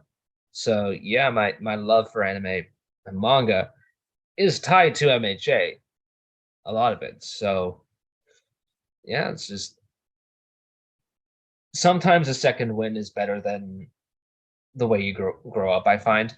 Like because I did grow up with DBZ, which I admit I didn't really watch dedicated. I think I still haven't seen too much of it. So I'm Don't hoping worry, to Dragon Ball fans don't watch their own series. You're good. yeah, so I'm hoping to go back to that. Mostly grew up on Naruto. So yeah, like and now is like, at a time I considered Naruto to be my favorite series, along with like stuff like Percy Jackson and Harry Potter. But now that I've grown up, I've really only latched on to Percy Jackson. It's kind of like the one thing I really remember and cherish from that time in my life. So now, as I'm becoming an adult and discovering more about myself, I did kind of latch on to MHA, right? And I think you discover more of what you like as you're an adult than you are as a kid. So that's just life musings from me. Anyway, it's interesting to see where everything started because this first volume is like it's weird. Like it's a good kind of weird, but it is still weird. Like especially seeing where we're at now. And just you have to look at all the little details, like all the character designs. Mina's horns are they're like goat horns. They're like curved in this volume. Like you see panels with her. And like there are other design discrepancies. Like it's like an early prototype version of MHA almost, but not really. And then you see over the next couple volumes, Horikoshi starts to refine it, and it becomes the MHA we know and love. So I'm like every time I reread this first volume, I'm always struck by not just the differences, but just how characters are conceived at first, and what concrete things have stayed and are referenced again and again. Like you look, it's a bad omen to trip and fall. The whole thing, you can be a hero. There's so many moments in this first volume that are touched upon again in the final act. Sludge villain, he comes back to be like, and he's not even like, he doesn't even face Deku or Bakugo. They don't even see him. It's like he's dealt with as like fodder for Mina and Kirishima. And it's just so astonishing to see how things change. I know that's the objective of every story ever, but MHA here is especially impressive with how it has a start point and it keeps honoring that start point. And it goes back. This volume is titled Izuku Midoriya Origin. I'm going to tell you this right now, and in terms of anything, it is one of my favorite origin stories, period, in all of fiction. It is that good. And this first chapter, without it, to really anchor the series, I don't think Horikoshi would have been successful. Like he was kind of on his last legs here. This was like his Hail Mary. If that first chapter wasn't as good as it is, I don't think MHA is that successful. Maybe it gets like some success, but it would not be the smash hit it is. Yeah. No, I think My Hero does a lot. Even I'm saying like, I wasn't fully sold right away. I think My Hero does so much correctly in building a series that once you get through, it's like you either see it or you don't. But once you see it, it's hard to unsee it and not be willing to at least give it that chance. And I think for a lot of people, it was like, you know what? Yeah, let me give this the proper chance. Let me really look at what this author's trying to do, especially if, like you and I, we grow up with DBZ, we grow up with Naruto, we grow up with One Piece, we grow up with Bleach. And one of the things that's like really funny is like when people talk about Bleach, for example, and I love Bleach, but you would almost think that the Soul Society arc is the first arc in Bleach. Yeah. There's like 50 chapters of getting what's to that know show? It's not as bad as Hitman Reborn. I'll say that. It's not nearly as bad as Hitman Reborn with its first 60 chapters. But it's like a whole different experience of just like, you can see the Yu Yu Hakusho influence in it, right? the spirit detective type vibe of Ichigo running around doing things, learning about the world, etc. But most people are like Soul Sisters, but like there's so much characterization that goes into the early stuff where a good chunk of what makes Thousand Year Blood War good isn't stuff that's built up in Soul Society or the Arrancar saga, but rather stuff from those first 50 to 60 chapters that nobody cares about. And I think My Hero does a better job of taking that early investment and being like, look, this is what your payoff is from these earlier chapters. And I think that's one of its greatest strengths. And I think especially once we get towards the end of volume 2, next time we do one of these, and depending on, you know, how far we get in that, maybe volume 3, even though volume 3 kind of lends itself towards the start of the sports festival. So we'll see about that. I think I said it in like a stream, like maybe 4 streams back. I can't remember. But I've seen people like complain that Hori is like showing respect back to the first volume, or he's like giving references back to it with Deku and how far he came. And I'm like, I can't get enough of this.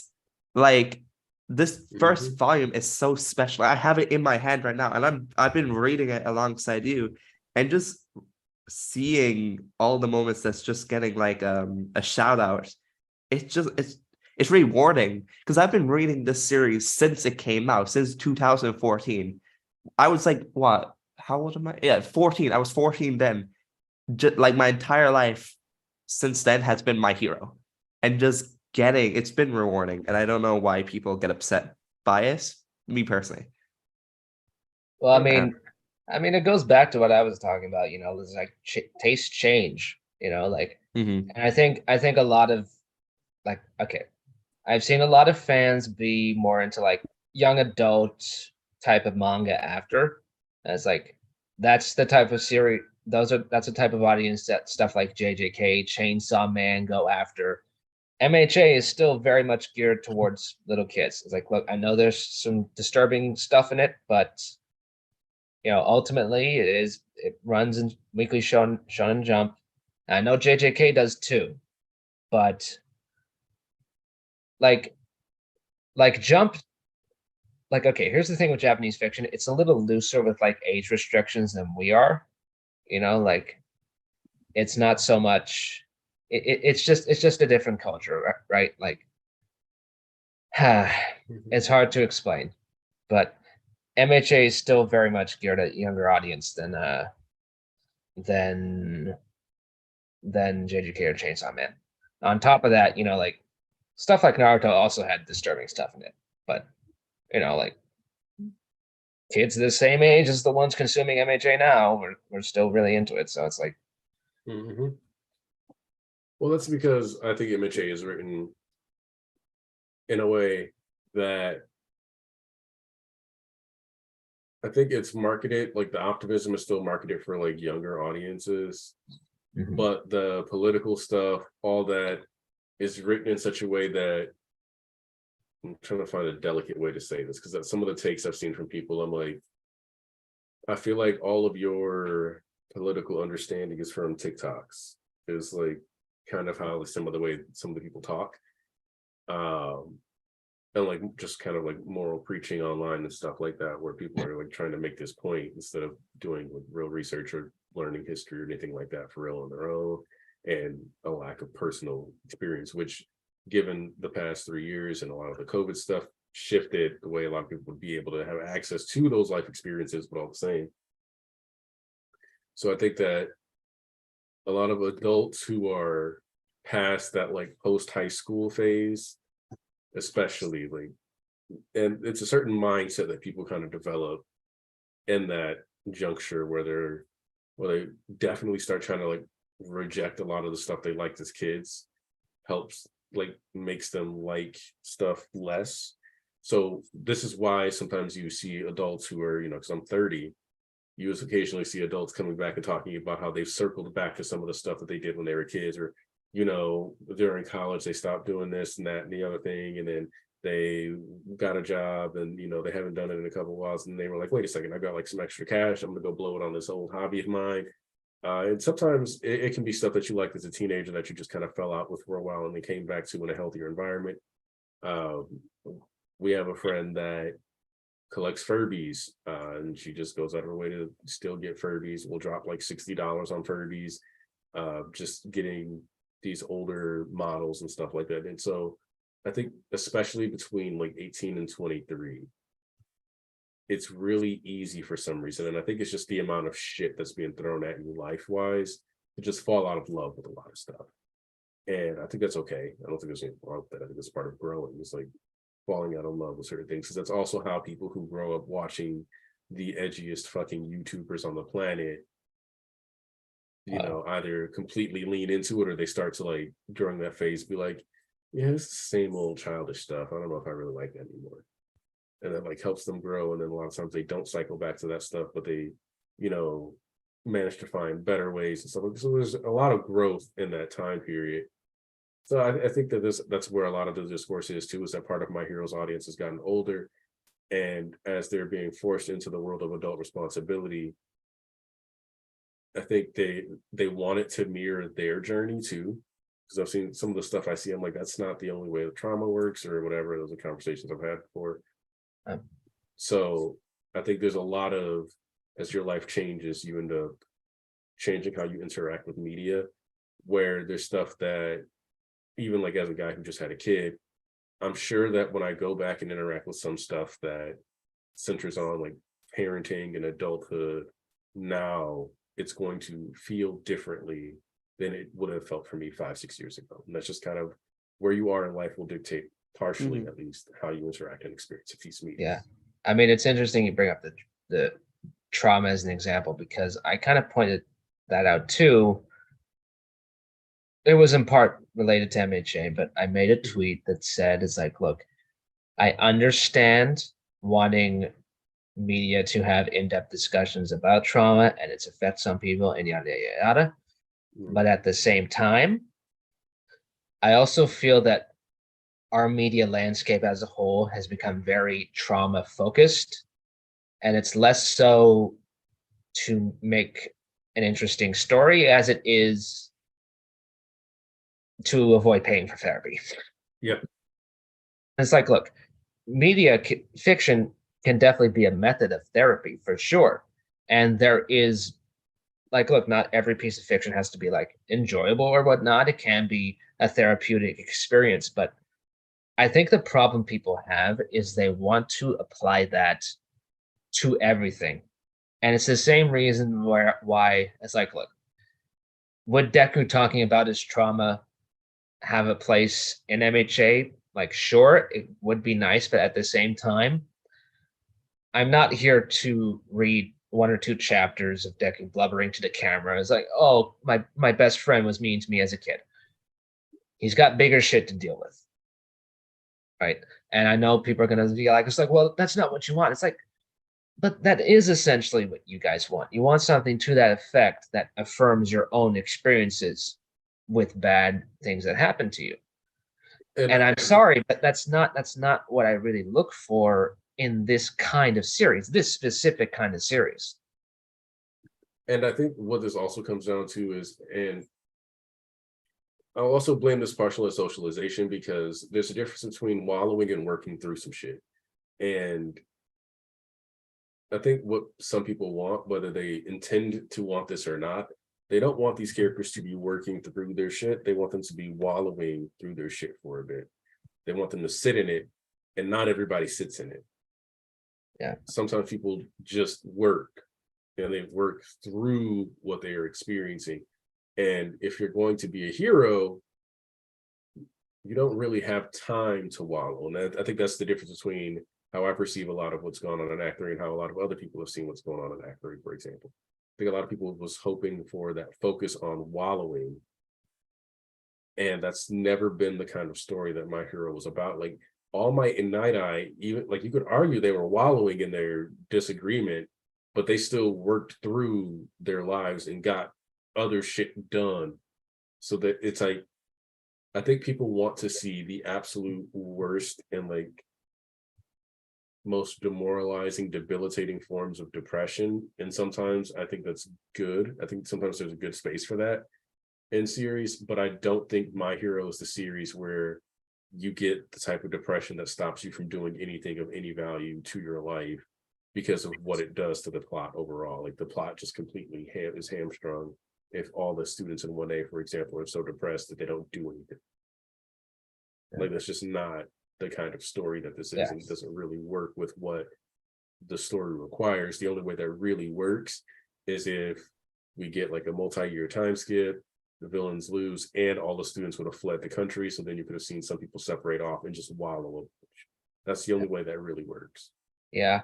I mean, like, if you I mean- want alcoholic Bakugo in 23 years sitting there hitting booze bottles, sad about how the war went, I mean, it would be an interesting thing. But at that point, and My Hero has already gone into some really dark territory, especially with like the reasons why people were so mad at Hori when he named Uchiko Shiga Murata, and what he was really like highlighting in Japanese history and very kind of distinctly painting the Japanese government as the bad guys for that Unit 731 experiments and whatnot. But whenever My Hero tries and is really about that dark aspect, and even now the kids just throwing away their time to like sit there and grieve and instead putting all their energy into fixing it out of guilt, because which Mineta expresses before we even get to the end of the PLW, of course, which again, great progression of his character from where he was to the Clockwork Orange incident to now, where he's sitting there like saying, hey, did we make this worse? Did we make the right move? Was this the correct call? Did we intervene too early and lead to more people dying than would have died if we had it? Obviously, we can say that the answer is no, but the metatextual, but that's like metagaming, right? Like that's us being outside the story and being like, well, no, because if we would have done that, they still would have attacked and done on these rampages anyway. But in this case, it's no, like you guys made the right call, but there's no way to feel like that's the right call. So the only thing they can do is try to make up for what feels like the bad call, because sitting there and just feeling sad about the situation doesn't help them, and it doesn't help any of the people who are mad at them. So what do? They work. And that's another thing, like I don't think people really, because they see MHA and they think it's like, okay, well, it's like it's shonen, so they kind of do whatever they want. It's like, well, not really. If you've kept up the series, you know that everybody's kind of tied up in red tape and they have to go by the book and do regulations, because otherwise, there's no oversight.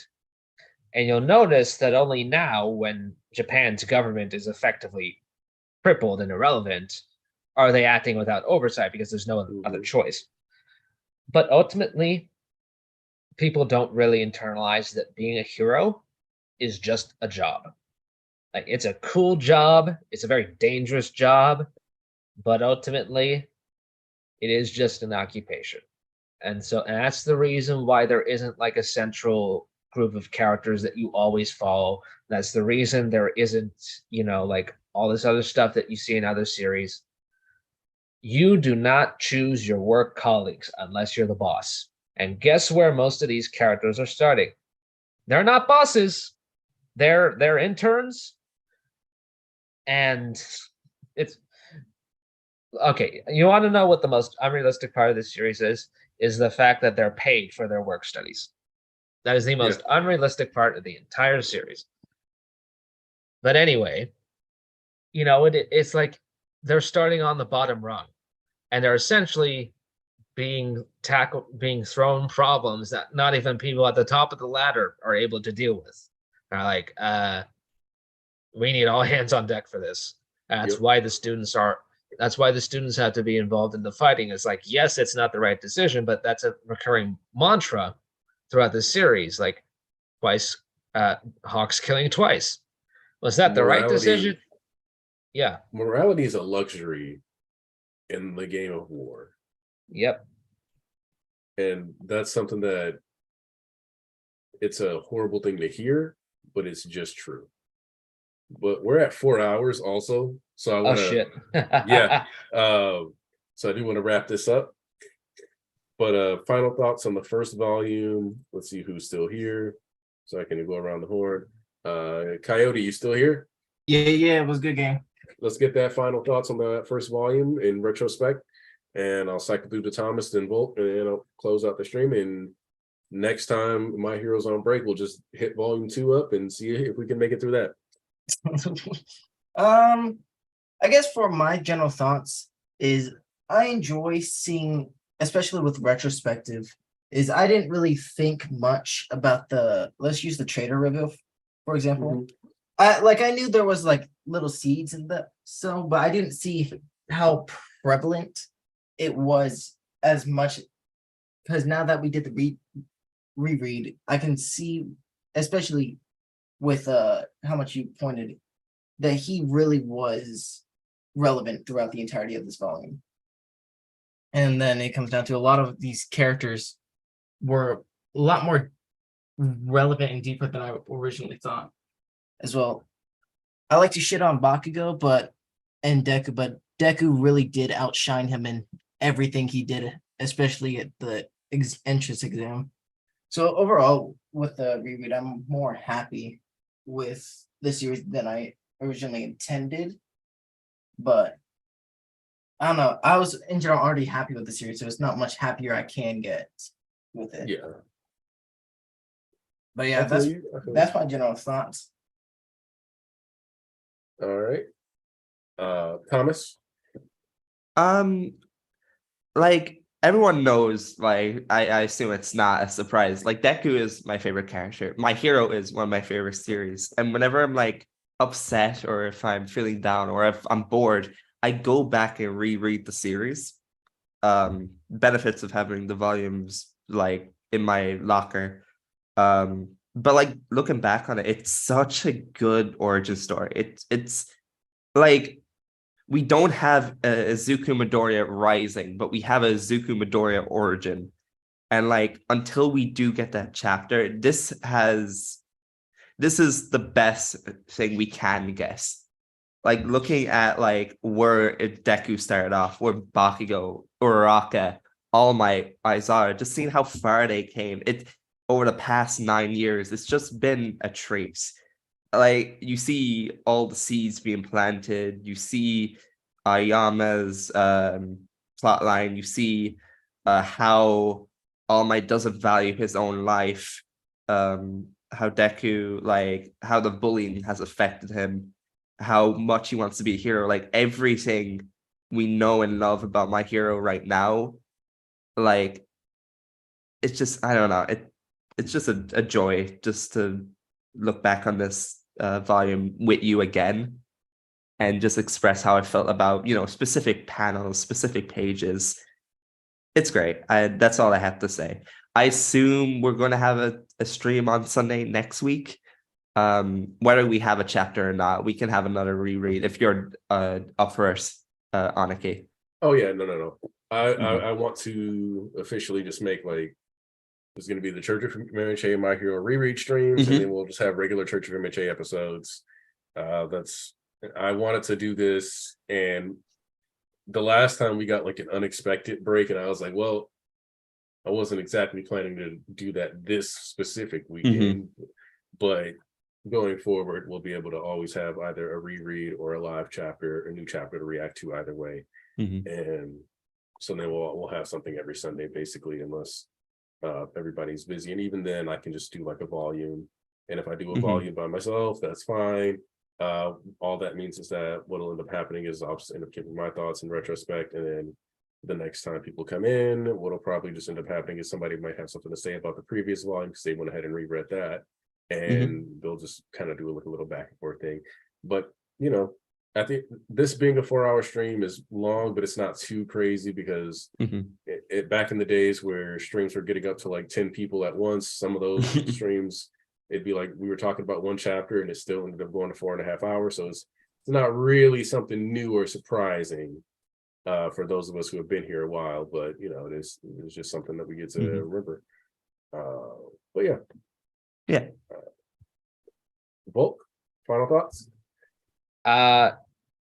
Volume 1, I stated this earlier. It's a weird volume to read, especially now, but it is still so captivating. And it's like it just sticks out in people's minds because all of these moments are so strong and unique. It's like the way this tackles what it means to be a hero right from the first few pages, right? Like the first page is Deck getting beaten up because life is not fair.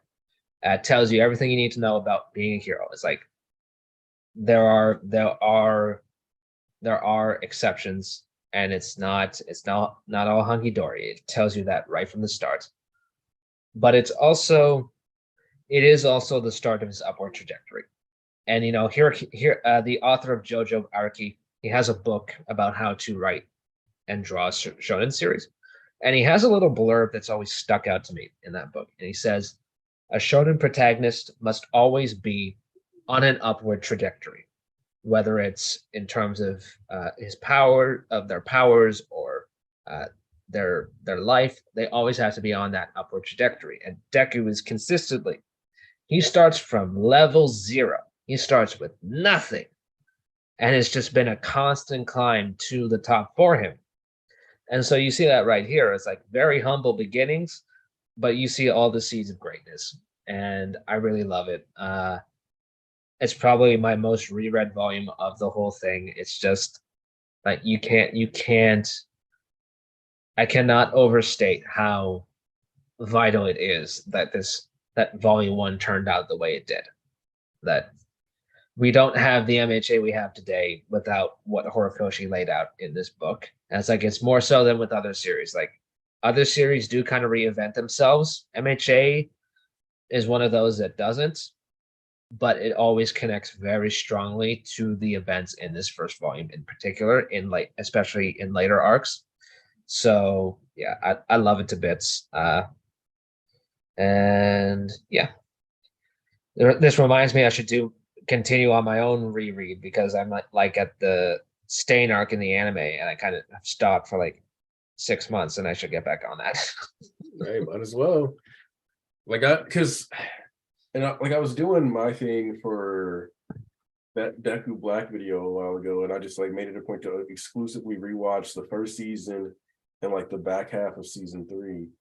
And there's so much that goes into how Horikoshi structures his introductory arcs that I find to be fascinating as hell, and how directly he communicates with you what's important throughout the entirety of the act, as long as you are willing to just kind of go back to that well repeatedly. Just go back to it over and over again occasionally, just look and see what he's talking about, the source of conflicts.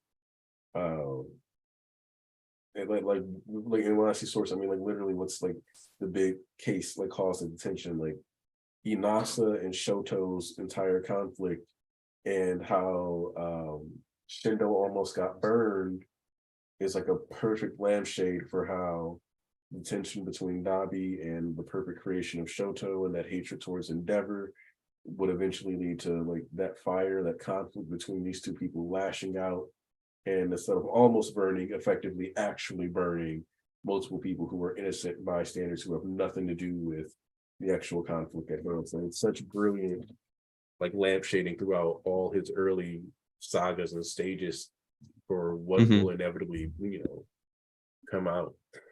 Just love it. That being said, I'm gonna go ahead and tie this up here. Probably in the meeting right away because I got to go to the bathroom. I haven't done that in like 4 or 5 hours.